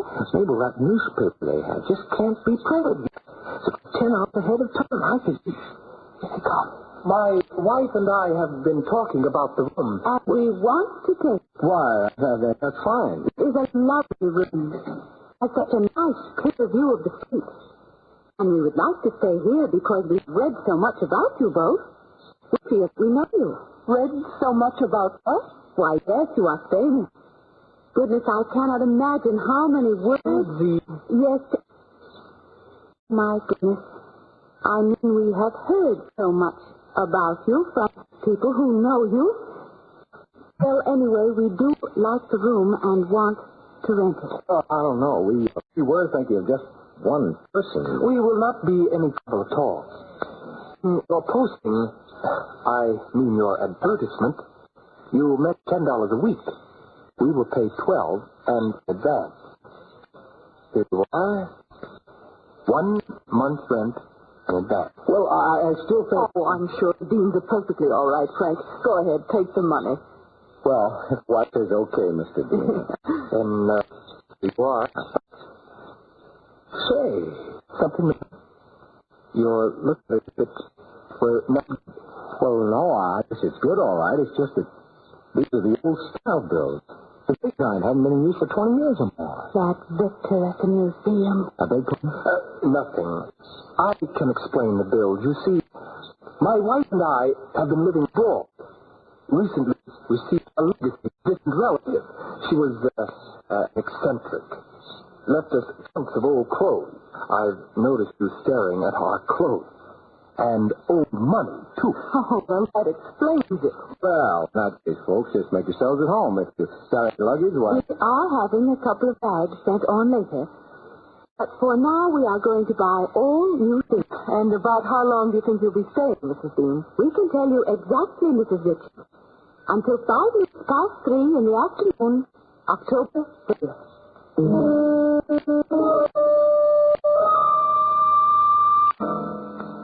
You see what I mean about the Deans being odd? Well, I've explained to you all the details so you'll know just how the whole thing started. Well, the next day, the Deans went shopping and came back with a brand new up-to-date wardrobe. A couple of days later, 2 small trunks of some funny new plastic arrived, but I saw them open the trunk. They read a lot, mostly newspapers and history books, and stayed in the room a good deal. But they were awfully nice people. I can get. Well, we took playing bridge evenings and talking. Jane and Bubba, do you want to play any more, Susie? Oh, thanks, Mabel. Let us just sit and listen to the radio and talk. It is so nice to be able to talk without worrying about a monitor listening. A monitor? Susie means a spy. You see, abroad. Well, you have to watch everything you say these days. Oh, that must be terrible. It is terrible. That is why it is so nice to talk and not worry about saying the wrong things. But surely in your own home you can talk. No monitors can overhear you then. Oh, but they can. There is two-way television in every home. They can see you and hear you. Everything you say and everything you do. Why, that's awful. But where is this? I haven't heard of any place where such a thing has been developed. You two talk just like you'd stepped out of one of these imaginative books about the future. What? What did you say? I said you talk like a couple of people out of a book about the future. Yes, Frank. I suppose we do. But, Mom. We might as well let Frank and Mabel in on a little secret, darling. Just about to guess it anyway. You see, folks, we are from the future. Oh, what? We come from the future, Mabel. I was born in the year 2205. John was born in 2198. Oh, no. Wait a minute. Oh, like the guy. You're kidding. No, you are kidding, aren't you? You know we are not kidding. Back home now, the year is 2228.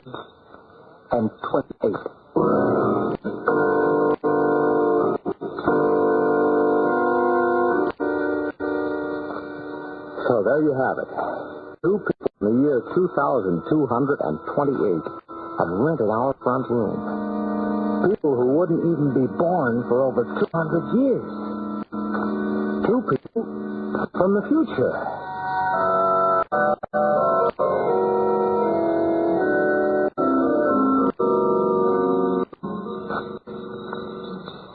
Well, Frank, Mabel, I see you are convinced now. Oh, yes, I guess we are. It's the only answer that explains it. Especially that newspaper you had when you first came here, it put 10 hours ahead of time. It came from the files of the Historical Museum, Frank. So did our clothes and our money. We tried to get the right clothes and money for this year, but we did not have much data to go on. Our researchers were a few years out of date. You see, we do not know too much about the everyday details of the past back in 2220. But goodness, I should think you could find out every detail about it in your library. Just the old books and newspapers. Unfortunately, we don't have many old books and newspapers. Why the devil not? For one thing, war. The war? Oh, you need not look scared. It will not happen in your lifetime. Not the one I am speaking about. But when it does come, well, there will not be many books or newspapers left. That sounds as if there won't be many people left either. Now we must not talk about the war. In fact, it may never happen if we are successful. If you're successful? Oh, look, you've told us this much. Now I think you've got to tell us a little more. How did you get here from 2228? We came through a time gap, a distortion in the time field. I cannot explain it. It was developed at the Science Institute, and except for a few trial trips, we are the first people ever to use it. All right, well, that brings up my other question. Why? Why did you come, and especially here? Why were you so anxious to rent our front room that you showed up even before my advertisement was printed? Frank, we are photographers, and we have come here into the past to make a newsreel of a political parade. Parade? Yes, it will take place on October 30th. It will be in honor of a candidate for the Senate, a certain Sanctum Farnsworth. Farnsworth? Oh, yes, we've heard some of his speeches on the radio, Frank. Oh, sure, I remember. He's a real red-hot down with everybody but us kind of politician. In 1964, he was elected president. I mean, he will be elected president. Him? President? Yes, Frank. And in 1972, this country will become a dictatorship.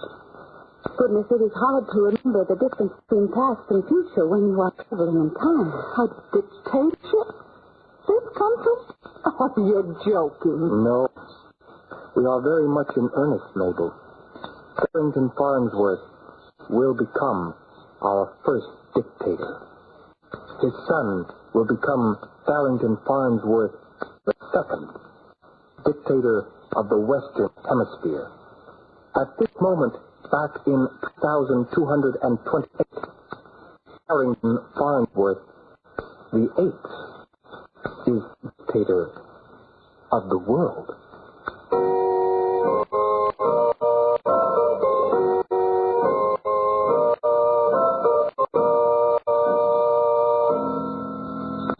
I guess we sat up most of that night talking. And what John and Susie told us kind of made our hair stand on end.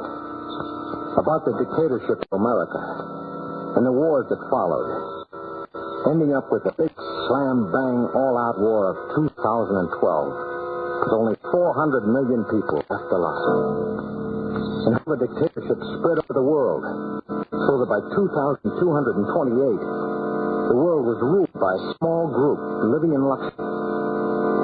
Distant descendants of dictator Farnsworth the First.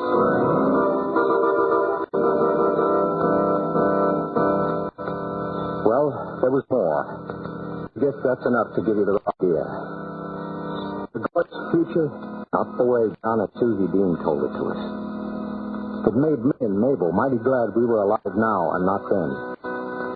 So John explained they had come back to the past to get a special newsreel of Dictator Farnsworth in his first big public print. Now, that's all they would say, so we let it go at that. We didn't tell anybody about them. Who would have believed us? But now that we knew the truth, we weren't puzzled by John and Susie anymore. Well, the weeks went by, and we saw as much of life today as they could. Went to ball games, the theater, or different restaurants, and had a wonderful time. Sometimes they just sat home with us, and we listened to the radio.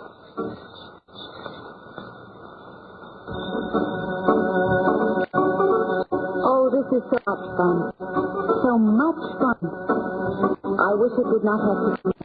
Yes, we stayed about as long as we can. Tomorrow is big parade, you know. Oh, yes, the parade for Farrington Farnsworth. We will do our job, and then we will go back into our time. And we'll just go on to the old routine, I suppose, as if we'd seen it. Well, not exactly the old routine, Frank. No, life would be considerably different for you in the days to come, Frank. You and Mabel. You said something like that the very first day you were here. You said you'd read a lot about it. But where? It was teachers, Mabel. While John and I were studying up on this time period. In the newspapers? Me and Mabel? To put it bluntly, old man, you are both going to be famous. Oh, you're joking. Why should we be famous? You don't mean the book I'm writing to make a little extra money so that when the baby... No, not your book. So it will be published. Well, at least that's nice to know. Well, go on, John. Tell us some more about what lies ahead of us. Look, I need to make some more money. You can't give me a tip on the stock market.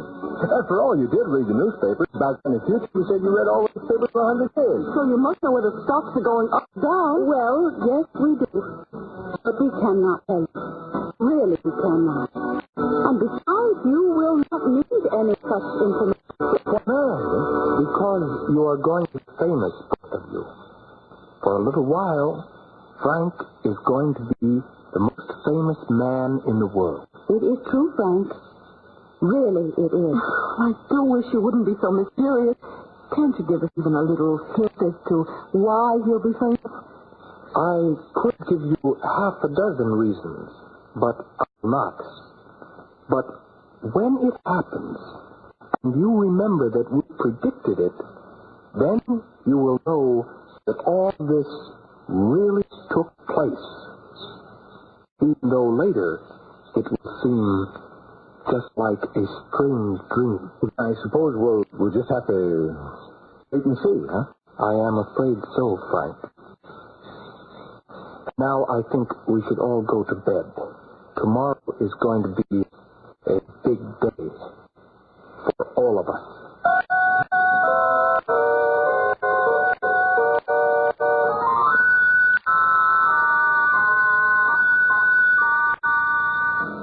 So, we all went to bed. Mabel and I tried to figure out what John and Susie meant. How could two average people like us become famous? Didn't matter. So we finally decided they were just kidding us and went to sleep. Well, the next day, we didn't get to talk much. John and Susie were busy. Before the parade came past, they got a funny-looking camera out of their suitcases and started setting it up in the room out on Main Street. But when they finished, we could hear the bands playing in the distance as the parade in honor of Farrington Farnsworth came down our street. Well, here he comes, Susie. Your great many times great-grandfather will be coming past any...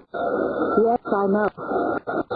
I suppose I will be the first person to see his great-grandfather times removed. No? I am a little...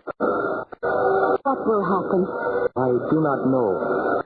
But we will have to be prepared. I am prepared. Hey, what are you two talking about? The parade inside? It is just down the street. Where is Mabel? She's lying down. Doesn't like watching. I'll turn on the radio. We'll get a commentary from the car right behind Farnsworth. I think I can see his car now. Yes, I'm sure of it. Well, folks, here we are, halfway to the auditorium. And so far, at least 500,000 people greeted Mr. Frank Farnsworth from the crowded sidewalk. It's really a triumphal day for him. All public positions swept into the center by a landslide. And he was, too. Went on to become dictator. Now his descendants keep the world in slavery. As far ahead as the eye can see, dense mobs line the street. Victory is in the air. Victory for Farnsworth and his farm party. Now we're going to let you listen to the band for a moment.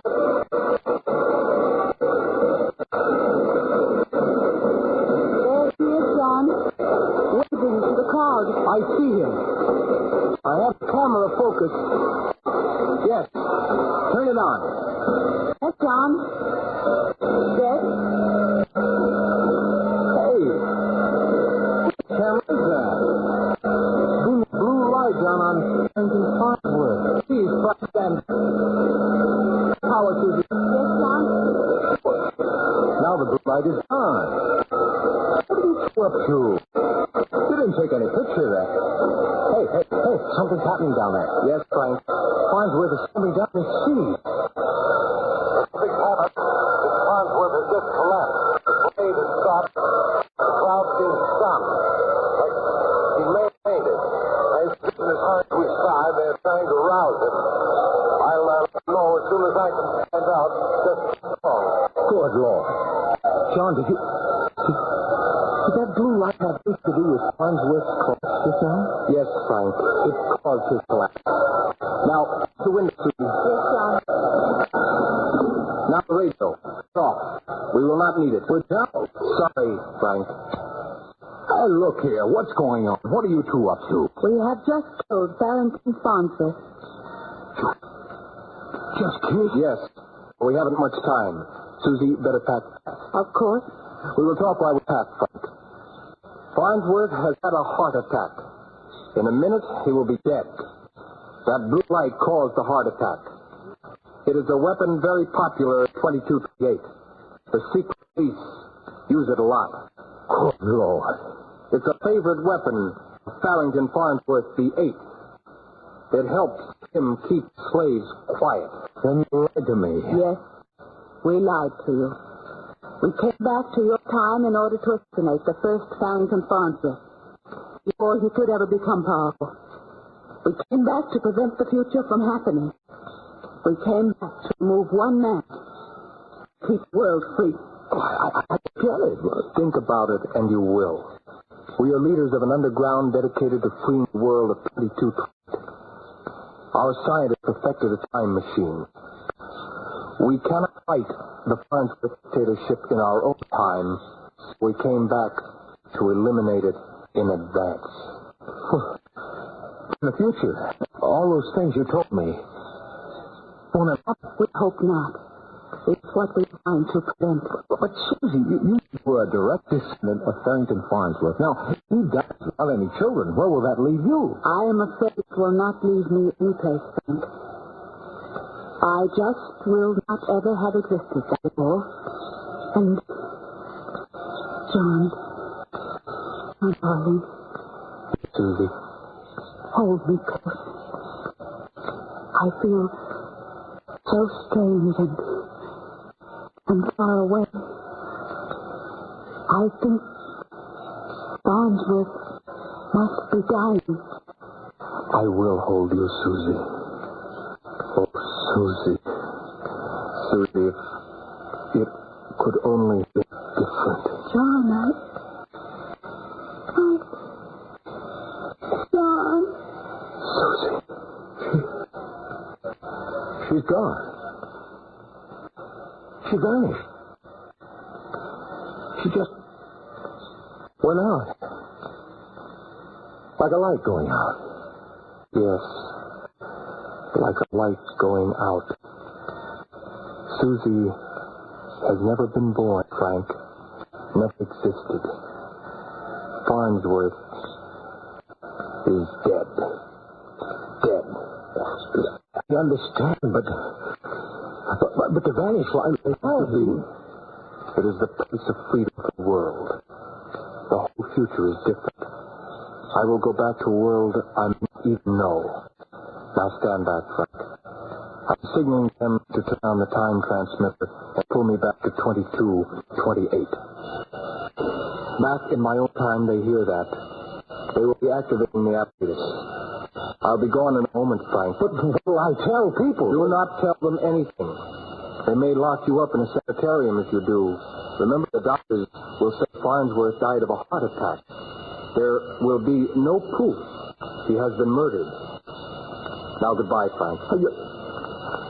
You're getting all misty, transparent. I can see through you. John. Goodbye, Frank. Goodbye. Be happy with Mabel. Remember, I predicted you would be famous. Forget about us. Forget about us. He's gone. And the trucks, everything they brought with them, is gone. Everything's just gone.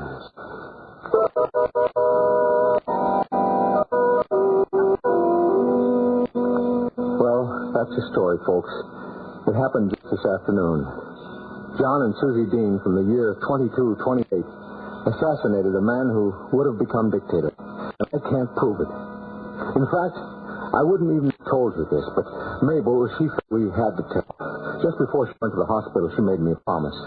The shock of what happened, well, it hurried things up, and we sent for the doctor right away after John vanished. We hurried her off.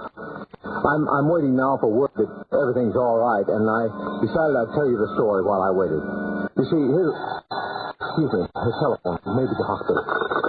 Hello? Hello? Yes. Yes, Dean. What's that? The boy? Oh, fine. How's my wife? Good. Tell her I'll be right over. What? You said it was a boy. Yeah, but I don't understand. Oh. Oh, no, it can't be. They said everything's all right. That's a boy, but not just one boy. 6 boys. Well, so that's what John... That's what he meant when he said he could give me half a dozen reasons why we were going to be famous.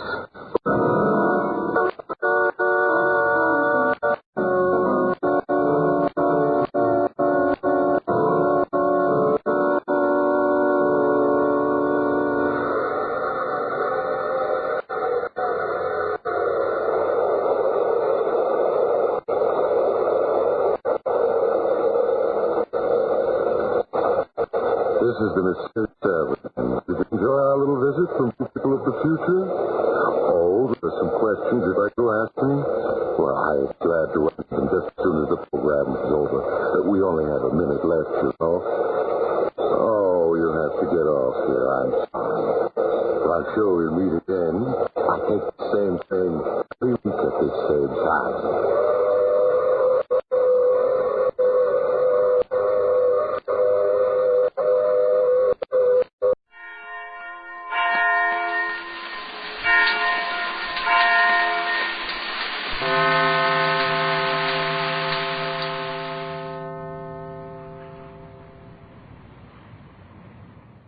The Carter Coal Company and the dealers of Olga Coal present The Mummers in the Little Theater of the Air.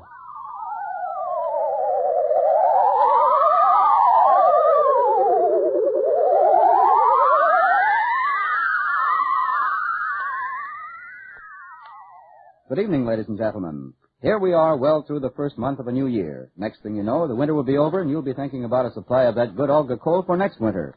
But first, let's face today. There's still a lot of cold weather ahead, so go easy on the Olga, folks, and make it last as long as possible. If your dealer can't deliver it and has to give you some other kind, don't get discouraged. I want you to remember that coal with the name spelled O-L-G-A. Your friend, the Olga coal dealer, will do his best for you, and so will the Hermit if we give him a chance to start, so here he is.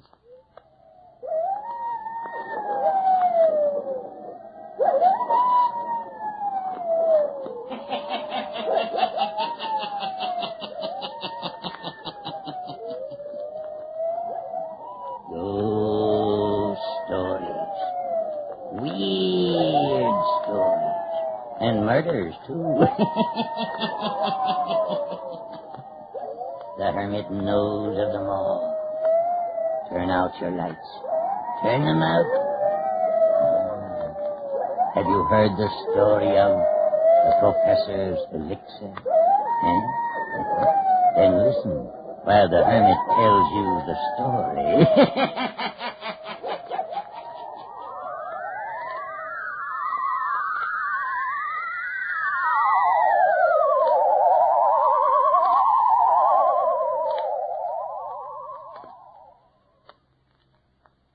You can cut out all the falderall, Professor Tondo. I'm fed up with coming over here every night watching you peer into that red globe of yours or saying a lot of stuff over your steaming kettle. Mrs. Harold, please. You are interrupting a very important part of my experiment. Stuff and nonsense. I want results. You'll have them, I assure you. Patience, my dear lady. Patience. Oh, what do you mean, patience? Didn't I pay you $500 3 weeks ago in advance? Haven't I been sitting here night after night waiting for you to do something you promised you'd take care of weeks ago? Please. I'm beginning to think you're nothing but a faker. Just an ordinary faker. What you going to do now? What am I going to do now? My dear lady, I am about to perform the last step in the cycle. Well, it better be good, or else you'll get no $3,000 from me. It is boiling.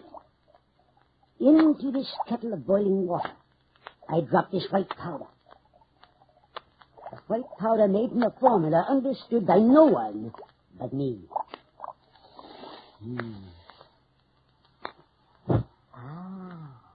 It explodes in the boiling water. Now, see?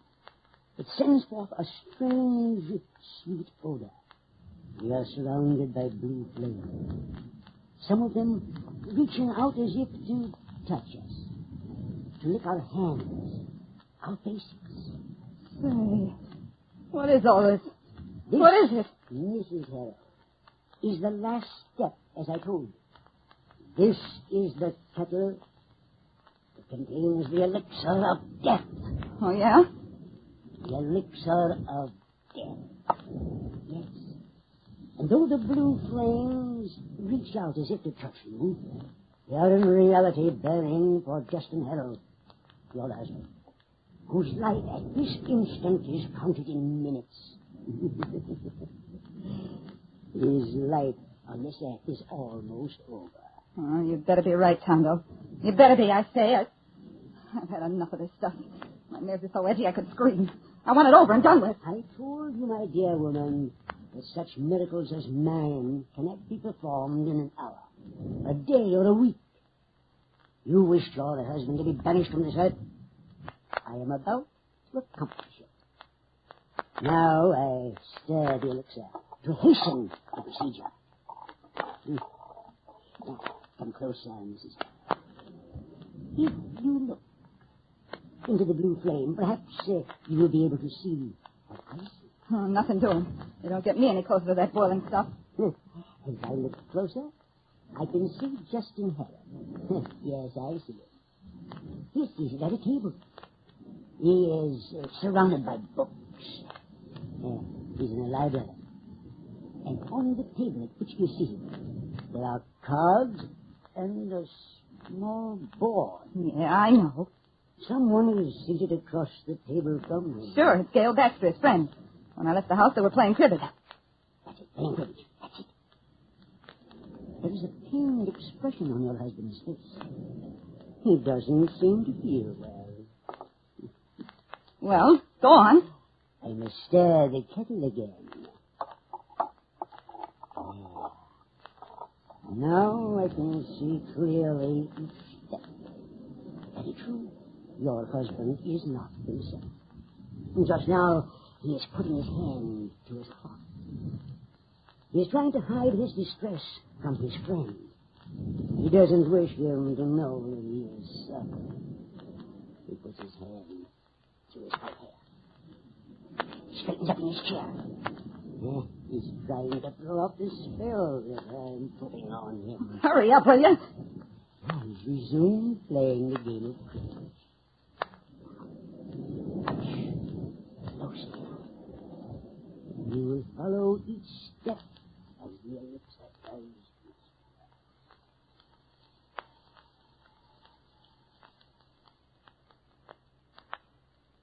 Well, what have you got, J.H.? Let's see. 15-2, double run of 8 is 10. 15-2, 15-4, 15-6, and 6-8s are 12. Well, now, let me see. 15-2, 4, 6, 8, and a double run of 8 to 16. Oh. J.H., what's wrong? What do you mean? You can't hide anything from me. I know you from way back. When you're not feeling well, you're not able to disguise it. I'm all right, Gail. No such thing. Want to go on playing? Of course. J.H., where did Linda go tonight? I never know where Linda goes. Not anymore. Well, I'm going to ask you a very personal question. Now, you don't have to answer it if you don't want to, but after all, we've been friends for a good many years. Ask anything you wish. Are you still in love with Linda? Are you? Well, it's not easy for me to answer that question, even to an old friend.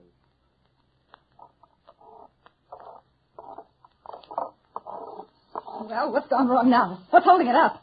You said you were going to stir that stuff and hurry things up. If you don't get it over with soon, I'll walk out of here. You'll never get the $3,000. Your husband's friend is delaying my work. What do you mean? He seems to be holding him to earth. How can he if you're as wonderful as you say you are? That will do, Mrs. Harold. I am Professor Kondo, holder of the formula of the elixir of death. I do not take insults from anyone like you. Well, make that elixir of yours work. Never fear. It shall. As long as the blue flames rise, the end is near for the one under my spell. It will work. Only now, your husband's playing partner interferes. Oh, if I'd been smart, I'd have had to put Gail Baxter out of the way, too. Maybe old fossil. It seems that he is asking your husband questions. What questions? I do not know. Well, if you can see them, why can't you hear them? I cannot explain. I do not hear conversation. There. He's taking the change now. Justin Harold reaches out to put the little peg in the little board. But he cannot reach it. He draws his hand back.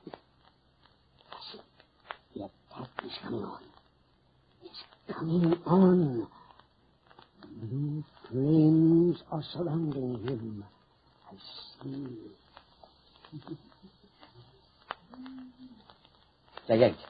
J.H., what is it? Justin. Oh. I'm going to call a doctor. Your face is as blue as a lake. Wait. It's too late. I know it. Get over on the couch, Justin. Here, now let me help you. That's it. Now, easy, boy. There we are. All right.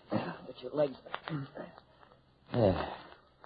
Now, where do you have pain? I can't say. Your hands are hot like burning coals. What can I get for you? Nothing. I know there's nothing. Gail. Yes, J.H. You asked me a little while ago if I still love Linda. In a way, I do. She is beautiful. She is young. I married her.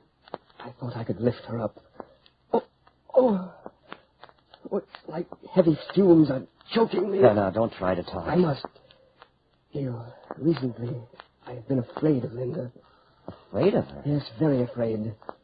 A strange light in her eyes. Strange actions. The way she has stared at me. Her long absences. Gail, if anything happens to me... Well, nothing's going to happen to you. Listen, I have never changed my will. I still love Linda, in a way. But if anything happens to me, I want you to see that there is an investigation. What sort of investigation, J.H.? Have my body analyzed. Find out if I have been... Find out if I have been poisoned. Justin. Great Scott, he's unconscious. J.H., I'm going to call a doctor. Well? Answer me, Professor Condor. What is it? Before I answer you, my dear lady, I will have the remainder of my pay as agreed to in our bargain. What are you talking about? You know very well I haven't that much money with me. If I took that much money out of the account all at once, I'd have to explain to J.H. I must have the rest of my money. You'll get it. Give me time. If you'll tell me what's happened, I can tell you better when I can pay you. Very well. I can report to you that Justin Harold is no more. He is no longer a resident of this area. That frightens you, eh? Frightens you to learn that what you wish to accomplish has been carried out? Stop it. How about my money now? As soon as everything's over, I'll be over here to pay you. Very well, Mrs. Harold. See to it that you complete your bargain. For if you do not, I assure you the punishment you will receive for your failure to do so will be most tragic. Most tragic.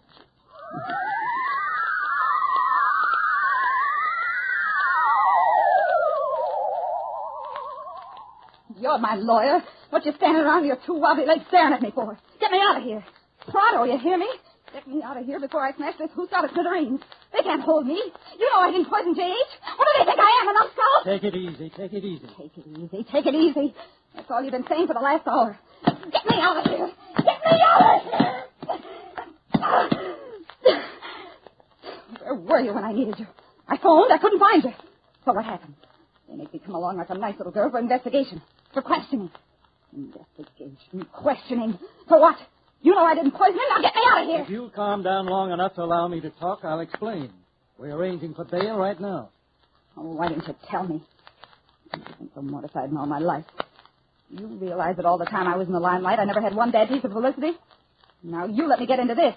This terrible mess. Linda, you know that your husband asked Gail Baxter to have an investigation, that he expressed a fear that maybe he'd been poisoned. Ah, stuff and nonsense. I don't believe a word of it. It's something that old fossil Baxter cooked up. He's always hated me, been jealous of me. And believe me, I'm going to tell the reporters that. You aren't going to say anything I tell you not to say. Oh, is that so, Mr. Davis? Well, let me tell you that for letting me rot in here for hours, I'm very liable to find myself another attorney. Is that so, Mrs. Harold? Then let me gently suggest to you that there are times when I'm a little bit worried about you. What do you mean? There are times when I'm not so sure you've been leading such a noble life. As a matter of fact, I'm a trifle worried over the report that's going to come back from the State Library. That's going to be one on you. A big laugh on you. For I know. What do you know? I know they'll never find any poison. Never. They'll never find out what killed Justin Harold.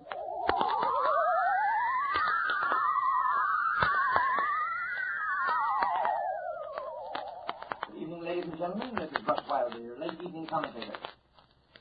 Well, first, the investigation into the mysterious death of the fabulously wealthy Justin Harold of this city has been closed. And his beautiful blonde wife, Linda Harold, former nightclub entertainer, has been absolved from having anything to do with his death. No poison was found in the dead body of Justin Harold.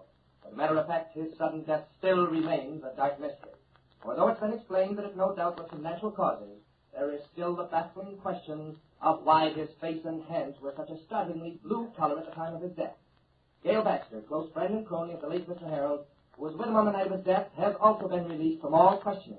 So tonight, the beautiful blonde Linda is a wealthy widow and a free woman. And now for more local news of interest. It seems that... So you are a free woman, Mrs. Harold. Free to come and pay me what you owe me. The balance of $3,000.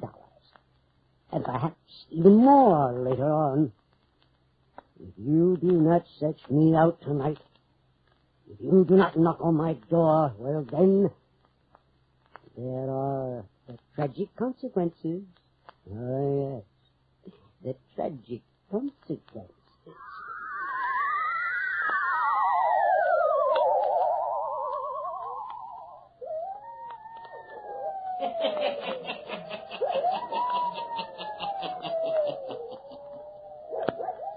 Linda Harold, who plotted the death of her husband, is now a free woman.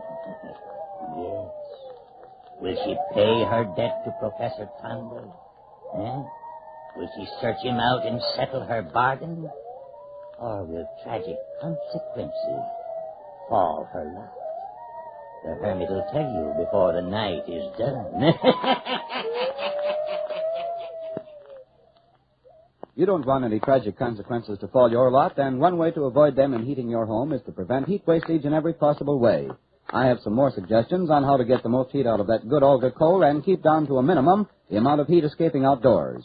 For one thing, you may have noticed cold drafts coming in around window and door frames. Well, that can be prevented by caulking the cracks outdoors with a caulking gun that you can rent from a hardware store or borrow from a neighbor. You can also save heat by repairing insulation on the heating pipes in the basement if it gets damaged. That will prevent heat loss down there. An insulating jacket on your hot water boiler can also save heat, and it saves fuel to drain off any accumulated sludge at frequent intervals by drawing off a bucket of water through the tap at the bottom of the tank. Clean water heats with less fuel. Another simple but effective precaution is to avoid leaky hot water taps by replacing the faucet washers often. Incidentally, you can save fuel by using hot water sparingly, and any unused room that you can close off can save about a ton of coal a season. Just shut off the register or radiator if you have warm air or steam heat, but be sure to drain the radiator if you have hot water heat. But let's save the hermit any further waiting now and let him go on with his story.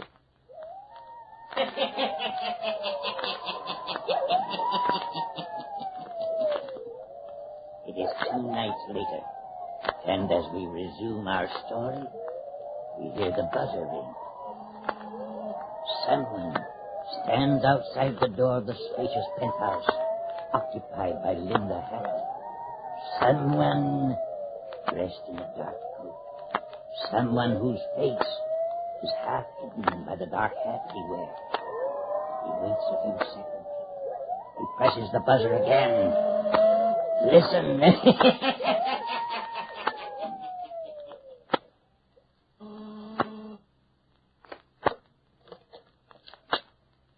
Remove the chain from the door, Mrs. Harold. I don't want to see her. When I'm ready, when everything's settled, I'll find you. Let me in now. Get away from my door. Don't you know it's dangerous to come here? They may still be watching me. Don't you know, Mrs. Harold, it is dangerous for you to keep putting me off? Have you forgotten my elixir? It will work on others as well as your husband. No one who comes under my power. Oh, I don't believe all that stuff. You're just a fake. My husband died from natural causes. So you don't believe, huh? I will go home to my laboratory and prove it to you. Good night, Mrs. Harold. Now, wait. Come on in.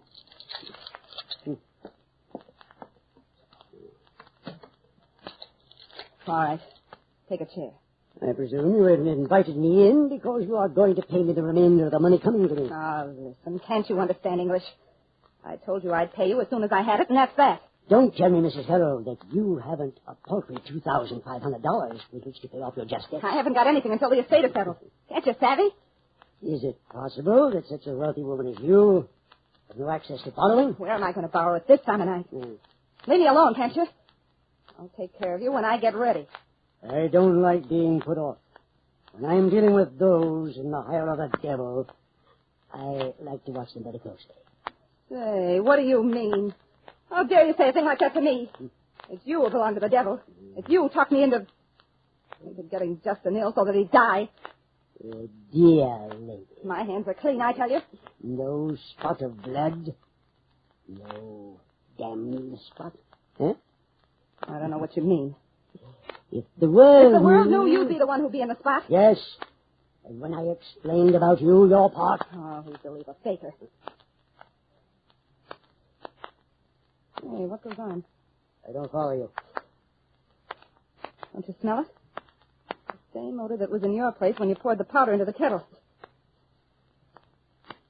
Yes, it's strange. I believe you're right. Oh, you brought it in here with your clothes. Now get out of here. Didn't you hear?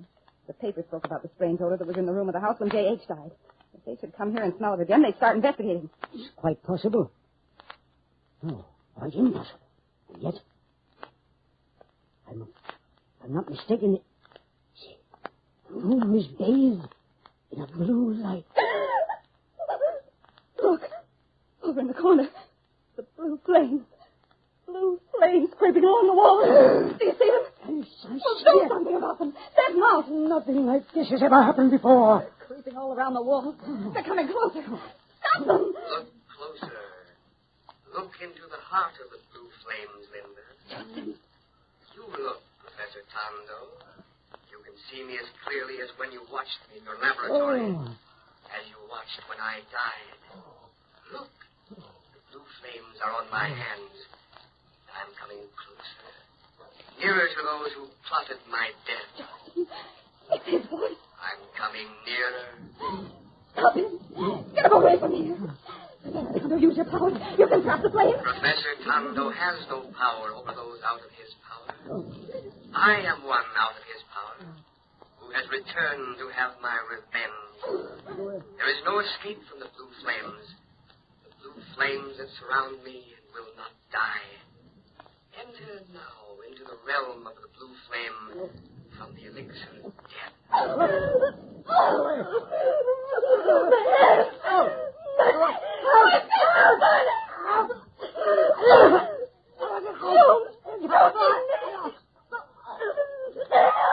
There is no more help for you than there was for me. Tondo is gone. And now, Linda, there is you.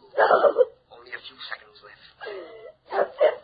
I am powerless to save you, for I am the blue flame burning until you and Professor Tondo are both banished from Earth. Only then can I rest in peace. Only then will the flame be quenched. Don't touch me! My face! My hands! My body is on fire!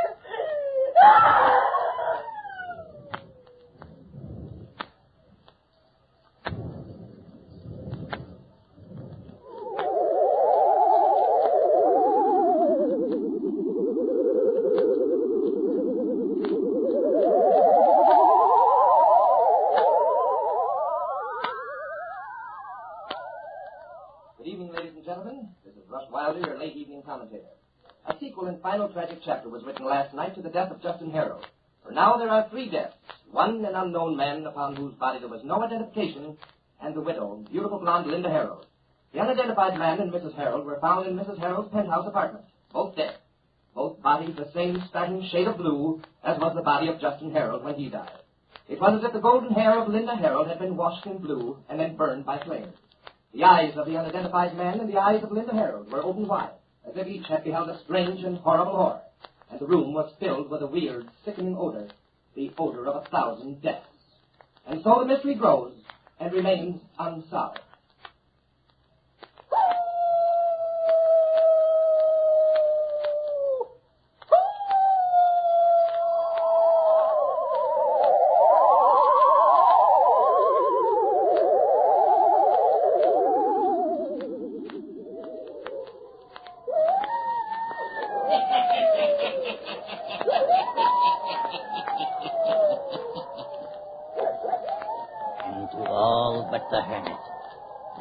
Who enter into his cave, it will always remain a mystery.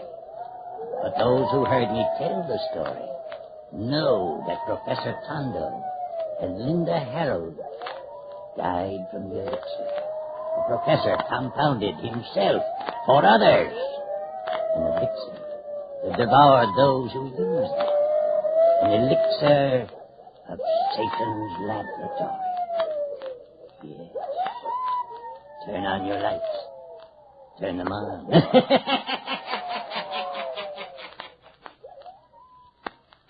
You have just listened to the 404th story by the Hermit, made possible through the courtesy of the Carter Coal Company, producer of Olga Coal, and your friend, the Olga Coal dealer. That word friend is full of meaning for you these days, The dictionary defines it as one who entertains for another such sentiments of esteem, respect, and affection that he seeks his society and welfare. Isn't that just about a perfect definition of the man who looks after your coal needs? I don't really have to tell you that you can trust your Olga dealer to look out for your interests.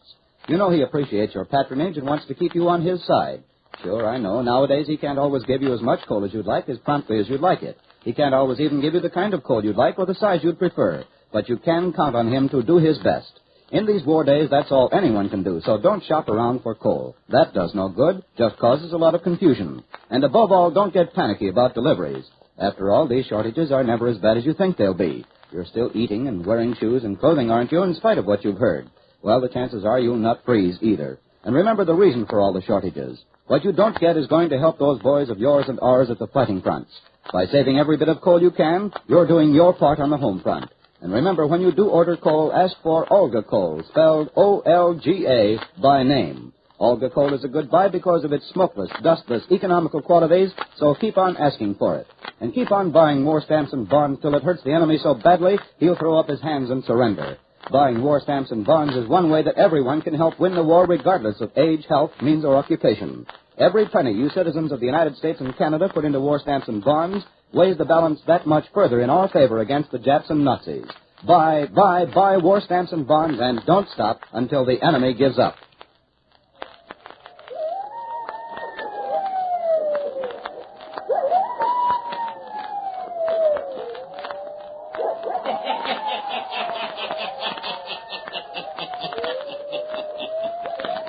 And the Hermit has more stories for you.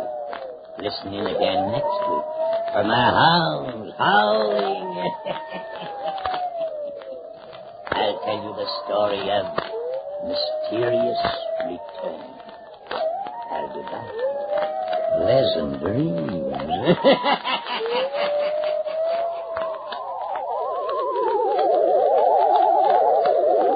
All characters, places, and occurrences mentioned in the Hermit's Cave are fictitious, and similarity to persons, places, or occurrences is purely accidental. Jack Lellman speaking.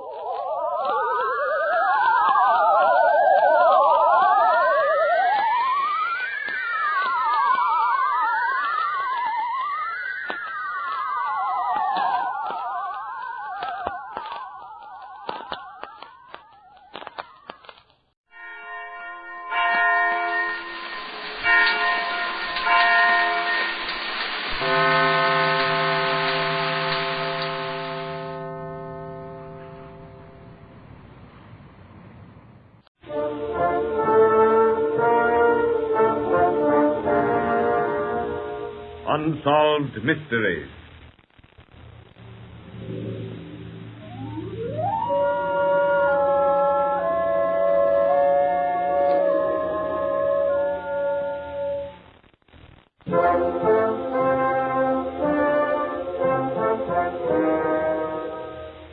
Out of deference to people who may still be living, character names in some of these true unsolved mysteries have been changed.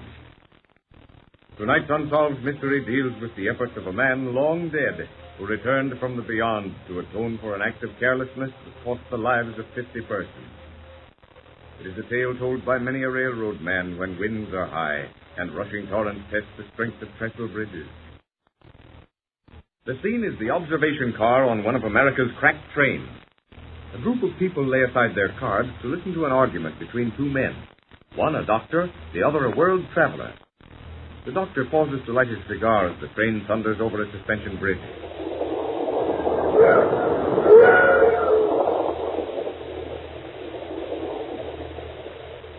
I'm sorry, old man, to appear stubborn on the point, but in all my experiences as a doctor, I've never known of a single instance in which anyone has returned from the grave either for love or for hate. But surely you're not going to ignore the findings of other people just because you yourself never had any experience? We doctors are practical men. We have to be. Our patients' lives depend upon our diagnosis of things as they are. And as we find them, not as we'd like to have them or as someone else believes. At the same time, Doctor, you've certainly heard of cases where even doctors have declared their patients dead, only to have them return to life again. I deny that they returned to life. They merely were not dead. Then the doctor who declared the patient dead was wrong. Yes. So that you admit that doctors are not always right.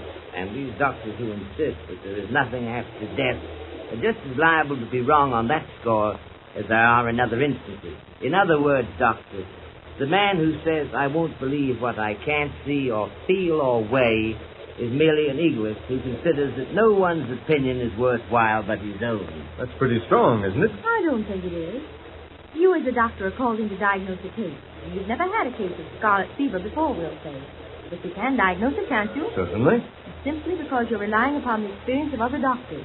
Yet you refuse to accept the experiences of others outside your own profession. And that's a perfectly good argument, but not for ghosts. Ghosts are things very often heard of, but very seldom seen. I'll believe in one when I see one. There are, 14 people in this observation car, and not one of them ever saw a ghost. I'm sorry, but I'll have to contradict you on that. Really? Well, You've actually seen a ghost? I have. You spoke to it? You know it wasn't an hallucination? I wasn't alone. At least 10 other people saw it. That could be a simple case of mass hypnotism. You think that simple is the word to use in connection with mass hypnotism? However, let that pass. I didn't know it was a ghost until some time afterwards, so I wasn't influenced by anything. Well, let's hear about it. All right. I might as well explain that I'm one of the officers of this railroad line. And one night, several members of the board of directors were on the same run, going to inspect a new bridge. It was a windy, blustery night. Driving rain, as black as ink. Our sympathies were with old Tom Ludicott and his firemen up in the cab. There, with nothing but the narrow sides of the cab to protect them from the storm.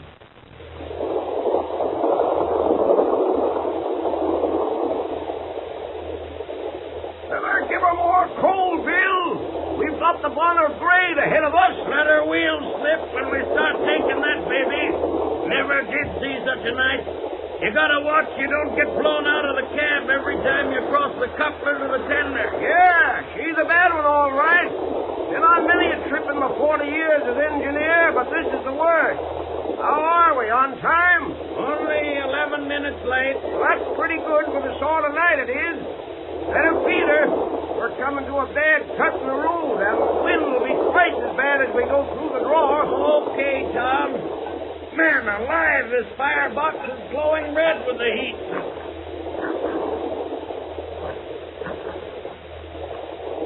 We've gained 2 minutes, Tom. Good. We'll need it when we start up the bridge. Plenty steam. He's holding up fine. The way we're rocking, though, it's hard to read that water glass. Bill! Yeah? Look! What? Is that a light? A red light? Yeah. Somebody's waving a lantern. Touch the steam. Easy with the brakes. We're doing over 60. Stay tuned. More of this Unsolved Mysteries coming up right after this break. And now, back to Unsolved Mysteries on When Radio Was.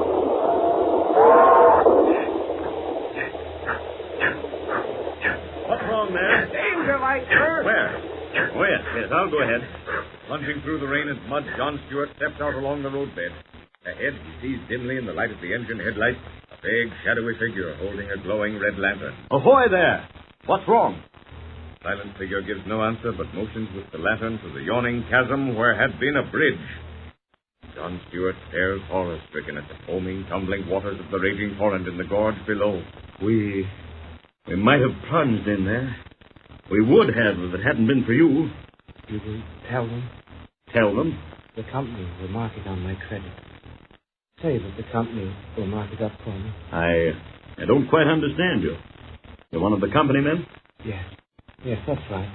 I'm one of the old hands. I helped to lay this road there. And your name? Len Turner. You tell them when you get back that Len kept his word. Tell him to give me credit and let me rest. I've waited a long time. A long time. I'll see that you get your credit. I'm John Stewart. John Stewart? The vice president of the line. Yes. Then they'll do what you tell them. They'll do it. You see that I get credit. I will. Personally. John Stewart stumbled back to the train to tell the crew and passengers of the death they had missed. What is it, sir? Wait a minute. The bridge is out. We'll have another train sent out and reroute you over the Bonner section. There's no use to stand out here and get wet. The porters will make up the berths, and we'll wait till morning. Well, who was it waving the lantern? I thought it must be Southey. He's on this section, but he's on the other side of the bridge. No, it wasn't him. It was a queer old duck by the name of Lem Turner. Lem Turner? Yes. He said he was an old employee. Old employee? Why, sir. What's the matter? He looks sick. Old Lem Turner's been dead 22 years. What? Yeah, hanged himself because he overran a signal and wrecked number 23. Then the man I saw wasn't... Lem always said that he'd come back and repay his debt, and I guess he has. Yes, I guess he has. In just a few minutes, you will hear a solution to the Bonner Bridge mystery.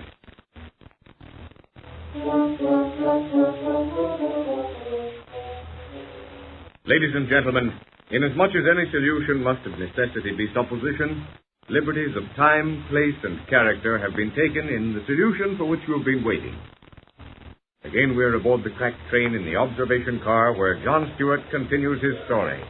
Well, when I got back to the office, I had old Tom, the engineer, tell me the story. It seems that Lem Turner had overrun a signal, and the result was a wreck in which 50 people were killed. He was charged with the offense? Yes, but before he could be brought to trial, he killed himself. His friends and fellow workers said that the last thing he had said to them was that he would repay the debt. Had he been sent along the stretch of line before? Oh, yes. Old Tom told me that all the men in the section knew about Lem's haunting the line, and I naturally asked him why he hadn't reported it. What did he say to that? He asked me what I would have said had he come in and reported a ghost haunting a railroad section. Well, I admitted the justice of his attitude, and then I went deeply into a possible explanation of the thing. You found what? That the best scientific authority explained the thing by saying that since Lem Turner's last thoughts were to the effect that he must atone for his carelessness, in all probability, his very definite and extraordinarily powerful thought lingered on after death. Oh, almost like the photograph of a thought. Exactly. Now, this thought, powerful and positive and definitely connected with what Lem looked like in life, accounts for his so-called ghost being seen haunting that section of railroad line. It gives one the shivers, doesn't it? Imagine Lem Turner somewhere off in space, year after year, watching for an opportunity to repay his debt. Then the storm and the bridge.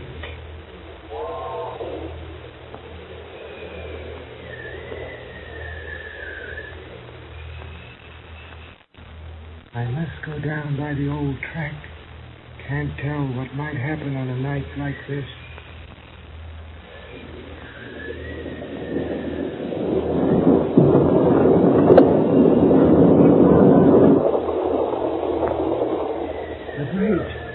The bridge is out. Number 16 due in a few minutes. There she comes. I must stop her. A light. A red light. I must stop her. I must.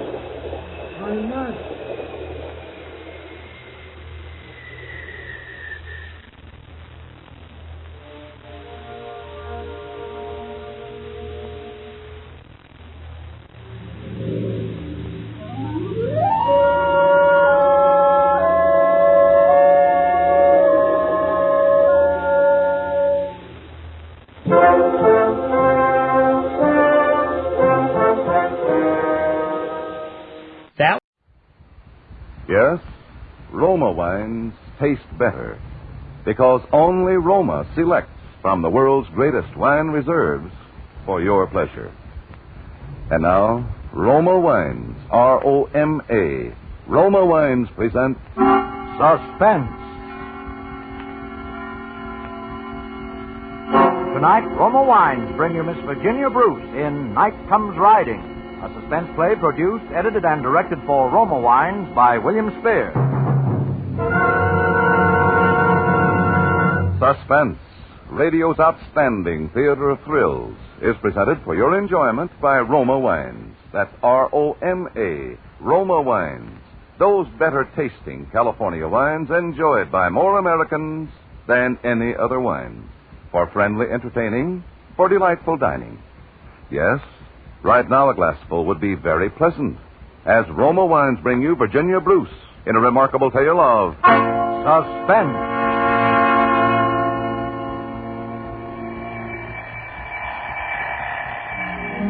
It was a Monday. The most ordinary Monday in the world. Except that I'd stolen an extra 5 minutes doze after the alarm went off, and I was feeling just a teeny bit guilty about it. Ed always leaves for the office at 9 sharp, so I can't afford to waste a second in the morning.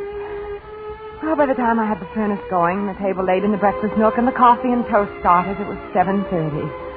That left me 10 minutes more before Ed would be ready for me to run his bath. 10 precious minutes to myself. I suppose every woman has some little pet vanity of her own. With me, it's my hair. Ed's always trying to make me have it cut. He says long hair is unhygienic, and besides, a woman of my age shouldn't be concerned with appearances. I often wonder what he would say if he knew I spent 10 whole minutes every morning just brushing and combing my hair. Just brushing and combing and admiring myself in the mirror like any schoolgirl. Only this morning I didn't. I was a little upset. Billy! Yes, dear? Where's my blue serge suit? I can't find it anywhere. Oh, Ed, I gave it to the cleaner. Oh, no. Well, it did need cleaning so badly. You said so yourself. I said nothing of the kind. But you did, Ed. You said... All right. I'll wear the gray. You'd better come out and start your breakfast. It's late. Yes. I'll be right up. Ed? Yes? You know, Roger didn't come home last night. Oh? Isn't he? No, and I'm worried. Well, I don't see why. Half the time he doesn't get home till 3 or 4 o'clock in the morning. Now, cream, please. Yes, dear. But he's never stayed out all night before. Look, Millie, for 2 years I've provided food and shelter for your nephew so he could go to college in this town, and I've never complained. And please don't say it's because of his old man's money either. You had a quarrel with him last night, didn't you? Oh, it wasn't a quarrel. I just told him a few things for his own good, that's all. Well, it was more than that. I heard you. You fought with him. I didn't fight with him. There was a little scuffle, maybe. There was blood on the lapel of your suit, too. All right, there was. Say, what are you driving at anyway? Nothing, Ed. I'm just wondering why Roger didn't come home. Well, don't worry. He'll show up. Well, I gotta be going. But it's only 8:30. I've got to walk today. I had trouble with the car last night. Say, that reminds me, Millie. What are all those glass jars doing up on the shelf in the garage? Oh, my preserving jars. Well, whatever they are, they certainly don't belong in the garage. But, Ed, I never start with my preserves until the 15th. Oh, look, Millie, look. Raleighs are sending a mechanic up the first thing this morning to look over the car. I don't want the garage looking like a cannery. Besides, those things are dangerous up there. Suppose they should fall. All right. Put them down in the cellar. Why, up there where they are, those things could be the death of somebody.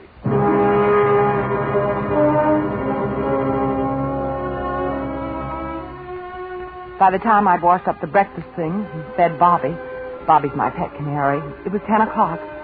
Suddenly I remembered those wretched preserving jars. I was just starting on them when I caught a glimpse of something out of the corner of my eye in the shadows behind me.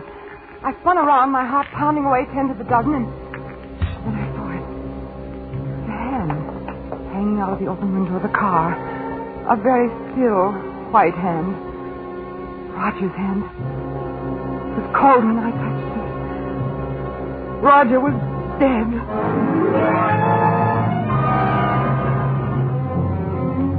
I don't know quite what happened after that. I know I was running away from that awful darkness and out into the sunlight of the yard, and I was screaming, I guess. Then I must have fainted. Because the next thing I knew, there was a little crowd of people scattered around, and someone was holding me in his arms, and that was Duncan. It's all right now. Oh, he's dead. He's dead. It's all right, Mrs. Anderson. It's all right now. Who are you? What? You don't know me, Mrs. Anderson. My name is Duncan Shaw. You fainted. The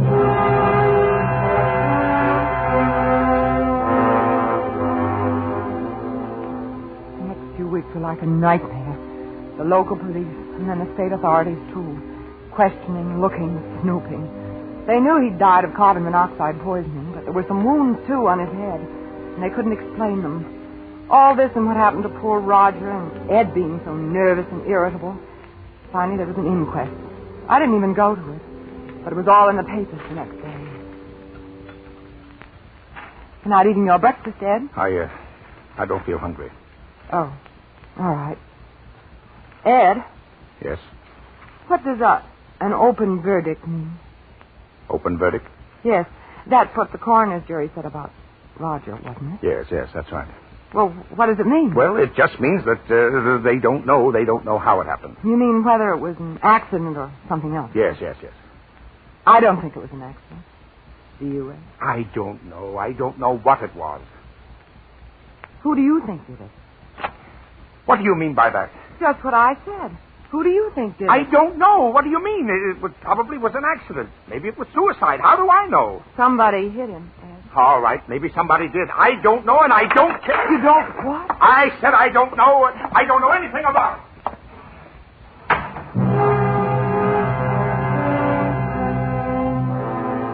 I didn't say anything more. I just watched him as he stormed down the path to the garage. I suppose it was the way I felt about Ed that was the reason for what happened next. I mean, I'd always felt that way about Ed in some ways, I guess, but now it was different and worse. That morning, I was taking a basket of old junk out to the tool shed, and it was heavy, and maybe I wasn't looking where I was going, but as I came around the corner of the house, I ran right into someone who grabbed me by the arm. Oh, I'm sorry. Let go of me. I'm sorry. What do you mean by frightening me this way? I didn't mean to frighten you. Well, what are you doing around here anyway? You don't remember me, do you? No, I certainly do not. I picked you up that day you fainted. I just came around to offer my condolences.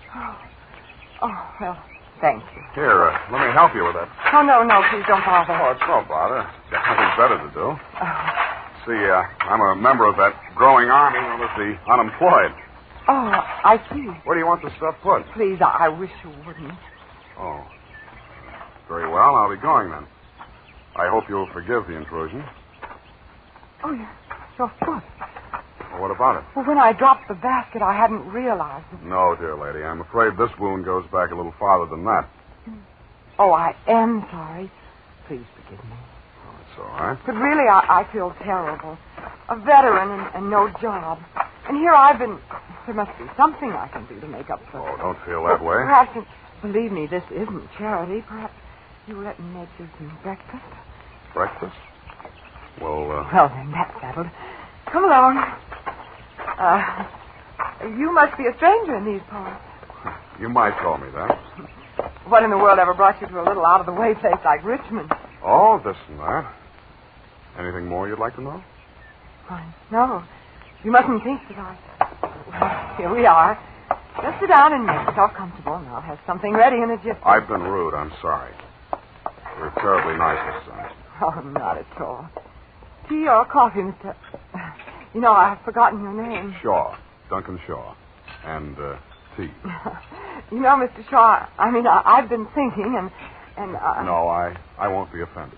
Well, it's just that, my husband's always talking about the state the garden's in, and I never seem to have time to do anything about it myself, and there's a lot of other things, like the mailbox and the fence in the back that's falling apart, and, well, You're sweet. Of course, I couldn't pay very much, so if it's going to interfere with any other plans.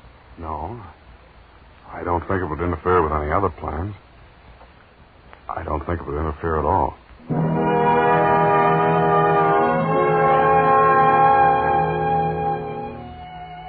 That's how it began, just as casually as that. A few weeks ago, I could never have done such a thing. I'd have worried about what Ed would say and how I was going to tell him, or felt guilty and ashamed that I was keeping a secret from him. But it didn't make any difference now. I didn't care. Duncan came to work every day after Ed had gone to the office and left before he got home. And it got so I looked forward to his coming with a strange, secret happiness. I hope I'm not disturbing you, Miss Anderson. Oh, no, of course not. I was just going home for the day, and I Well, thought of course, if you'll just wait a minute. I left my purse upstairs. Oh, you've already paid me today, Mrs. Anderson. Oh, yes, I did. You said you were going to hang some curtains this afternoon. I thought I might be able to help. Well, that's very kind of you, I'm sure. Will you join me in a cup of tea, sir? Oh, I wouldn't want to trouble you. There's no trouble. I've got it all made. Oh, so it is. You take milk or lemon? Oh, please. I'll do it. May I? Of course, it's just that... You're not used to being waited on. Well, now you come to mention it, I suppose I'm not. Or perhaps you've just forgotten what it feels like. Perhaps I have. Sugar? Yes, please. There are a lot of other things you've forgotten, aren't there? Oh, I don't know. Like, poetry, for instance? Poet. You recognize that? Edna St. Vincent Millay? Where in the world? You asked me to clean out the attic. Duncan, give it to me. Well, there isn't much left to give. Millay or Nick Kenny, it's all the same to the rats, but there's a name on the flyleaf. Mildred West. And part of a sonnet written out in longhand. You remember what it was? Mildred West? Why, no, I don't think I do. I think you do. I think you know it by heart. Love cannot fill the thickened lung with breath, nor clean the blood, nor set the fractured bone. Yet many a man is making friends with death, even as I speak, for lack of love alone. Mildred. Yes. You're lovely.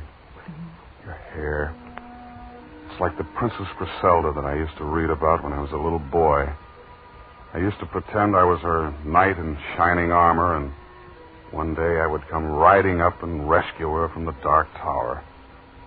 You see, she was a prisoner, too. Oh, no, Duncan.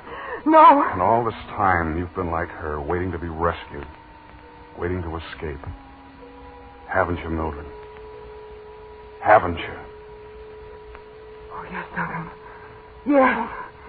Yes, yes.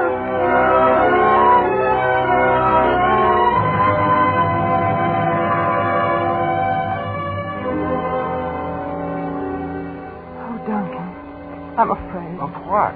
Of being happy? No, only of how it will end. Why does it have to end? But it will. And then I'll want to die. There's somebody at the door. It must be Ed. I'll go. Wait, you don't have to. I've been going to tell him anyway. Now's as good a time. Tell him. Millie, where's the... Oh, Ed, this is Duncan Shaw. Duncan Shaw? Yes, he's been doing some work around the place. Oh, he has he? I'll be going, Mrs. Anderson. I'll see you tomorrow, Duncan. We'll talk about that later. There's nothing to talk about, Ed. Isn't there? Well, I don't want him around here. Why not? I don't like strangers hanging around here. Haven't there been enough of them already? How do you know that he isn't... You sound almost as though you had a guilty conscience, Ed. Guilty conscience? What do you mean? Guilty of what? I haven't put a name to it, Ed, but I could. What are you talking about? Murder.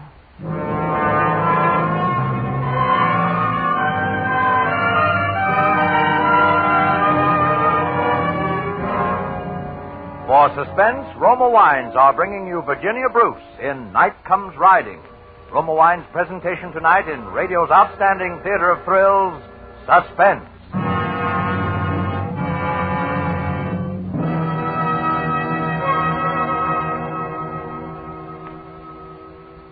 Between the acts of Suspense, this is Truman Bradley for Roma Wines.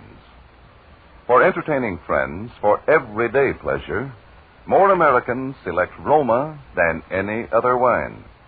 That's because you enjoy an important difference in Roma, an extra dividend of pleasure in fuller bouquet, richer body, and better taste.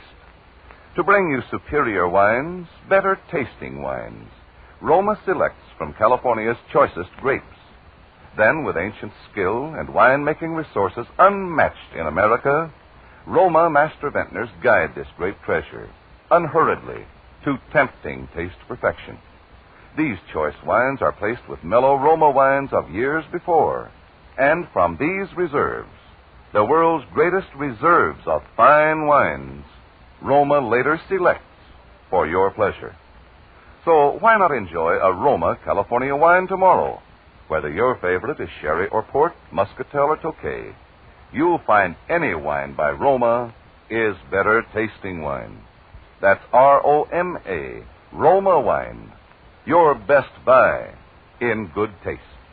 And now, Roma Wines bring back to our Hollywood soundstage Virginia Bruce as Mildred Anderson, Wally Mayer as her husband Ed, and Howard Duff as Duncan Shaw in Night Comes Riding, a tale well calculated to keep you in suspense.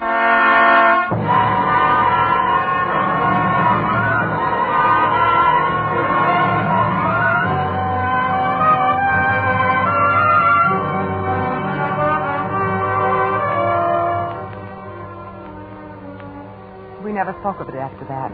We never spoke of much of anything. I knew he'd hated Roger. I knew he'd fought with him. And I'd accused him to his face of killing him. He didn't even bother to deny it. What was there to talk about? Besides, I was in love. That was part of it, too, I suppose. Part of my trying to escape. Falling in love with a boy years younger than myself.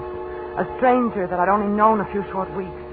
I knew I was living in a dream world and that I'd have to wake up someday.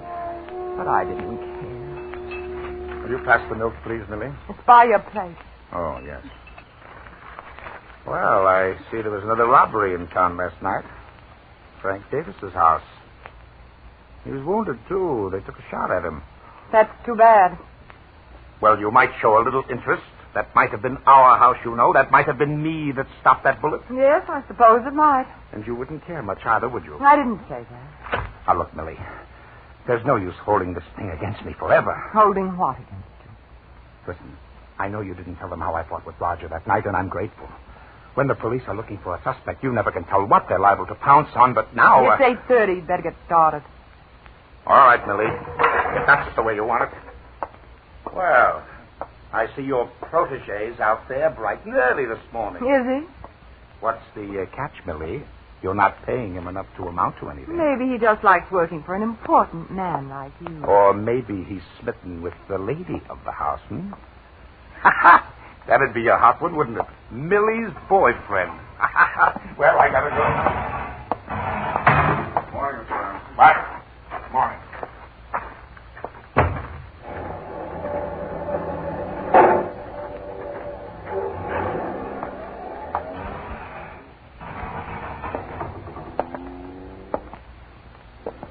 Hello, Griselda.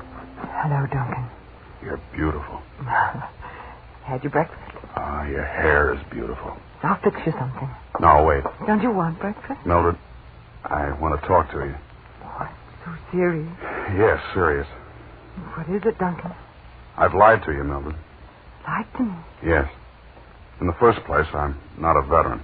Oh, well, what difference does that make? And this gimpy leg, this limp, I didn't get it in the war. I had it long before, and that's why I wasn't in the war. Why, Duncan, why should that make any difference? Listen, remember the time I told you the fairy story, that first time about the Princess Griselda? Of course. I should have told you another story right then. Does it have a happy ending? No. Then I don't want to hear it. Well, you've got to hear it sooner or later. Oh, Duncan, please, if it's... Now, listen. Once upon a time, there was a little boy. He wasn't much different from any other kid born on the wrong side of the tracks. Then, he just happened to be behind the door when the silver spoons were passed out. But he didn't care, and he did have one break. He had an older brother, Mike.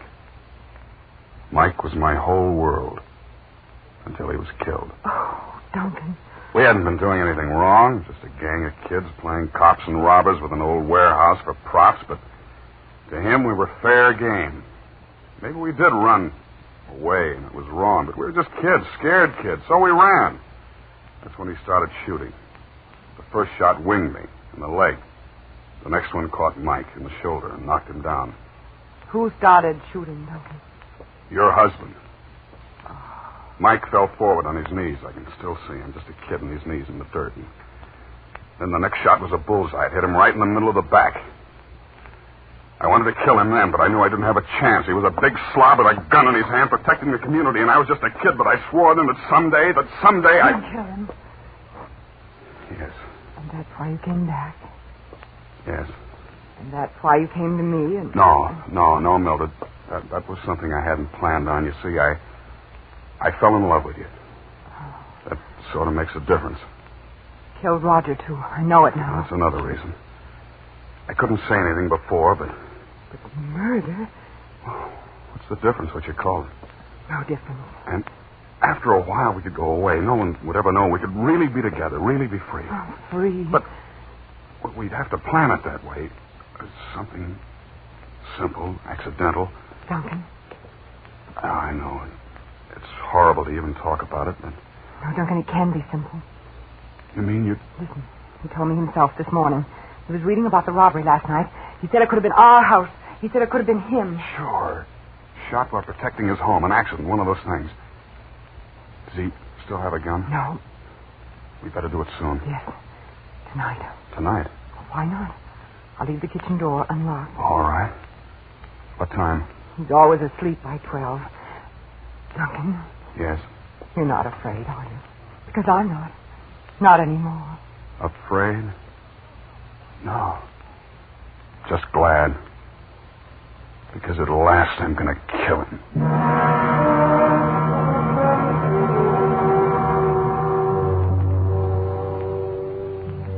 I was quite calm after that. I got supper as usual, as I had for the past 10 years. Ed would be home for supper at 7:30. Ed was always home for supper at 7:30 on Thursday. Only on this Thursday, for the first time in 10 years, Ed was late. 30 agonizing minutes late. Well, something sure smells good. You're late. What happened? I stopped in at Lerner's Hardware. Brought you a little present. Gun. It's no water pistol. What do you want a gun for? What do you think? What are you afraid of, Ed? Who says I'm afraid? But what these robberies and all these other things... What other things? Oh, let's skip it, shall we, Millie? All I say is a man's entitled to a little protection for his home, for his wife. Isn't that right? Well, when do we eat? I'll dish it right up. Ed. Yes. About the gun. What about it?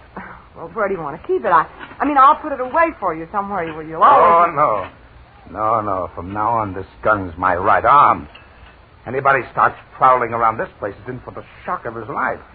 Why, this thing will knock a man down at 50 yards. And any closer... Well, what's the matter with you? You look as if you'd seen a ghost. Nothing. Well, come on, let's eat. I'm starved.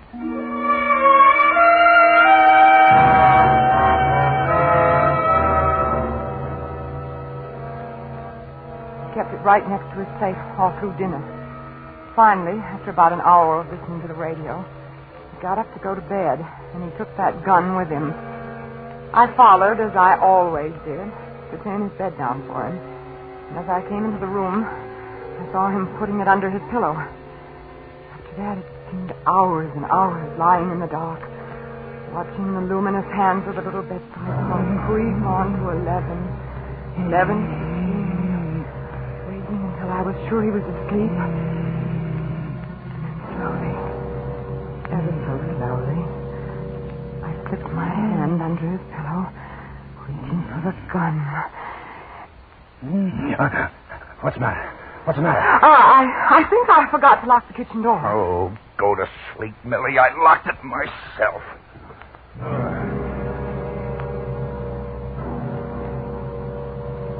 I looked at the clock.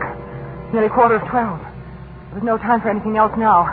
I slipped out of bed and down the back stairs to the kitchen as quickly and as silently as I could. I was just pushing open the screen door when I felt a hand like a vice close on my arm. Are you out of your mind? Oh, Duncan, you've got to get away from here quickly. Oh, have I? But he's got a gun.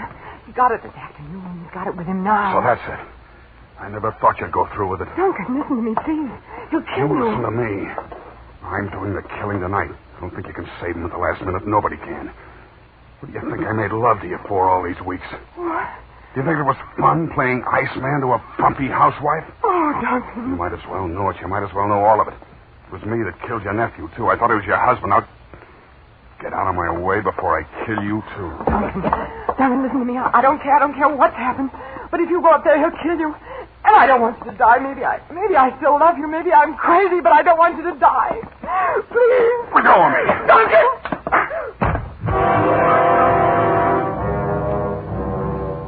Blow stunned me and I fell. But only for a few seconds. And then I was scrambling to my feet again and running blindly across the dark kitchen and up the back stairs. There was still time. I could still stop it. Please, let there still be time.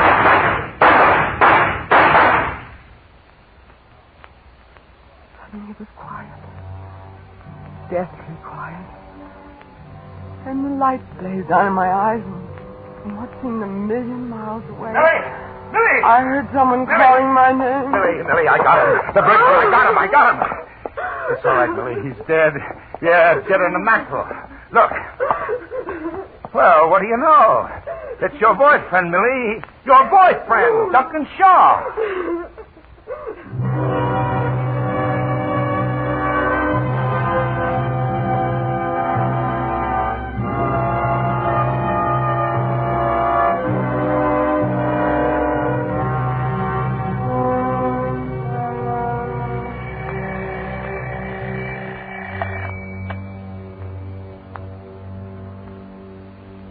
There's always so much to do in the morning.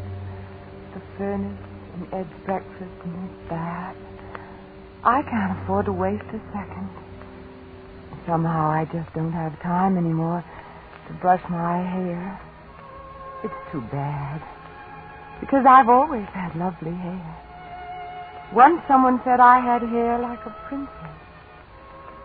Like a princess in a fairy tale.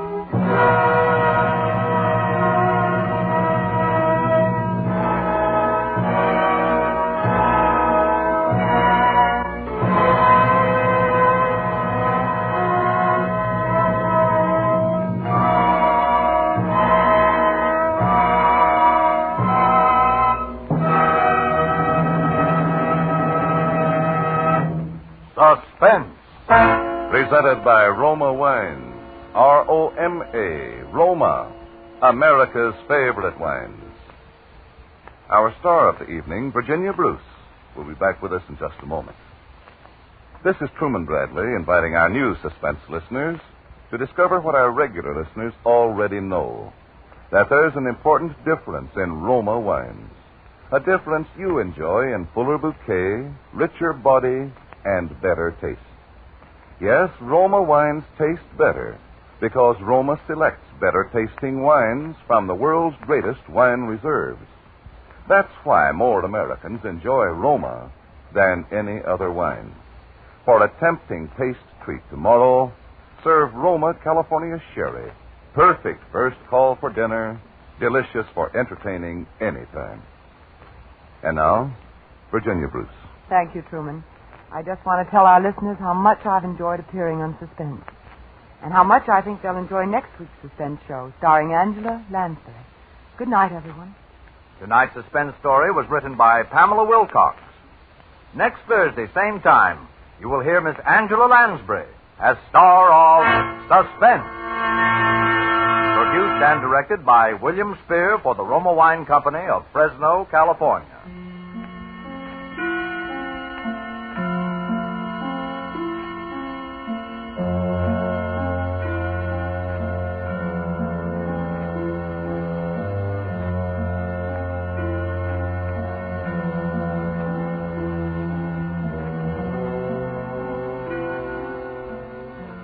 Stay tuned for the thrilling adventures of the FBI in peace and war, following immediately over most of these stations.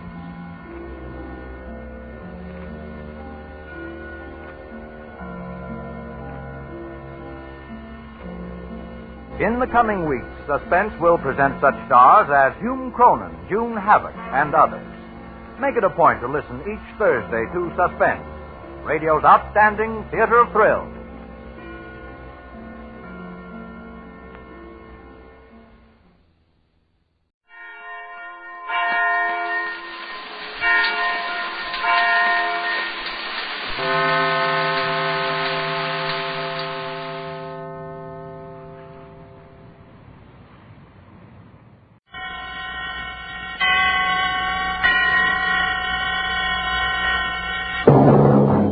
Yes, Roma wines taste better because only Roma selects from the world's greatest wine reserves for your pleasure. And now, Roma Wines, R-O-M-A. Roma Wines present Suspense. Tonight, Roma Wines bring you Miss Angela Lansbury in A Thing of Beauty, a suspense play produced, edited, and directed for Roma Wines by William Spear. Suspense, radio's outstanding theater of thrills, is presented for your enjoyment by Roma Wines. That's R-O-M-A, Roma Wines. Those better tasting California wines enjoyed by more Americans than any other wine. For friendly entertaining, for delightful dining. Yes, right now a glassful would be very pleasant as Roma Wines bring you Angela Lansbury in a remarkable tale of Suspense.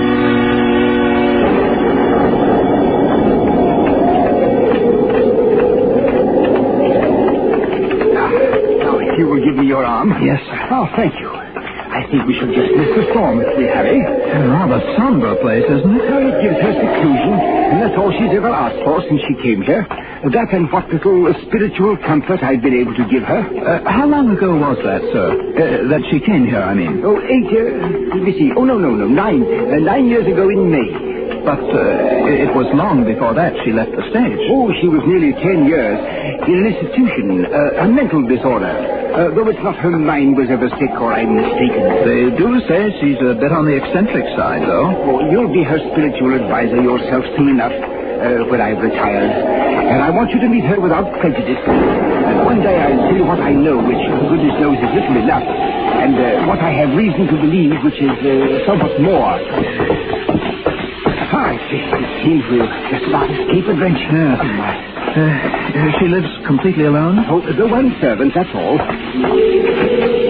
Oh, Father Benson. Oh, Suzette. This is my new curate, the Reverend Mrs. Sedley. We're here to see Miss Tremaine. Well, does she know you are not alone? Good Suzette, I haven't any idea. But you might let us in out of the rain while you so inform her. But very well, come in. Thank you. Thank you. If you will wait in the study, I will ask if Mademoiselle is able to see you. What in the world's got into the woman? She knows Miss Tremaine's been seeing me every fortnight at the same time for 9 years. Oh, there's a picture here. Is it of her? Probably. My word, she was a beauty. Oh, your father could have told you. Ah, yes, she was a legend of 2 continents. It must have been a very tragic thing to make a woman like that shut herself away. Is it true, sir, that she sees no one but you? No one. As far as I know, she has never set foot outside this house in all the time she's been here. Nor has she ever had a single visitor beside myself. But why? Mademoiselle will see you now, Father. In her parlor, across the hall. Oh, thank you, Suzette.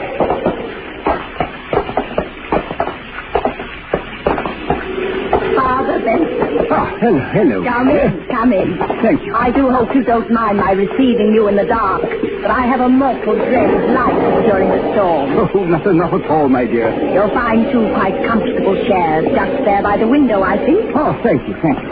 Madeline, this is my new curate, Mr. Sedley. Oh, yes, Mr. Sedley. It's a great pleasure to meet the famous beauty, even in the dark. Yes, I suppose you've heard of my beauty, Mr. Sedley. You know, as you came in, I was looking at this little gold mirror. Engraved on the back are the words, "A thing of beauty is a joy forever." Ah, Keats. Yes, Oscar gave it to me. Oh? He said it was a magic mirror. When you are very old, Madeline, he said, you will only have to look in it to see yourself as you are now, young and radiant and a joy forever. And I've believed ever since that Oscar was really something of a magician. Because, you know, it's true. Was that Oscar Wilde, Miss Tremaine? Yes. Dear Oscar. Dear dead days. I suppose you've already heard of all the wild tales of my lurid past, Mr. Sedley? Oh, no, Miss Tremaine, I assure you I don't believe that Father Benson has ever caught me in a very reminiscing mood, have you, Father? But since you will one day be vicar here, Mr. Sedley, perhaps it would be better if you heard the truth from me. Miss Tremaine, don't think Oh, the truth is wild enough. It all began, I suppose, when John Gaylord gave me my first speaking part. That was, too far ago to tell. My hair was a little darker. My voice was not quite as rich as it is now. I saw more silvery, perhaps. John and Nell gathered for the leads, and my part, well, it was one of those obscure little parts that no one pays any attention to until some obscure little actress comes along and makes the start of a career with it. It was then that I first experienced what will always be to me in all the range of human feelings, the supreme exaltation when you hear the full frenzied applause of an audience for you alone.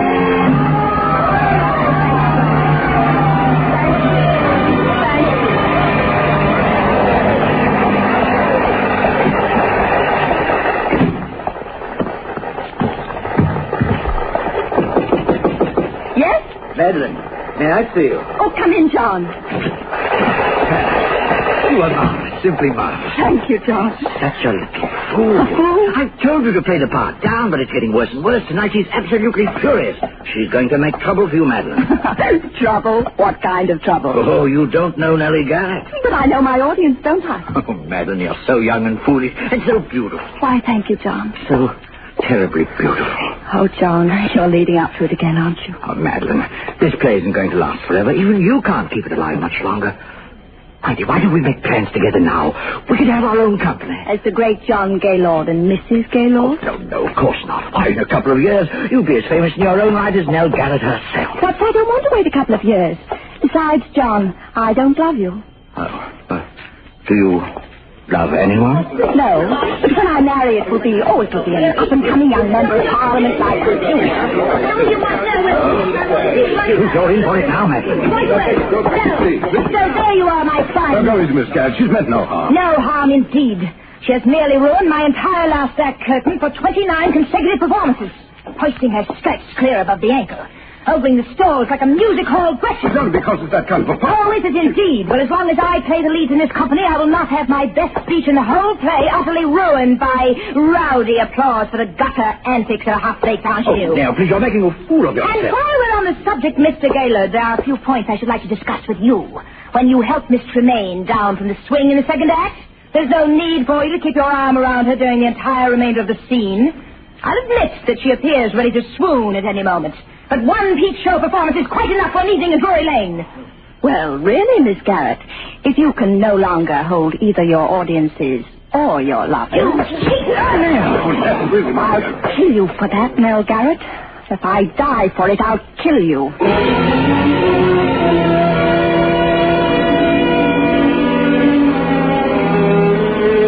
I left the theater and walked aimlessly out into the night, my eyes blinded with tears.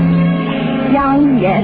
Foolish as I was, I believed my poor little heart was truly broken. For I knew that Nell Garrett could ruin me with every theatre manager in London, and I knew she would. How long I wandered through those misty streets, or where, or even what I did, I shall never know. But just as dawn was breaking, I found myself, by some odd twist of fate, passing by the lodgings of John Gaylord. On a sudden impulse, I climbed the steps to his door. Yes? Madeline. Hello, John. Why, darling, did anyone see you? See me? Come in. Where have you been? Oh, just walking. Good Lord. Alone? Yes, why? Don't you know? Yes, John, I'm afraid I do. My career... Your career? Oh, my poor child. John, what is it? Don't you know that Nell Garrett's been found dead with a knife in her back? Dead? Murdered. Oh, John. The police have been looking all over London for you. I've been expecting them here every moment.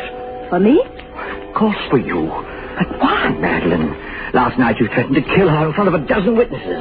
Why wouldn't they be looking for you? Now, Madeline, listen to me now. Where did you go? What did you do? Didn't anyone see you? Didn't you talk to anyone? No. But you've got to tell them something. What can I tell them something? Because if you don't, they'll... Yes, they'll hang you, Madeline. Oh, no. Please, Madeline, you've got to think. Try to remember something. Oh, I'm so alone. If only I had a friend. I have got a friend, Madeline. I'm your friend, believe me. Someone who loved me enough to at least say they were with me. Oh. Who is it? Inspector Kelly, Scotland Yard. Madeline, in there, quickly. The bedroom. Don't worry, I'll tell them something. Hurry. I'm coming. I'm sorry to rouse you at this early hour, Quite all right, sir. Come in. You are Mr. John Gaylord? Yes. Of the Queen's Players Company, Drury Lane? Yes. Can you tell me, Mr. Gaylord, anything of the whereabouts of Miss Madeline Tremaine? Madeline Tremaine? Yes. Why, Did you call me, darling? Oh, excuse me. Who is this lady, Mr. Gaylord? Well, who are you? I'm from the police, madam. Police? There's been a murder. Miss Nell Garrett of the Queen's Company was found stabbed in her home last night. Nell Garrett? Yes. You know her? Why, of course this is... I'm afraid, madam, that I shall have to ask you for your name. I am Madeline Tremaine. I'm so sorry that you find me somewhat in disarray. Miss Tremaine, I'm afraid I shall also have to ask you to account for your whereabouts after you left the theatre last night. Very well. Mr. Gaylord can account for my whereabouts. Well, Mr. Gaylord? You see, Inspector, it's rather a delicate matter. Because since I left the theatre last night, I've been here. Is that true, Mr. Gaylord? Yes, quite true, Inspector.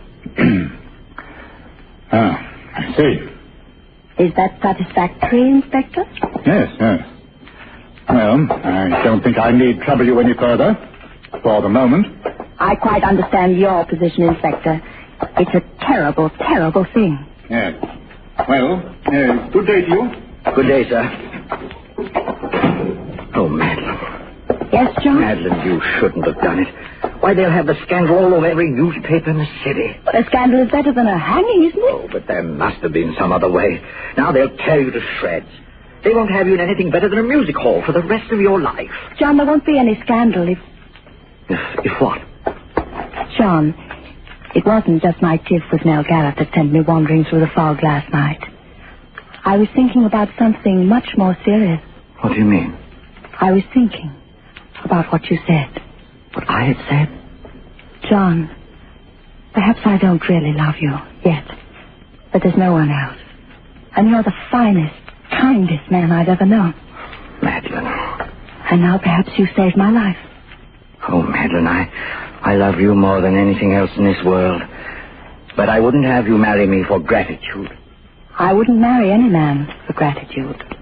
Madeline, if I were to tell you that I wasn't here last night either, that I couldn't explain my whereabouts. Oh, I see. Would you still marry me? Yes, John. I will marry you.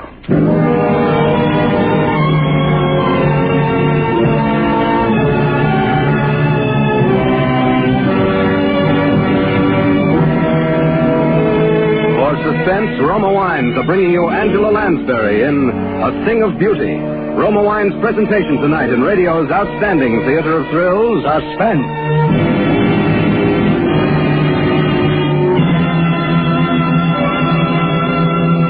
Between the acts of Suspense, this is Truman Bradley for Roma Wines. Whether you serve wine infrequently or often, enjoy the better taste of Roma Wines. Yes, Roma Wines give you more pleasure with every sip. A better 3 ways: in fuller bouquet, richer body, and better taste. To bring you better tasting wine, Roma begins with California's choicest grapes. Then, with ancient skill and wine-making resources unmatched in America, Roma master vintners guide this grape treasure unhurriedly to tempting taste perfection. These choice wines are then placed with mellow Roma wines of years before. And from these reserves, the world's greatest reserves of fine wines, Roma later selects for your pleasure. This holiday weekend, enjoy rich Roma California port or Tokay.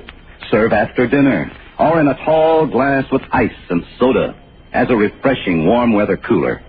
Served any way, Roma tastes better. That's why more Americans enjoy Roma than any other wine. That's R-O-M-A, Roma, your best buy in good taste. And now Roma Wines bring back to our Hollywood soundstage Miss Angela Lansbury, who as Madeline Tremaine resumes the recital of her brilliant and stormy career. It is a tale told to 2 clergymen in a darkened room.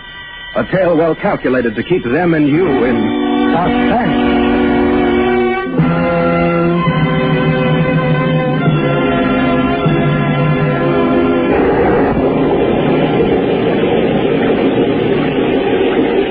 Shall I continue, gentlemen? Oh, yes.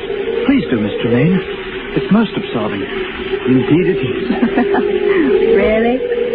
I hope you don't mind the lights turned off. It's the storm. I suppose I am a sort of an elemental creature, but I always love to sit here and have it dark when it's stormy outside. Not at all. Well, then, our marriage was a very happy one. Perhaps not entirely in the high position of grand passion, but a thoroughly comfortable, civilized relationship. Until something happened which is so often a tragic feature of wedded life between 2 stage personalities. You see, for the first 2 seasons, John and I always played together. And then managers began to ask for me alone. What could I do? I was young, just reaching the peak of my career. John was past his prime and popularity, and so at last he had no longer even tried to have a career, but lived along on false hopes and idle dreams and tiresome reminiscences. We both took up those little hobbies to pass the time away. Oh, a little stout. It was very difficult for both of us. And then, for me, came the time and opportunity that every actress dreams of.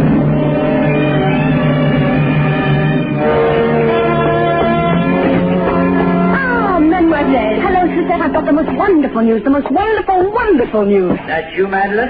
I'll tell you all about it later. Mademoiselle. Yes, John? Come in here a moment. I want to show you something. Where are you? I'm in here in the den. Oh, good heavens. Now what? I thought I'd keep it a secret until I had my first exhibit, but I couldn't wait. I've taken up etching. Etching? Yes. Oh, here. What's that? You? What? Well, it's only the copper plate, of course. You see, the whole principle of etching is...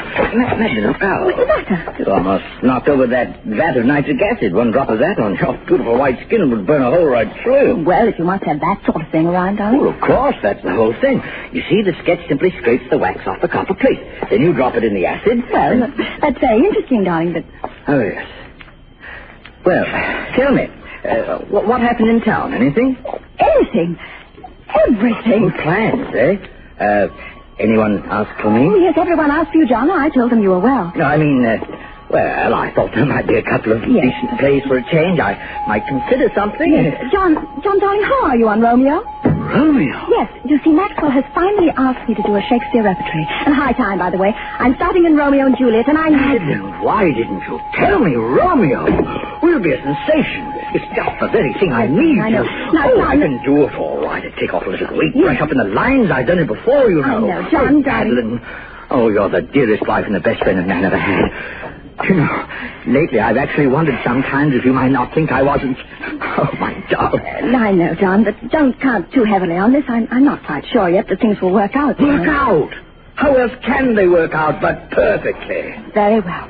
I'd like to begin reading here at home first, tomorrow evening.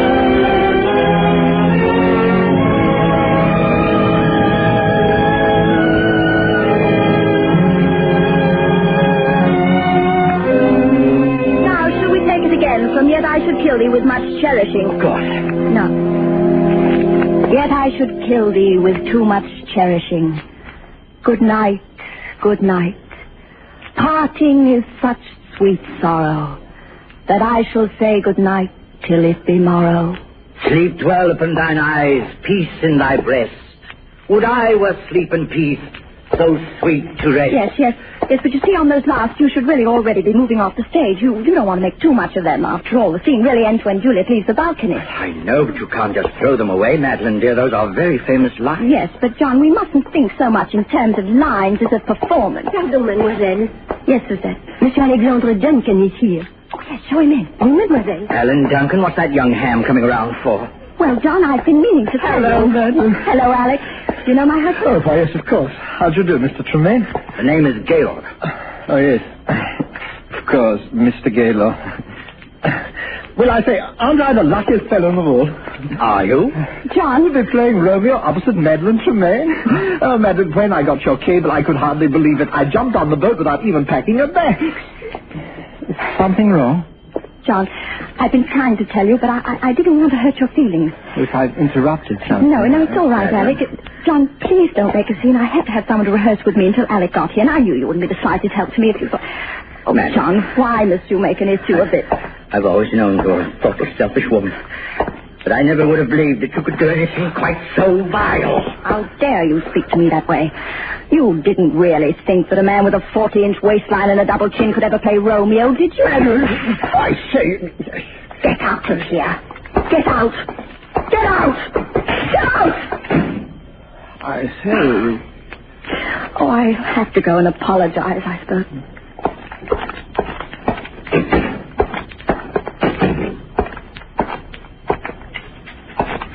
John, I want to talk to you.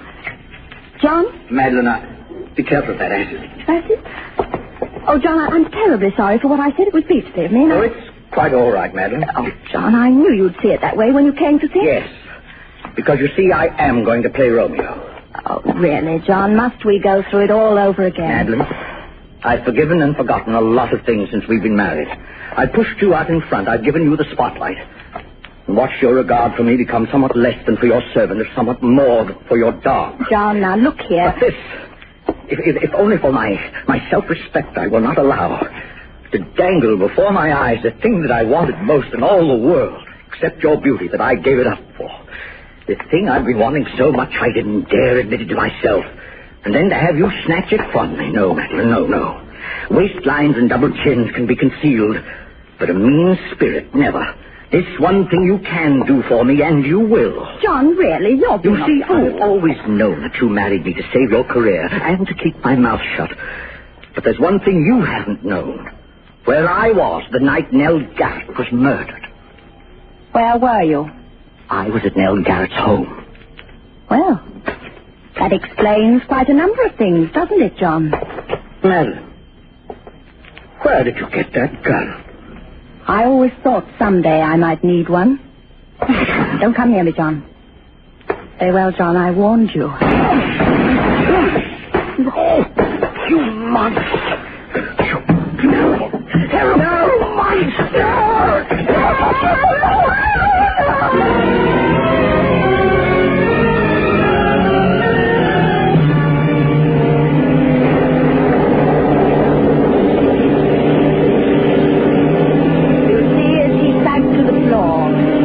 The bowl of acid in my face. It was a frightful thing. Of course, it was self-defense. And I was never even brought to trial, particularly when I told that it was he who killed poor Nell Garrett. But I suffered a complete nervous collapse. I suppose I never really recovered. And yet Providence always seems kind to leave something to be thankful for, even in the worst of tragedies. Because, you know, not a single drop of acid ever touched me. I suppose if it had, I should be horribly disfigured to this day. Well, have I bored you, Mr. Sedley? Oh, no, Mr. Tremaine. Goodness gracious. Well, Madeline, the storm is almost over. I think we'd best push on. Must you? Well, excuse me for just a moment. Oh, of course, my dear. Oh, my word. The poor woman. Yes. I say, look here. What is it? This mirror.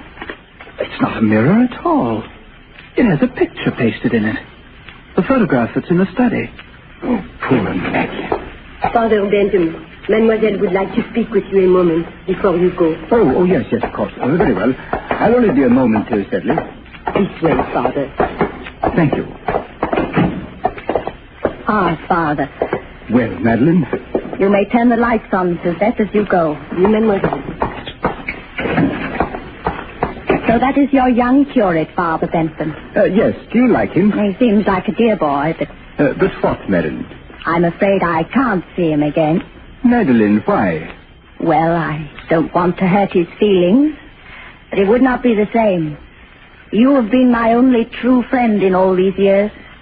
And when you are gone, I would rather be alone again. I'm sorry, sir, but Mrs. Stokes is outside. Her little girl is dying. She heard you were here. Go away. Madeline. What? Go away. Go. Come, sir. Go away. Go away. Good Lord. Poor Madeline. It was too much for her. Yes. Well, he killed them both, of course. The woman and her husband. I think I always must have known it. All these years, she's lived a lie. Oh, yes, but that's not the lie that's hurt her. It was the acid. Acid? Didn't you see her face, sir? You forget, my boy, that I am blind. She has no face.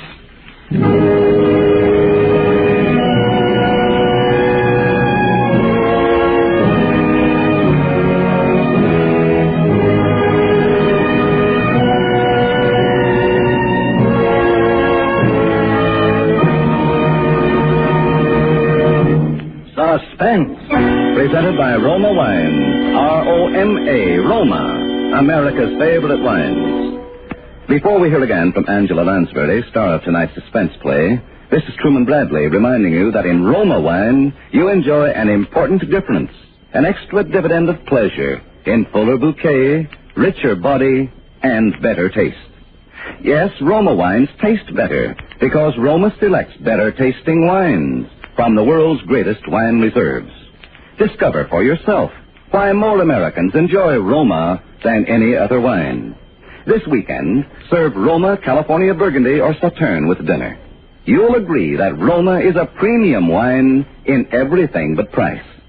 And now, Angela Lansbury. Hello.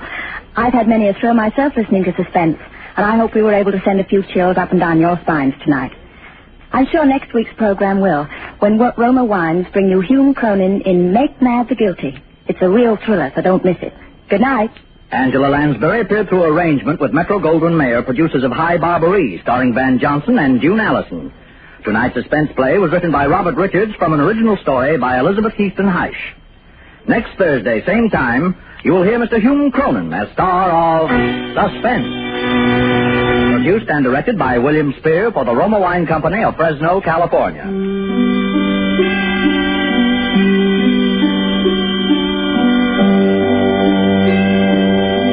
In the coming weeks, Suspense will present such stars as June Havoc, Vincent Price, Marcia Hunt, and others. Make it a point to listen each Thursday to Suspense, radio's outstanding theater of thrills.